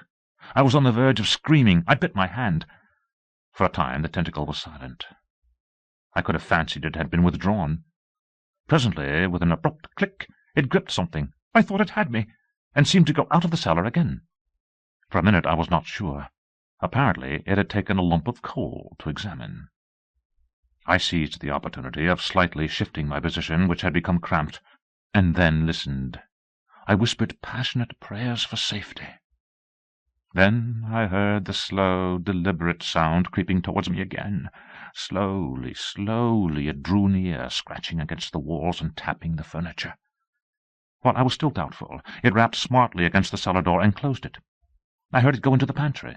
and the biscuit tins rattled, and a bottle smashed, and then came a heavy bump against the cellar door. Then silence that passed into an infinity of suspense. Had it gone? At last I decided that it had. It came into the scullery no more, but I lay all the 10th day in the close darkness, buried among coals and firewood, not daring even to crawl out for the drink for which I craved. It was the 11th day before I ventured so far from my security. Chapter 5. The Stillness. My first act before I went into the pantry was to fasten the door between the kitchen and the scullery. But the pantry was empty. Every scrap of food had gone. Apparently the Martian had taken it all on the previous day. At that discovery I despaired for the first time. I took no food or no drink either on the 11th or the 12th day. At first my mouth and throat were parched, and my strength ebbed sensibly. I sat about in the darkness of the scullery in a state of despondent wretchedness. My mind ran on eating. I thought I had become deaf, for the noises of movement I had been accustomed to hear from the pit had ceased absolutely. I did not feel strong enough to crawl noiselessly to the peephole, or I would have gone there. On the 12th day my throat was so painful that, taking the chance of alarming the Martians, I attacked the creaking rainwater pump that stood by the sink, and got a couple of glassfuls of blackened and tainted rainwater. I was greatly refreshed by this, and emboldened by the fact that no inquiring tentacle followed the noise of my pumping. During these days, in a rambling, inconclusive way, I thought much of the curate and of the manner of his death. On the 13th day I drank some more water, and dozed and thought disjointedly of eating and of vague, impossible plans of escape. Whenever I dozed, I dreamt of horrible phantasms, of the death of the curate, or of sumptuous dinners, but asleep or awake I felt a keen pain that urged me to drink again and again. The light that came into the scullery was no longer grey, but red. To my disordered imagination it seemed the colour of blood. On the 14th day I went into the kitchen, and I was surprised to find that the fronds of the red weed had grown right across the hole in the wall, turning the half-light of the place into a crimson-coloured obscurity. It was early on the 15th day that I heard a curious, familiar sequence of sounds in the kitchen, and listening, identified it as the snuffing and scratching of a dog. Going into the kitchen, I saw a dog's nose peering in through a break among the ruddy fronds. This greatly surprised me. At the scent of me, he barked shortly. I thought if I could induce him to come into the place quietly, I should be able, perhaps, to kill and eat him, and in any case it would be advisable to kill him, lest his actions attracted the attention of the Martians. I crept forward, saying, "Good dog," very softly, but he suddenly withdrew his head and disappeared. I listened. I was not deaf, but certainly the pit was still. I heard a sound like the flutter of a bird's wings, and a hoarse croaking, but that was all. For a long while I lay close to the peephole, but not daring to move aside the red plants that obscured it. Once or twice I heard a faint pitter-patter, like the feet of the dog going hither and thither on the sand far below me, and there were more bird-like sounds, but that was all. At length, encouraged by the silence, I looked out. Except in the corner, where a multitude of crows hopped and fought over the skeletons of the dead the Martians had consumed, there was not a living thing in the pit. I stared about me, scarcely believing my eyes.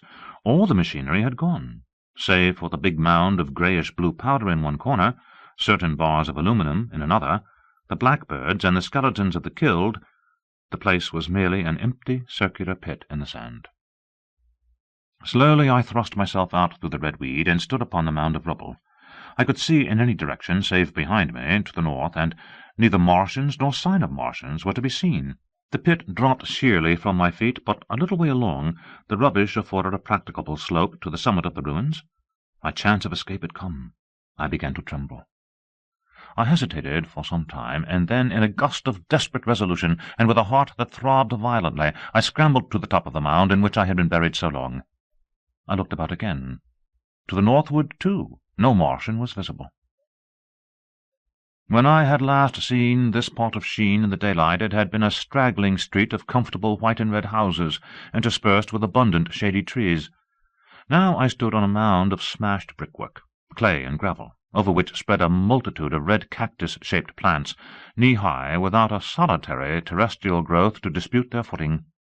The trees near me were dead and brown, but further a network of red thread sealed the still-living stems.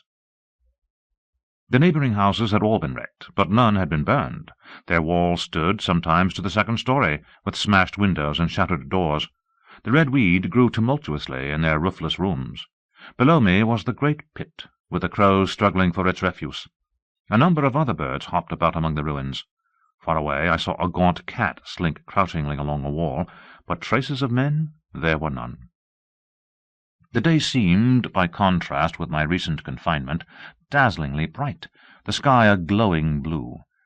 A gentle breeze kept the red weed that covered every scrap of unoccupied ground gently swaying. And oh, the sweetness of the air! Chapter 6. The Work of 15 Days. For some time I stood tottering on the mound, regardless of my safety. Within that noisome den from which I had emerged, I had thought with a narrow intensity only of our immediate security. I had not realized what had been happening to the world, had not anticipated this startling vision of unfamiliar things. I had expected to see Sheen in ruins.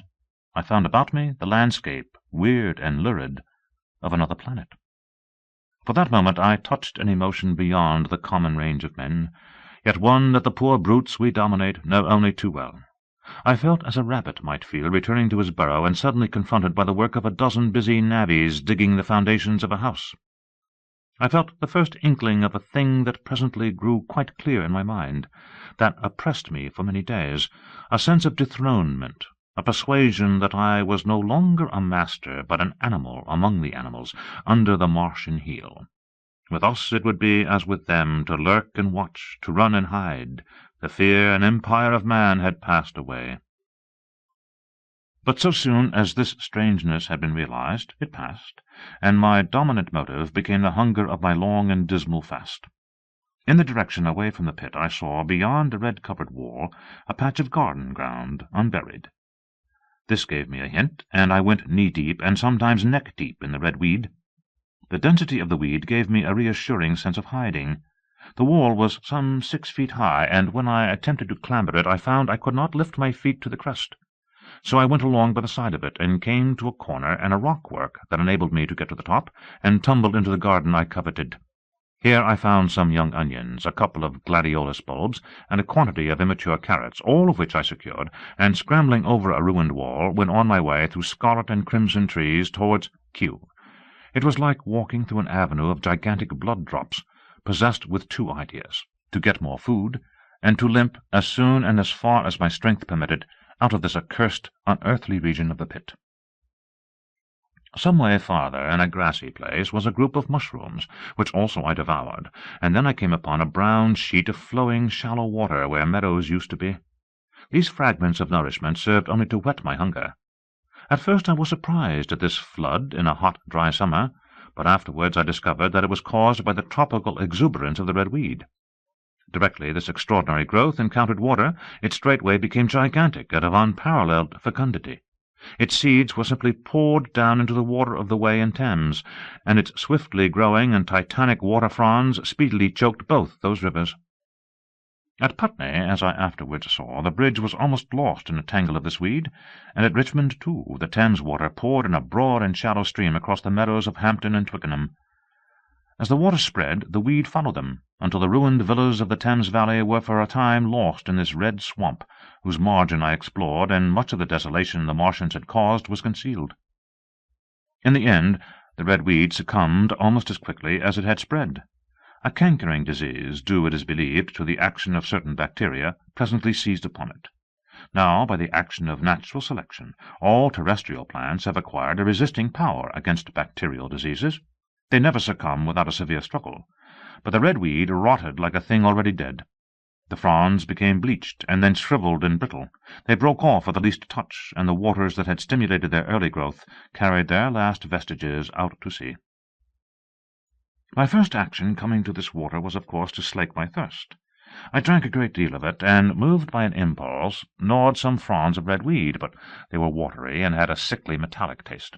I found the water was sufficiently shallow for me to wade securely, although the red weed impeded my feet a little, but the flood evidently got deeper towards the river, and I turned back to Mortlake. I managed to make out the road by means of occasional ruins of its villas and fences and lamps, and so presently I got out of this spate and made my way to the hill going up towards Roehampton, and came out on Putney Common. Here the scenery changed from the strange and unfamiliar to the wreckage of the familiar. Patches of ground exhibited the devastation of a cyclone, and in a few score yards I would come upon perfectly undisturbed spaces, houses with their blinds trimly drawn and doors closed, as if they had been left for a day by the owners, or as if their inhabitants slept within. The red weed was less abundant, the tall trees along the lane were free from the red creeper. I hunted for food among the trees, finding nothing, and I also raided a couple of silent houses, but they had already been broken into and ransacked. I rested for the remainder of the daylight in a shrubbery, being, in my enfeebled condition, too fatigued to push on. All this time I saw no human beings, and no signs of the Martians. I encountered a couple of hungry-looking dogs, but both hurried circuitously away from the advances I made them. Near Roehampton I had seen 2 human skeletons, not bodies, but skeletons, picked clean, and in the wood by me I found the crushed and scattered bones of several cats and rabbits, and the skull of a sheep. But though I gnawed parts of these in my mouth, there was nothing to be got from them. After sunset I struggled on along the road towards Putney, where I think the heat-ray must have been used for some reason, and in the garden beyond Roehampton I got a quantity of immature potatoes, sufficient to stay my hunger. From this garden one looked down upon Putney and the river. The aspect of the place in the dusk was singularly desolate. Blackened trees, blackened, desolate ruins, and down the hill the sheets of the flooded river, red-tinged with the weed. And over all, silence. It filled me with indescribable terror to think how swiftly that desolating change had come. For a time I believed that mankind had been swept out of existence, and that I stood there alone, the last man left alive. Hard by the top of Putney Hill I came upon another skeleton, with the arms dislocated and removed several yards from the rest of the body. As I proceeded, I became more and more convinced that the extermination of mankind was, save for such stragglers as myself, already accomplished in this part of the world. The Martians, I thought, had gone on and left the country desolated, seeking food elsewhere. Perhaps even now they were destroying Berlin or Paris, or it might be they had gone northward. Chapter 7. The Man on Putney Hill. I spent that night in the inn that stands at the top of Putney Hill, sleeping in a maid bed for the first time since my flight to Leatherhead. I will not tell the needless trouble I had breaking into that house. Afterwards I found the front door was on the latch, nor how I ransacked every room for food, until just on the verge of despair, in what seemed to me to be a servant's bedroom, I found a rat-gnawed crust and 2 tins of pineapple. The place had been already searched and emptied. In the bar I afterwards found some biscuits and sandwiches that had been overlooked. The latter I could not eat. They were too rotten, but the former not only stayed my hunger, but filled my pockets. I lit no lamps, fearing some Martian might come beating that part of London for food in the night. Before I went to bed I had an interval of restlessness, and prowled from window to window, peering out for some sign of these monsters. I slept little.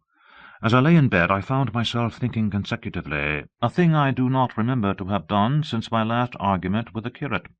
During all the intervening time my mental condition had been a hurrying succession of vague emotional states, or a sort of stupid receptivity. But in the night my brain, reinforced, I suppose, by the food I had eaten, grew clear again, and I thought. 3 things struggled for possession of my mind: the killing of the curate, the whereabouts of the Martians, and the possible fate of my wife. The former gave me no sensation of horror or remorse to recall. I saw it simply as a thing done, a memory infinitely disagreeable, but quite without the quality of remorse. I saw myself then, as I see myself now, driven step by step towards that hasty blow, the creature of a sequence of accidents leading inevitably to that. I felt no condemnation, yet the memory, static, unprogressive, haunted me. In the silence of the night, with that sense of the nearness of God that sometimes comes into the stillness and the darkness, I stood my trial, my only trial, for that moment of wrath and fear. I retraced every step of our conversation from the moment when I had found him crouching beside me, heedless of my thirst, and pointing to the fire and smoke that streamed up from the ruins of Weybridge. We had been incapable of cooperation. Grim chance had taken no heed of that. Had I foreseen, I should have left him at Halliford. But I did not foresee, and crime is to foresee and do, and I set this down as I have set all this story down, as it was. There were no witnesses. All these things I might have concealed, but I set it down, and the reader must form his judgment as he will. And when, by an effort, I had set aside that picture of a prostrate body, I faced the problem of the Martians and the fate of my wife. For the former I had no data. I could imagine 100 things, and so, unhappily, I could for the latter. And suddenly that night became terrible. I found myself sitting up in bed, staring at the dark. I found myself praying that the heat ray might have suddenly and painlessly struck her out of being. Since the night of my return from Leatherhead I had not prayed. I had uttered prayers, fetish prayers, had prayed as heathens mutter charms when I was in extremity, but now I prayed indeed, pleading steadfastly and sanely, face to face with the darkness of God. Strange night! Strangest in this, that so soon as dawn had come, I, who had talked with God, crept out of the house like a rat leaving its hiding-place, a creature scarcely larger, an inferior animal, a thing that for any passing whim of our masters might be hunted and killed. Perhaps they also prayed confidently to God. Surely, if we have learned nothing else, this war has taught us pity. Pity for those witless souls that suffer our dominion. The morning was bright and fine, and the eastern sky glowed pink, and was fretted with little golden clouds. In the road that runs from the top of Putney Hill to Wimbledon was a number of poor vestiges of the panic torrent that must have poured Londonward on the Sunday night after the fighting began. There was a little two-wheeled cart inscribed with the name of Thomas Lobb, greengrocer, New Malden, with a smashed wheel and an abandoned tin trunk. There was a straw hat trampled into the now hardened mud, and at the top of West Hill a lot of blood-stained glass about the overturned water trough. My movements were languid, my plans of the vaguest. I had an idea of going to Leatherhead, though I knew that there I had the poorest chance of finding my wife. Certainly, unless death had overtaken them suddenly, my cousins and she would have fled thence, but it seemed to me I might find or learn there whither the Surrey people had fled. I knew I wanted to find my wife, that my heart ached for her and the world of men, but I had no clear idea how the finding might be done. I was also sharply aware now of my intense loneliness. From the corner I went, under cover of a thicket of trees and bushes, to the edge of Wimbledon Common, stretching wide and far. That dark expanse was lit in patches by yellow gorse and broom. There was no red weed to be seen, and as I prowled, hesitating, on the verge of the open, the sun rose, flooding it all with light and vitality. I came upon a busy swarm of little frogs in a swampy place among the trees. I stopped to look at them, drawing a lesson from their stout resolve to live. And presently, turning suddenly with an odd feeling of being watched, I beheld something crouching amid a clump of bushes. I stood regarding this. I made a step towards it, and it rose up and became a man, armed with a cutlass. I approached him slowly. He stood silent and motionless, regarding me. As I drew nearer, I perceived he was dressed in clothes as dusty and filthy as my own. He looked, indeed, as though he had been dragged through a culvert. Nearer, I distinguished the green slime of ditches mixing with the pale drab of dried clay and shiny coaly patches. His black hair fell over his eyes, and his face was dark and dirty and sunken, so that at first I did not recognize him. There was a red cut across the lower part of his face. "Stop!" he cried, when I was within 10 yards of him, and I stopped. His voice was hoarse. "Where do you come from?" he said. I thought, surveying him. "I come from Mortlake," I said. "I was buried near the pit the Martians made about their cylinder. I have worked my way out and escaped." "There is no food about here," he said. "This is my country. All this hill down to the river, and back to Clapham, and up to the edge of the common. There's only food for one." "Which way are you going?" I answered slowly. "I don't know," I said. "I have been buried in the ruins of a house 13 or 14 days. I don't know what has happened." He looked at me doubtfully, then started, and looked with a changed expression. "I've no wish to stop about here," said I. "I think I shall go to Leatherhead, for my wife was there." He shot out a pointing finger. "It is you," said he, "the man from Woking. And you weren't killed at Weybridge?" I recognized him at the same moment. "You are the artilleryman who came into my garden." "Good luck," he said. "We are lucky ones. Fancy you! He put out a hand, and I took it. I crawled up a drain, he said, but they didn't kill everyone. And after they went away, I got off towards Walton across the fields, but it's not 16 days altogether, and your hair is grey. He looked over his shoulder suddenly. Only a rook, he said.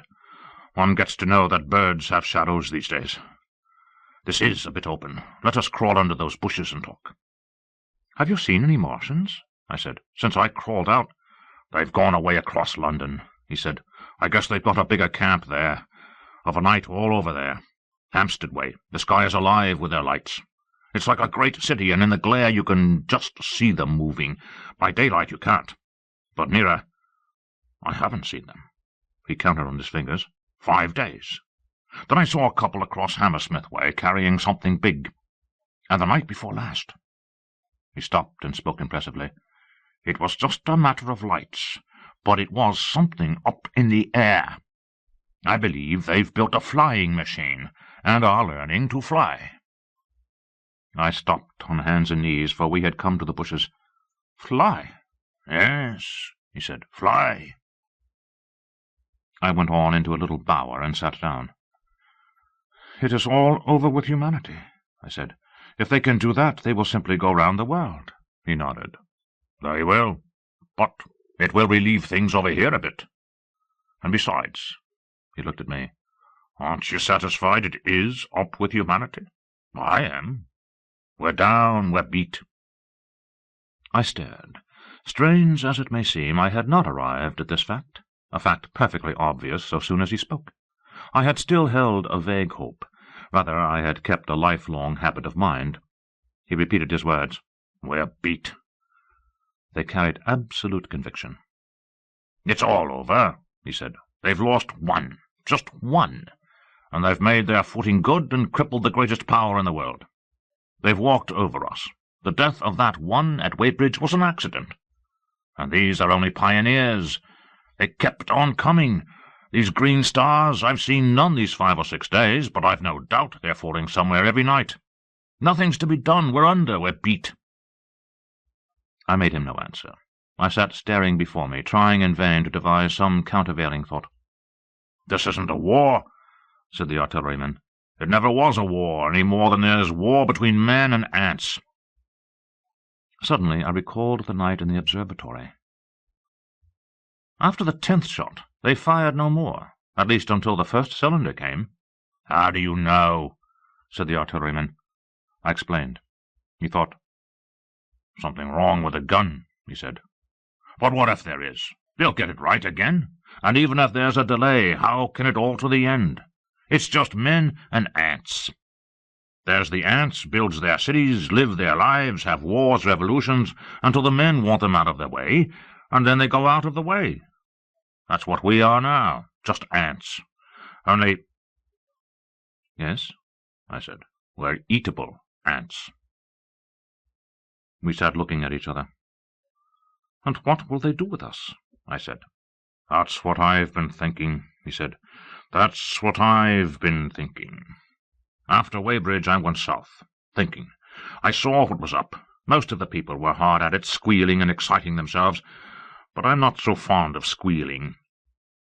I've been in sight of death once or twice. I'm not an ornamental soldier, and at the best and worst, death, it's just death, and it's the man that keeps on thinking comes through.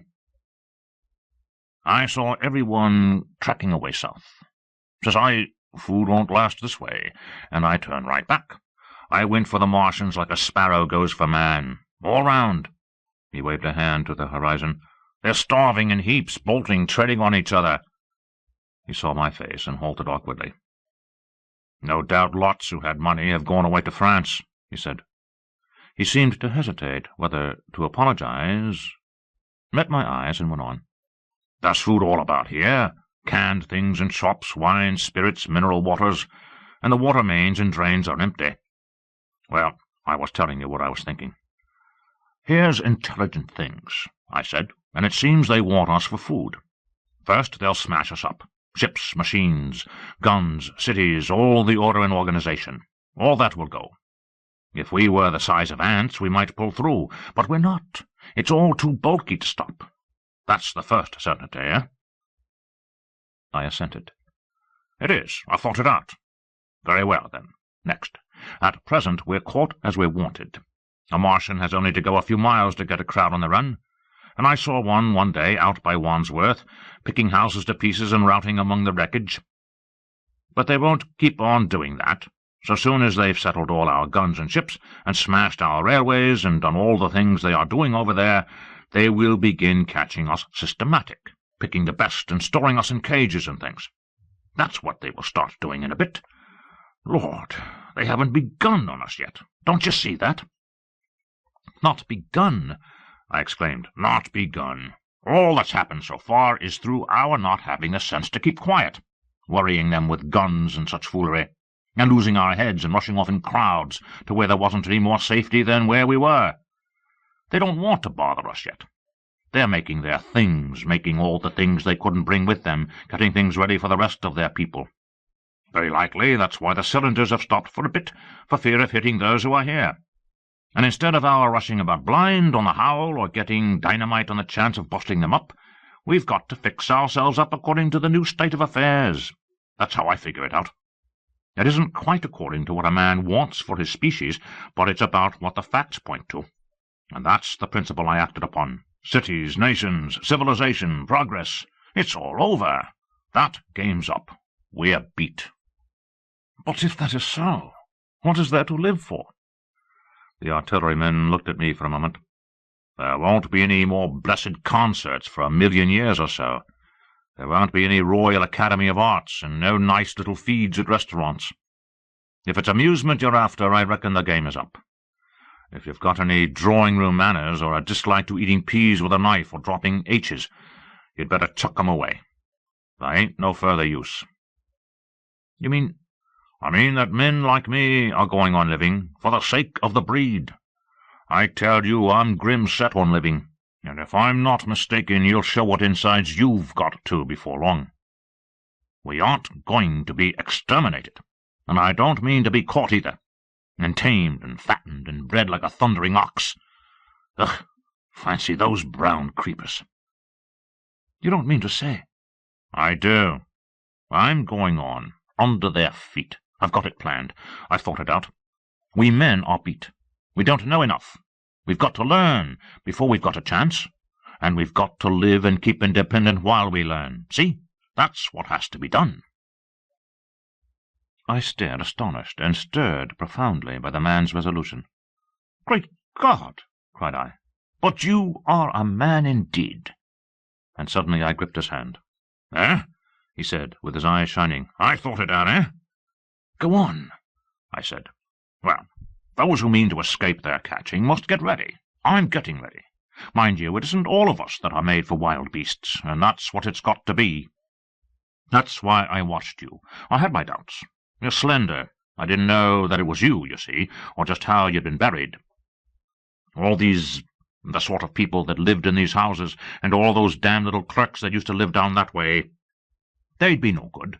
They haven't any spirit in them, no proud dreams and no proud lusts. And a man who hasn't one or the other, Lord, what is he but funk and precautions? They just used to skedaddle off to work. I've seen hundreds of 'em, bit of breakfast in hand, running wild and shining to catch their little season-ticket train, for fear they'd get dismissed if they didn't, working at businesses they were afraid to take the trouble to understand, skedaddling back for fear they wouldn't be in time for dinner, keeping indoors after dinner for fear of the back streets, and sleeping with the wives they married, not because they wanted them, but because they had a bit of money they would make for safety in their one little miserable skedaddle through the world. Lives insured and a bit invested for fear of accidents. And on Sundays, fear of the hereafter. As if hell was built for rabbits. Well, the Martians will just be a godsend to these. Nice roomy cages, fattening food, careful breeding, no worry. After a week or so chasing about the fields and lands on empty stomachs, they'll come and be caught cheerful. They'll be quite glad after a bit. They'll wonder what people did before there were Martians to take care of them.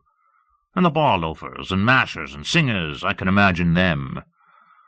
I can imagine them, he said, with a sort of sombre gratification. There'll be any amount of sentiment and religion loose among them. There's hundreds of things I saw with my eyes that I've only begun to see clearly these last few days. There's lots will take things as they are, fat and stupid, and lots will be worried by a sort of feeling that it's all wrong, and that they ought to be doing something. Now, whenever things are so that a lot of people feel they ought to be doing something, the weak, and those who go weak with a lot of complicated thinking, always make for a sort of do-nothing religion, very pious and superior, and submit to persecution and the will of the Lord. Very likely you've seen the same thing. It's energy in a gale of funk, and turned clean inside out.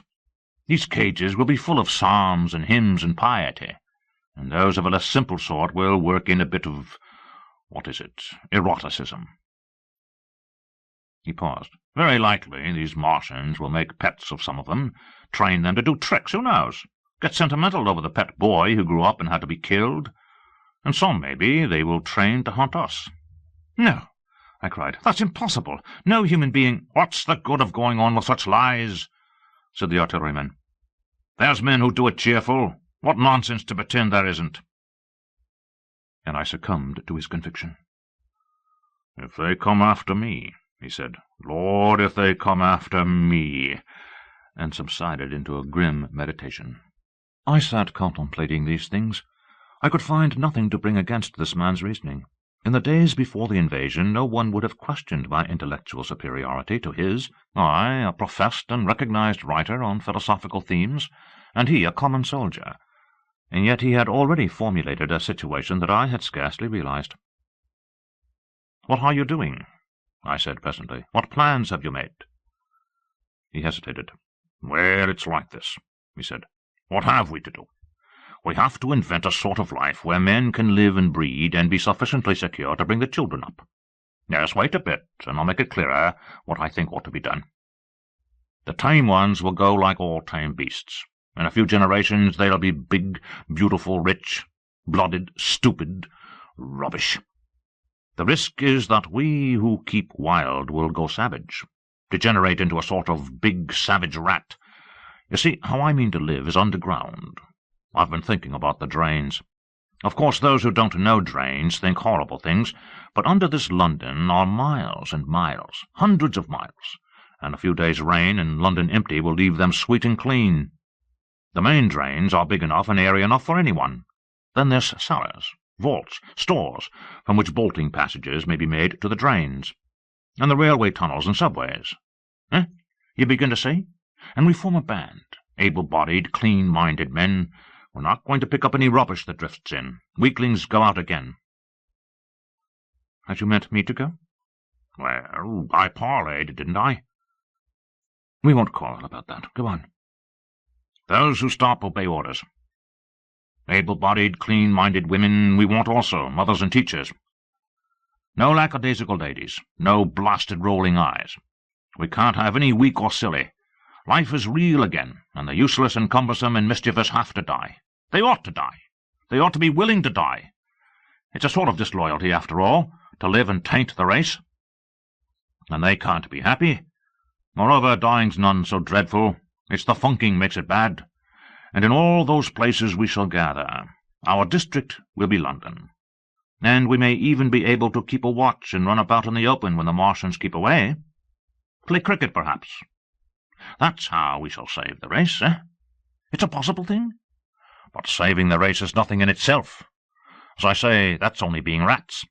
It's saving our knowledge and adding to it is the thing. There men like you come in. There's books, there's models. We must make great safe places down deep and get all the books we can. Not novels and poetry swipes, but ideas, science books. That's where men like you come in. We must go to the British Museum and pick all those books through. Especially we must keep up our science, learn more. We must watch these Martians. Some of us must go as spies. When it's all working, perhaps I will. Get caught, I mean. And the great thing is we must leave the Martians alone. We mustn't even steal. If we get in their way, we clear out. We must show them we mean no harm. Yes, I know, but they're intelligent things, and they won't hunt us down if they have all they want, and think we're just harmless vermin." The artilleryman paused and laid a brown hand upon my arm. "After all, it may not be so much we may have to learn before. Just imagine this. 4 or 5 of their fighting machines suddenly starting off, heat rays right and left and not a Martian in 'em. not a Martian in 'em, but men who have learned the way how. It may be in my time even, those men. Fancy having one of them lovely things, with its heat ray wide and free. Fancy having it in control. What would it matter if you smashed to smithereens at the end of the run, after a bust like that? I reckon the Martians will open their beautiful eyes. Can't you see them, man? Can't you see them hurrying, puffing and blowing and hooting to their other mechanical affairs? Something out of gear in every case, and swish, bang, rattle, swish, just as they are fumbling over it, swish comes the heat ray, and behold, man has come back to his own. For a while the imaginative daring of the artilleryman, and the tone of assurance and courage he assumed, completely dominated my mind. I believed unhesitatingly both in his forecast of human destiny, and in the practicability of his astonishing scheme, and the reader who thinks me susceptible and foolish must contrast his position, reading steadily with all his thoughts about his subject, and mine, crouching fearfully in the bushes and listening, distracted by apprehension. We talked in this manner through the early morning time, and later crept out of the bushes, and, after scanning the sky for Martians, hurried precipitately to the house on Putney Hill, where he had made his lair. It was the coal cellar of the place, and when I saw the work he had spent a week upon, it was a burrow scarcely 10 yards long, which he designed to reach to the main drain on Putney Hill, I had my first inkling of the gulf between his dreams and his powers. Such a hole I could have dug in a day, but I believed in him sufficiently to work with him all that morning until past midday at his digging. We had a garden barrow, and shot the earth we removed against the kitchen range. We refreshed ourselves with a tin of mock turtle soup and wine from the neighbouring pantry. I found a curious relief from the aching strangeness of the world in this steady labour. As we worked, I turned his project over in my mind, and presently objections and doubts began to arise. But I worked there all the morning, so glad was I to find myself with a purpose again. After working an hour, I began to speculate on the distance one had to go before the cloaca was reached, the chances we had of missing it altogether. My immediate trouble was why we should dig this long tunnel when it was possible to get into the drain at once down one of the manholes, and work back to the house. It seemed to me, too, that the house was inconveniently chosen, and required a needless length of tunnel. And just as I was beginning to face these things, the artilleryman stopped digging and looked at me. "We're working well," he said. He put down his spade. "Let us knock off a bit," he said. "I think it's time we reconnoitred from the roof of the house." I was for going on, and after a little hesitation he resumed his spade, and then suddenly I was struck by a thought. I stopped, and so did he at once. "Why were you walking about the common," I said, "instead of being here?" "Taking the air," he said. "I was coming back. It's safer by night." "But the work?" "Oh, one can't always work," he said, and in a flash I saw the man plain. He hesitated, holding a spade. "We ought to reconnoitre now," he said, "because if any come near they may hear the spades and drop upon us unawares." I was no longer disposed to object. We went together to the roof and stood on a ladder peeping out of the roof door. No Martians were to be seen, and we ventured out on the tiles and slipped down under shelter of the parapet. From this position a shrubbery hid the greater portion of Putney, but we could see the river below, a bubbly mass of red weed, and the low parts of Lambeth flooded in red. The red creeper swarmed up the trees about the old palace, and their branches stretched gaunt and dead, and set with shriveled leaves from amid its clusters. It was strange how entirely dependent both these things were upon flowing water for their propagation. About us neither had gained a footing. Laburnums, pink maize, snowballs, and trees of arborvitae rose out of laurels and hydrangeas, green and brilliant into the sunlight. Beyond Kensington dense smoke was rising, and that and a blue haze hid the northward hills. The artilleryman began to tell me of the sort of people who still remained in London. "One night last week," he said, "some fools got the electric light in order, and there was all Regent Street and the Circus ablaze, crowded with painted and ragged drunkards, men and women, dancing and shouting till dawn. A man who was there told me, and as the day came they became aware of a fighting machine standing near by the Langham and looking down at them. Heaven knows how long he had been there. It must have given some of them a nasty turn. He came down the road towards them and picked up nearly 100, too drunk or frightened to run away." Grotesque gleam of a time no history will ever fully describe. From that, in answer to my questions, he came round to his grandiose plans again. He grew enthusiastic. He talked so eloquently of the possibility of capturing a fighting machine that I more than half believed in him again. But now that I was beginning to understand something of his quality, I could divine the stress he laid on doing nothing precipitately. And I noted that now there was no question that he personally was to capture and fight the great machine. After a time we went down to the cellar. Neither of us seemed disposed to resume digging, and when he suggested a meal, I was nothing loath. He became suddenly very generous, and when we had eaten he went away and returned with some excellent cigars. We lit these, and his optimism glowed. He was inclined to regard my coming as a great occasion. "There's some champagne in the cellar," he said. "We can dig better on this Thames-side Burgundy," said I. "No," said he. "I am host today. Champagne! Great God, we've a heavy enough task before us. Let us take a rest and gather strength while we may. Look at these blistered hands." And pursuant to this idea of a holiday, he insisted upon playing cards after we had eaten. He taught me euchre, and after dividing London between us, I taking the northern side and he the southern, we played for parish points. Grotesque and foolish as this will seem to the sober reader, it is absolutely true, and what is more remarkable, I found the card game and several others we played extremely interesting. Strange mind of man! That, with our species upon the edge of extermination or appalling degradation, with no clear prospect before us but the chance of a horrible death, we could sit following the chance of this painted pasteboard, and playing the joker with vivid delight. Afterwards he taught me poker, and I beat him at 3 tough chess games. When dark came, we decided to take the risk, and lit a lamp. After an interminable string of games, we supped, and the artilleryman finished the champagne.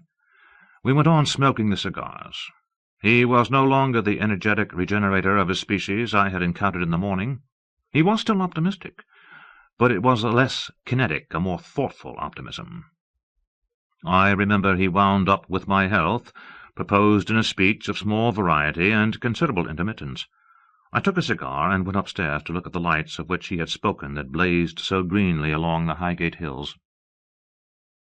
At first I stared unintelligently across the London valley. The northern hills were shrouded in darkness. The fires near Kensington glowed redly, and now and then an orange-red tongue of flame flashed up and vanished in the deep blue night. All the rest of London was black. Then, nearer, I perceived a strange light, a pale, violet-purple, fluorescent glow, quivering under the night breeze. For a space I could not understand it, and then I knew that it must be the red weed from which this faint irradiation proceeded. With that realization, my dormant sense of wonder, my sense of the proportion of things, awoke again. I glanced from that to Mars, red and clear, glowing high in the west, and then gazed long and earnestly at the darkness of Hampstead and Highgate. I remained a very long time upon the roof, wondering at the grotesque changes of the day. I recalled my mental states from the midnight prayer to the foolish card-playing. I had a violent revulsion of feeling. I remember I flung away the cigar with a certain wasteful symbolism. My folly came to me with glaring exaggeration. I seemed a traitor to my wife and to my kind. I was filled with remorse. I resolved to leave this strange, undisciplined dreamer of great things to his drink and gluttony, and to go on into London. There, it seemed to me, I had the best chance of learning what the Martians and my fellow men were doing. I was still upon the roof when the late moon rose. Chapter 8. Dead London. After I had parted from the artilleryman, I went down the hill and by the High Street across the bridge to Fulham. The red weed was tumultuous at that time and nearly choked the bridge roadway, but its fronds were already whitened in patches by the spreading disease that presently removed it so swiftly. At the corner of the lane that turns to Putney Bridge Station, I found a man lying. He was as black as a sweep with a black dust, alive but helplessly and speechlessly drunk. I could get nothing from him but curses and furious lunges at my head. I think I should have stayed by him but for the brutal expression of his face. There was black dust along the roadway from the bridge onwards, and it grew thicker in Fulham. The streets were horribly quiet. I got food, sour, hard, and mouldy, but quite eatable, in a baker's shop here. Some way towards Walham Green the streets became clear of powder, and I passed a white terrace of houses on fire. The noise of the burning was an absolute relief. Going on towards Brompton, the streets were quiet again. Here I came once more upon the black powder in the streets and upon dead bodies. I saw altogether about a dozen in the length of the Fulham Road. They had been dead many days, so that I hurried quickly past them. The black powder covered them over and softened their outlines. One or two had been disturbed by dogs. Where there was no black powder, it was curiously like a Sunday in the city, with the closed shops, the houses locked up and the blinds drawn, the desertion and the stillness. In some places plunderers had been at work, but rarely at other than the provision and wine shops. A jeweller's window had been broken open in one place, but apparently the thief had been disturbed, and a number of gold chains and a watch lay scattered on the pavement. I did not trouble to touch them. Farther on was a tattered woman in a heap on a doorstep. The hand that hung over her knee was gashed and bled down her rusty brown dress, and a smashed magnum of champagne formed a pool across the pavement. She seemed asleep, but she was dead. The farther I penetrated into London, the profounder grew the stillness. But it was not so much the stillness of death, it was the stillness of suspense, of expectation. At any time the destruction that had already singed the northwestern borders of the metropolis, and had annihilated Ealing and Kilburn, might strike among these houses and leave them smoking ruins. It was a city condemned and derelict. In South Kensington the streets were clear of dead and of black powder. It was near South Kensington that I first heard the howling. It crept almost imperceptibly upon my senses. It was a sobbing alternation of two notes, oola, oola, oola, oola, keeping on perpetually. When I passed streets that ran northward, it grew in volume, and houses and buildings seemed to deaden and cut it off again. It came in a full tide down Exhibition Road. I stopped, staring towards Kensington Gardens, wondering at this strange, remote wailing. It was as if that mighty desert of houses had found a voice for its fear and solitude. Oola, oola, oola, oola, wailed that superhuman note, great waves of sound sweeping down the broad sunlit roadway, between the tall buildings on each side. I turned northwards, marvelling towards the iron gates of Hyde Park. I had half a mind to break into the Natural History Museum and find my way up to the summits of the towers in order to see across the park. But I decided to keep to the ground, where quick hiding was possible, and so went on up the Exhibition Road. All the large mansions on each side of the road were empty and still, and my footsteps echoed against the sides of the houses. At the top, near the park gate, I came upon a strange sight. A bus overturned, and the skeleton of a horse picked clean. I puzzled over this for a time, and then went on to the bridge over the Serpentine.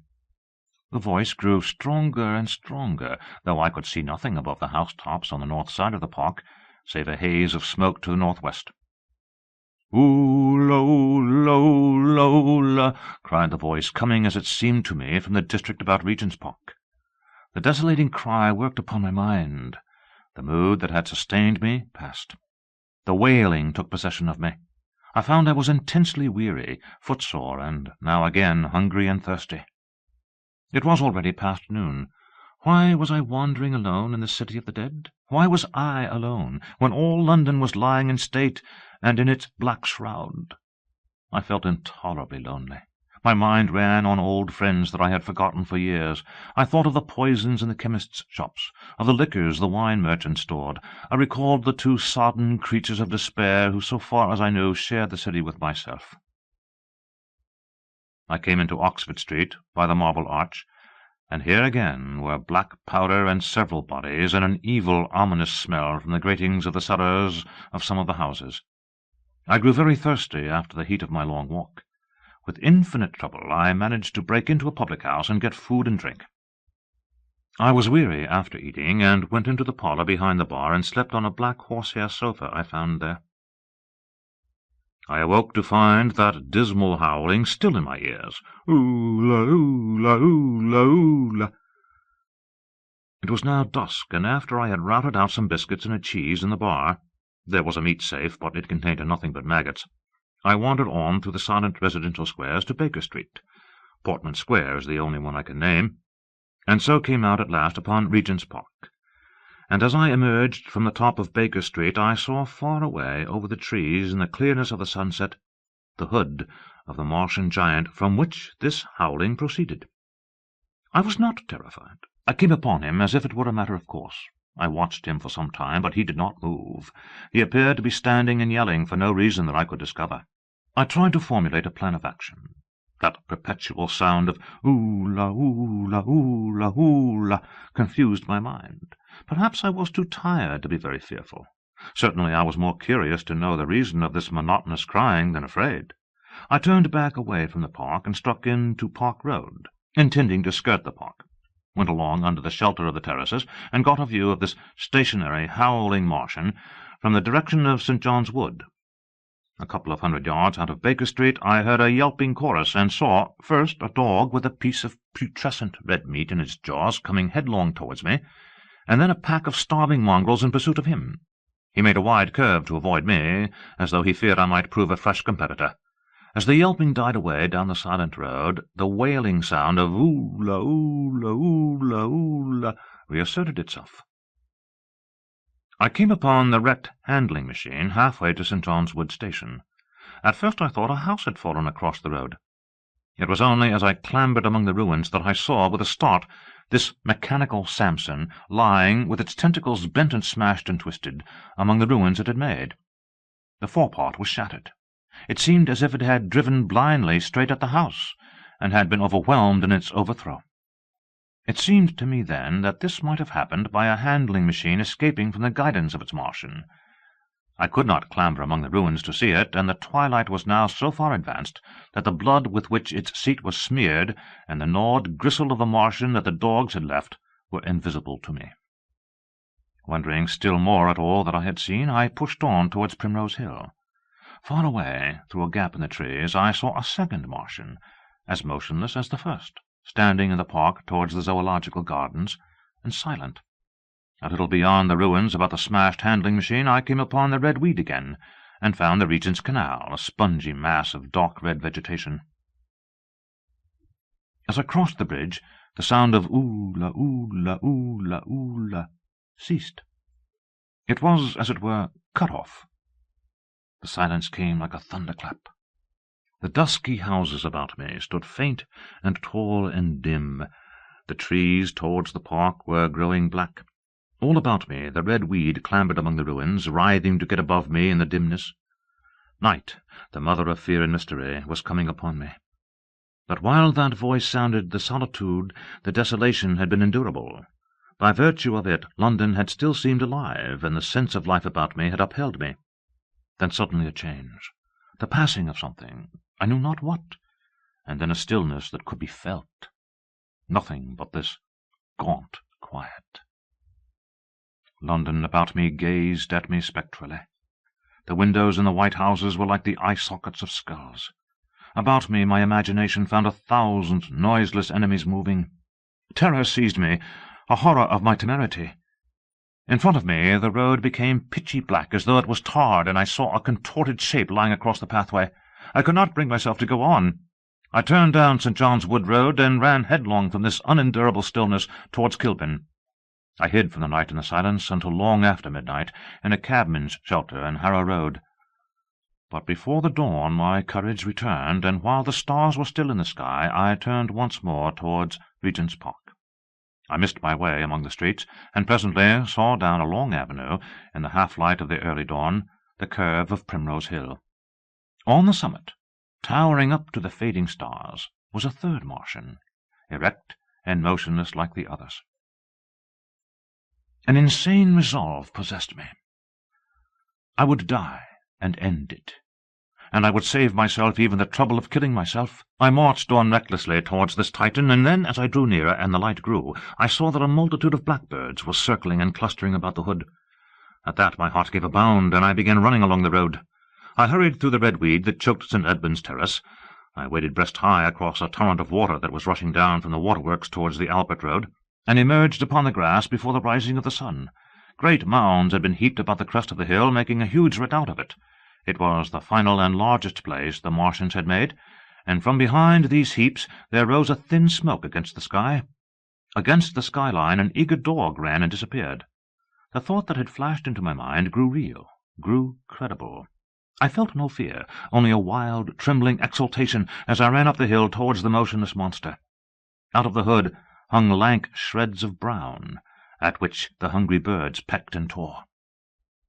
In another moment I had scrambled up the earthen rampart and stood upon its crest, and the interior of the redoubt was below me. A mighty space it was, with gigantic machines here and there within it, huge mounds of material and strange shelter-places. And scattered about it, some in their overturned war machines, some in the now rigid handling machines, and a dozen of them stark and silent and laid in a row, were the Martians. Dead. Slain by the putrefactive and disease bacteria against which their systems were unprepared. Slain as the red weed was being slain. Slain after all man's devices had failed, by the humblest things that God, in his wisdom, has put upon this earth. For so it had come about, as indeed I and many men might have foreseen, had not terror and disaster blinded our minds. These germs of disease have taken toll of humanity since the beginning of things, taken toll of our pre-human ancestors since life began here. But by virtue of this natural selection of our kind, we have developed resisting power. To no germs do we succumb without a struggle, and to many, those that cause putrefaction in dead matter, for instance, our living frames are altogether immune. But there are no bacteria in Mars, and directly these invaders arrived, directly they drank and fed, our microscopic allies began to work their overthrow.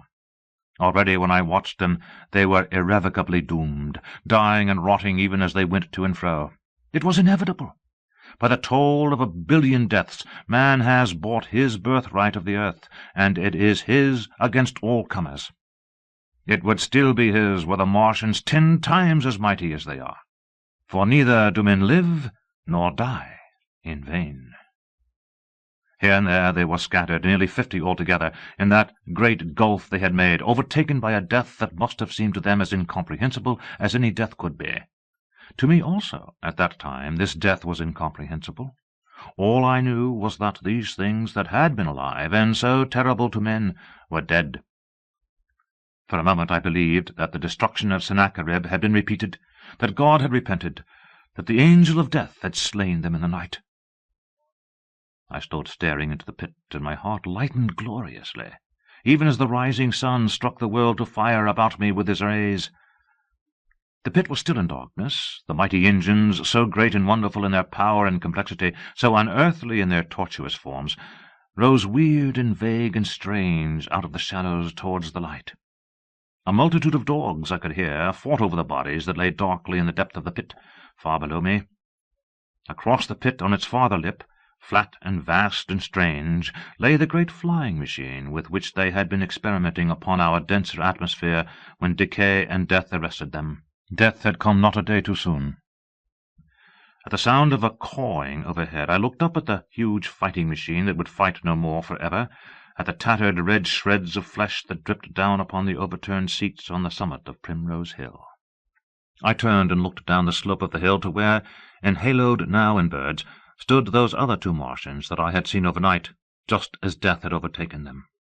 The one had died, even as it had been crying to its companions. Perhaps it was the last to die, and its voice had gone on perpetually until the force of its machinery was exhausted. They glittered now, harmless tripod towers of shining metal in the brightness of the rising sun. All about the pit, and saved as by a miracle from everlasting destruction, stretched the great mother of cities. Those who have only seen London veiled in her sombre robes of smoke can scarcely imagine the naked clearness and beauty of the silent wilderness of houses. Eastward, over the blackened ruins of the Albert Terrace and the splintered spire of the church, the sun blazed dazzling in a clear sky, and here and there some facet in the great wilderness of roofs caught the light and glared with a white intensity. Northward were Kilburn and Hampstead, blue and crowded with houses. Westward the great city was dimmed, and southward, beyond the Martians, the green waves of Regent's Park, the Langhorne Hotel, the dome of the Albert Hall, The Imperial Institute and the great mansions of the Brompton Road came out clear and little in the sunrise, the jagged ruins of Westminster rising hazily beyond. Far away and blue were the Surrey hills, and the towers of the Crystal Palace glittered like two silver rods. The dome of St. Paul's was dark against the sunrise, and injured, I saw for the first time, by a huge gaping cavity on its western side. And as I looked at this wide expanse of houses and factories and churches, silent and abandoned, as I thought of the multitudinous hopes and efforts, the innumerable hosts of lives that had gone to build this human reef, and of the swift and ruthless destruction that had hung over it all, when I realized that the shadow had been rolled back, and that men might still live in the streets, and this dear, vast, dead city of mine be once more alive and powerful, I felt a wave of emotion that was near akin to tears. The torment was over. Even that day the healing would begin. The survivors of the people scattered over the country, leaderless, lawless, foodless, like sheep without a shepherd, the thousands who had fled by sea, would begin to return. The pulse of life, growing stronger and stronger, would beat again in the empty streets and pour across the vacant squares. Whatever destruction was done, the hand of the destroyer was stayed. All the gaunt wrecks, the blackened skeletons of houses that stared so dismally at the sunlit grass of the hill, would presently be echoing with the hammers of the restorers and ringing with the tapping of their trowels. At the thought I extended my hands towards the sky and began thanking God. In a year, thought I, in a year. With overwhelming force came the thought of myself, of my wife, and the old life of hope and tender helpfulness that had ceased forever. Chapter 9. Wreckage. And now comes the strangest thing in my story. Yet perhaps it is not altogether strange. I remember clearly and coldly and vividly all that I did that day until the time that I stood weeping and praising God upon the summit of Primrose Hill. And then I forget. Of the next 3 days I know nothing. I have learned since that, so far from my being the first discoverer of the Martian overthrow, several such wanderers as myself had already discovered this on the previous night. One man, the first, had gone to St. Martin's-le-Grand, and while I sheltered in the cabman's hut, had contrived to telegraph to Paris. Thence the joyful news had flashed all over the world. 1,000 cities, chilled by ghastly apprehensions, suddenly flashed into frantic illuminations. They knew of it in Dublin, Edinburgh, Manchester, Birmingham, at the time when I stood upon the verge of the pit. Already men, weeping with joy, as I have heard, shouting and staying their work to shake hands and shout, were making up trains, even as near as Crewe, to descend upon London. The church bells that had ceased a fortnight since suddenly caught the news until all England was bell-ringing.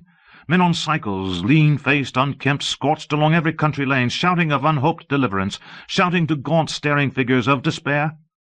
And for the food, across the Channel, across the Irish Sea, across the Atlantic, corn, bread, and meat were tearing to our relief. All the shipping in the world seemed going Londonward in those days. But of all this I have no memory. I drifted, a demented man. I found myself in a house of kindly people, who had found me on the 3rd day, wandering, weeping, and raving through the streets of St. John's Wood. They have told me since that I was singing some inane doggerel about "the last man left alive, hurrah, the last man left alive." Troubled as they were with their own affairs, these people, whose names, much as I would like to express my gratitude to them, I may not even give here, nevertheless cumbered themselves with me, sheltered me, and protected me from myself. Apparently they had learned something of my story from me during the days of my lapse. Very gently, when my mind was assured again, did they break to me what they had learned of the fate of Leatherhead. 2 days after I was imprisoned, it had been destroyed, with every soul in it, by a Martian. He had swept it out of existence, as it seemed, without any provocation, as a boy might crush an ant-hill in the mere wantonness of power. I was a lonely man, and they were very kind to me. I was a lonely man and a sad one, and they bore with me. I remained with them 4 days after my recovery. All that time I felt a vague, a growing craving to look once more on whatever remained of the little life that seemed so happy and bright in my past. It was a mere hopeless desire to feast upon my misery. They dissuaded me. They did all they could to divert me from this morbidity, but at last I could resist the impulse no longer, and promising faithfully to return to them, and parting, as I will confess, from these 4-day friends with tears, I went out again into the streets that had lately been so dark and strange and empty. Already they were busy with returning people. In places even there were shops open, and I saw a drinking fountain running water. I remember how mockingly bright the day seemed as I went back on my melancholy pilgrimage to the little house at Woking. How busy the streets and vivid the moving life about me. So many people were abroad everywhere, busied in 1,000 activities, that it seemed incredible that any great proportion of the population could have been slain. But then I noticed how yellow were the skins of the people I met, how shaggy the hair of the men, how large and bright their eyes, and that every other man still wore his dirty rags. Their faces seemed all with one of two expressions, a leaping exultation and energy, or a grim resolution. Save for the expression of the faces, London seemed a city of tramps.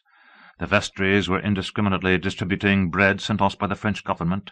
The ribs of the few horses showed dismally. Haggard special constables with white badges stood at the corners of every street.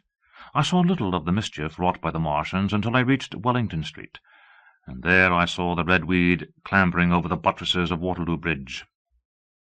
At the corner of the bridge, too, I saw one of the common contrasts of that grotesque time, a sheet of paper flaunting against a thicket of the red weed, transfixed by a stick that kept it in place. It was the placard of the first newspaper to resume publication, the Daily Mail. I bought a copy for a blackened shilling I found in my pocket. Most of it was in blank, but the solitary compositor who did the thing had amused himself by making a grotesque scheme of advertisement stereo on the back page. The matter he printed was emotional. The news organization had not as yet found its way back. I learned nothing fresh, except that already in 1 week the examination of the Martian mechanisms had yielded astonishing results. Among other things, the article assured me, what I did not believe at the time, that the secret of flying was discovered. At Waterloo I found the free trains that were taking people to their homes. The first rush was already over. There were few people in the train, and I was in no mood for casual conversation. I got a compartment to myself, and sat with folded arms, looking greyly at the sunlit devastation that flowed past the windows. And just outside the terminus the train jolted over temporary rails, and on either side of the railway the houses were blackened ruins.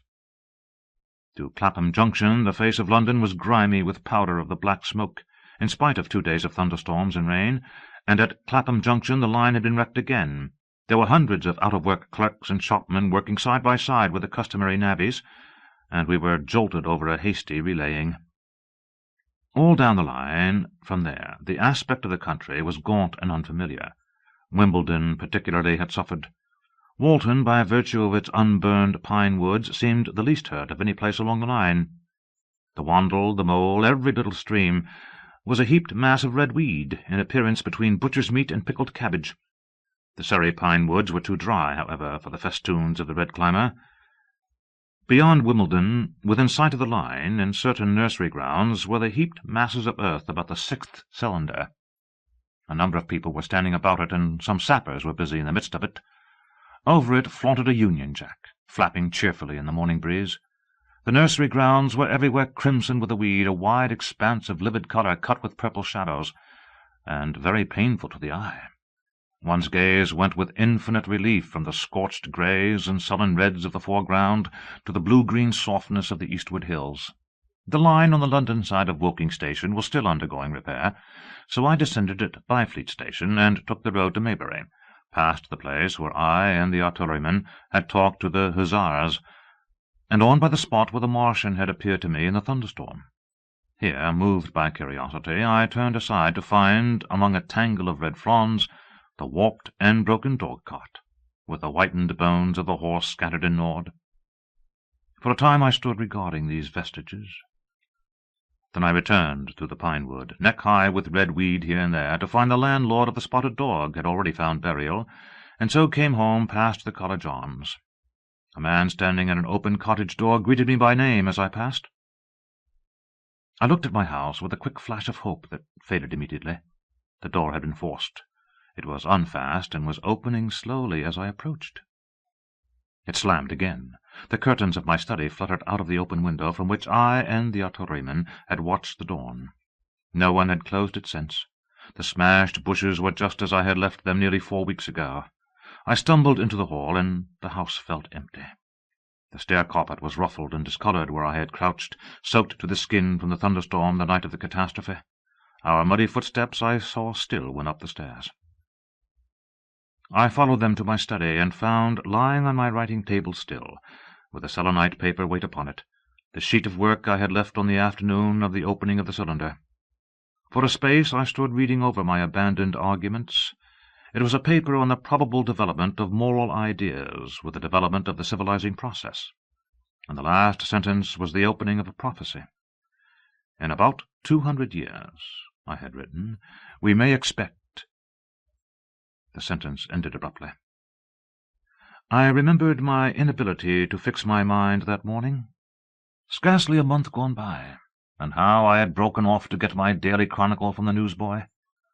I remembered how I went down to the garden gate as he came along, and how I had listened to his odd story of men from Mars. I came down and went into the dining-room. There were the mutton and the bread, both far gone now in decay, and a beer bottle overturned, just as I and the artillerymen had left them. My home was desolate. I perceived the folly of the faint hope I had cherished so long. And then a strange thing occurred. "It is no use," said a voice. "The house is deserted. No one has been here these 10 days. Do not stay here to torment yourself. No one escaped but you." I was startled. Had I spoken my thought aloud? I turned, and the French window was open behind me. I made a step to it, and stood looking out. And there, amazed and afraid, even as I stood amazed and afraid, were my cousin and my wife white and tearless. She gave a faint cry. "I came," she said. "I knew. She put her hand to her throat, swayed. I made a step forward and caught her in my arms. Chapter 10. The Epilogue. I cannot but regret, now that I am concluding my story, how little I am able to contribute to the discussion of the many debatable questions which are still unsettled. In one respect I shall certainly provoke criticism. My particular province is speculative philosophy.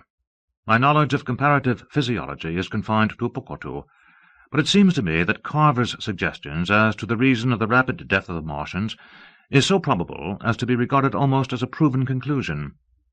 I have assumed that in the body of my narrative.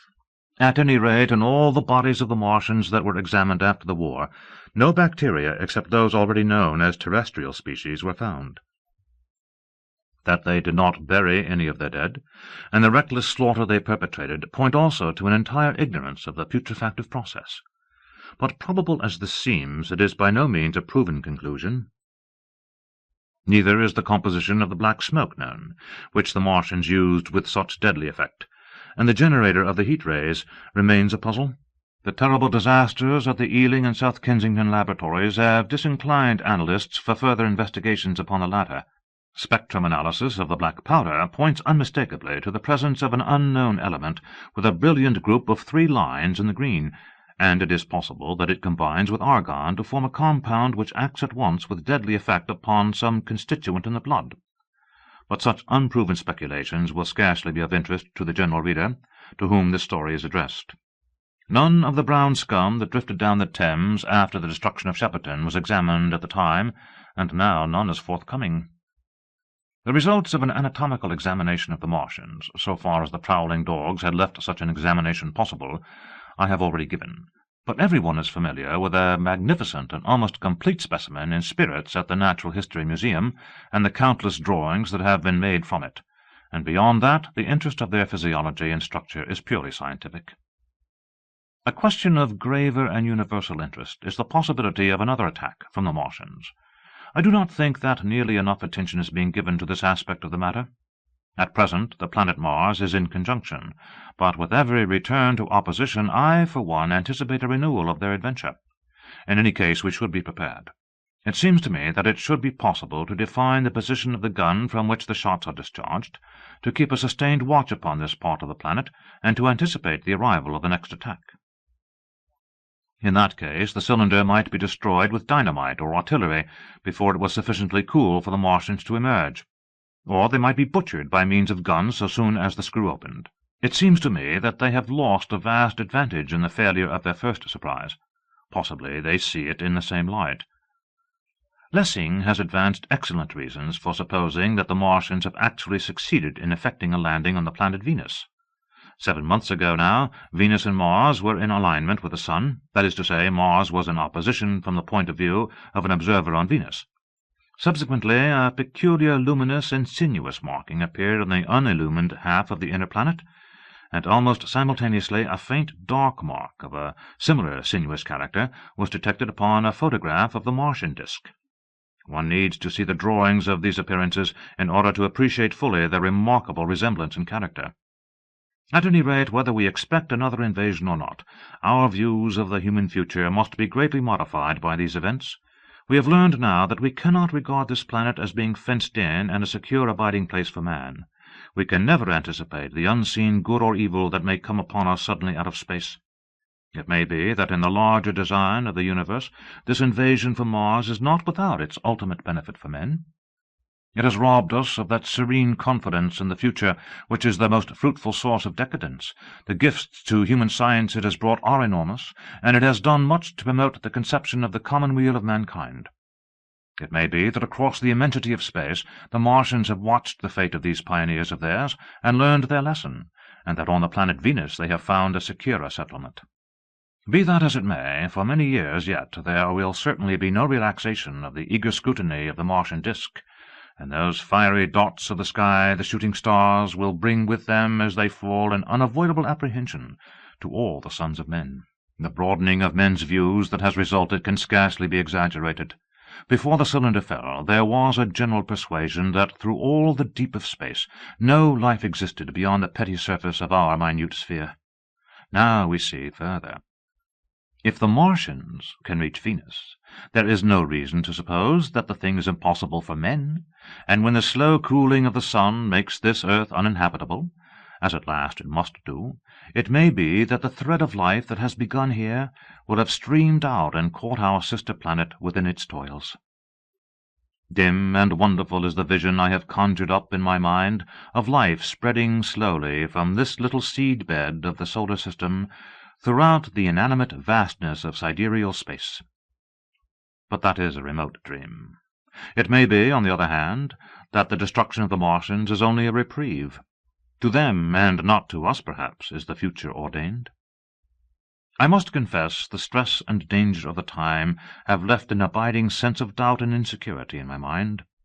I sit in my study writing by lamplight, and suddenly I see again the healing valley below set with writhing flames, and feel the house behind and about me empty and desolate. I go out into the Byfleet Road, and vehicles pass me, a butcher boy in a cart, a cab full of visitors, a workman on a bicycle, children going to school, and suddenly they become vague and unreal, and I hurry again with the artillerymen through the hot, brooding silence. Of a night I see the black powder darkening the silent streets, and the contorted bodies shrouded in that layer. They rise upon me tattered and dog-bitten. They gibber and grow fiercer, paler, uglier, mad distortions of humanity at last, and I wake, cold and wretched, in the darkness of the night. I go to London, and see the busy multitudes in Fleet Street and the Strand, and it comes across my mind that they are but the ghosts of the past, haunting the streets that I have seen silent and wretched, going to and fro, phantasms in a dead city, the mockery of life in a galvanized body. And strange, too, it is to stand on Primrose Hill, as I did but a day before writing this last chapter, to see the great province of houses, dim and blue through the haze of the smoke and mist, vanishing at last into the vague lower sky, to see the people walking to and fro among the flower-beds on the hill, to see the sightseers about the Martian machine that stands there still, to hear the tumult of playing children, and to recall the time when I saw it all bright and clear-cut, hard and silent, under the dawn of that last great day. And strangest of all is it to hold my wife's hand again, and to think that I have counted her, and that she has counted me, among the dead.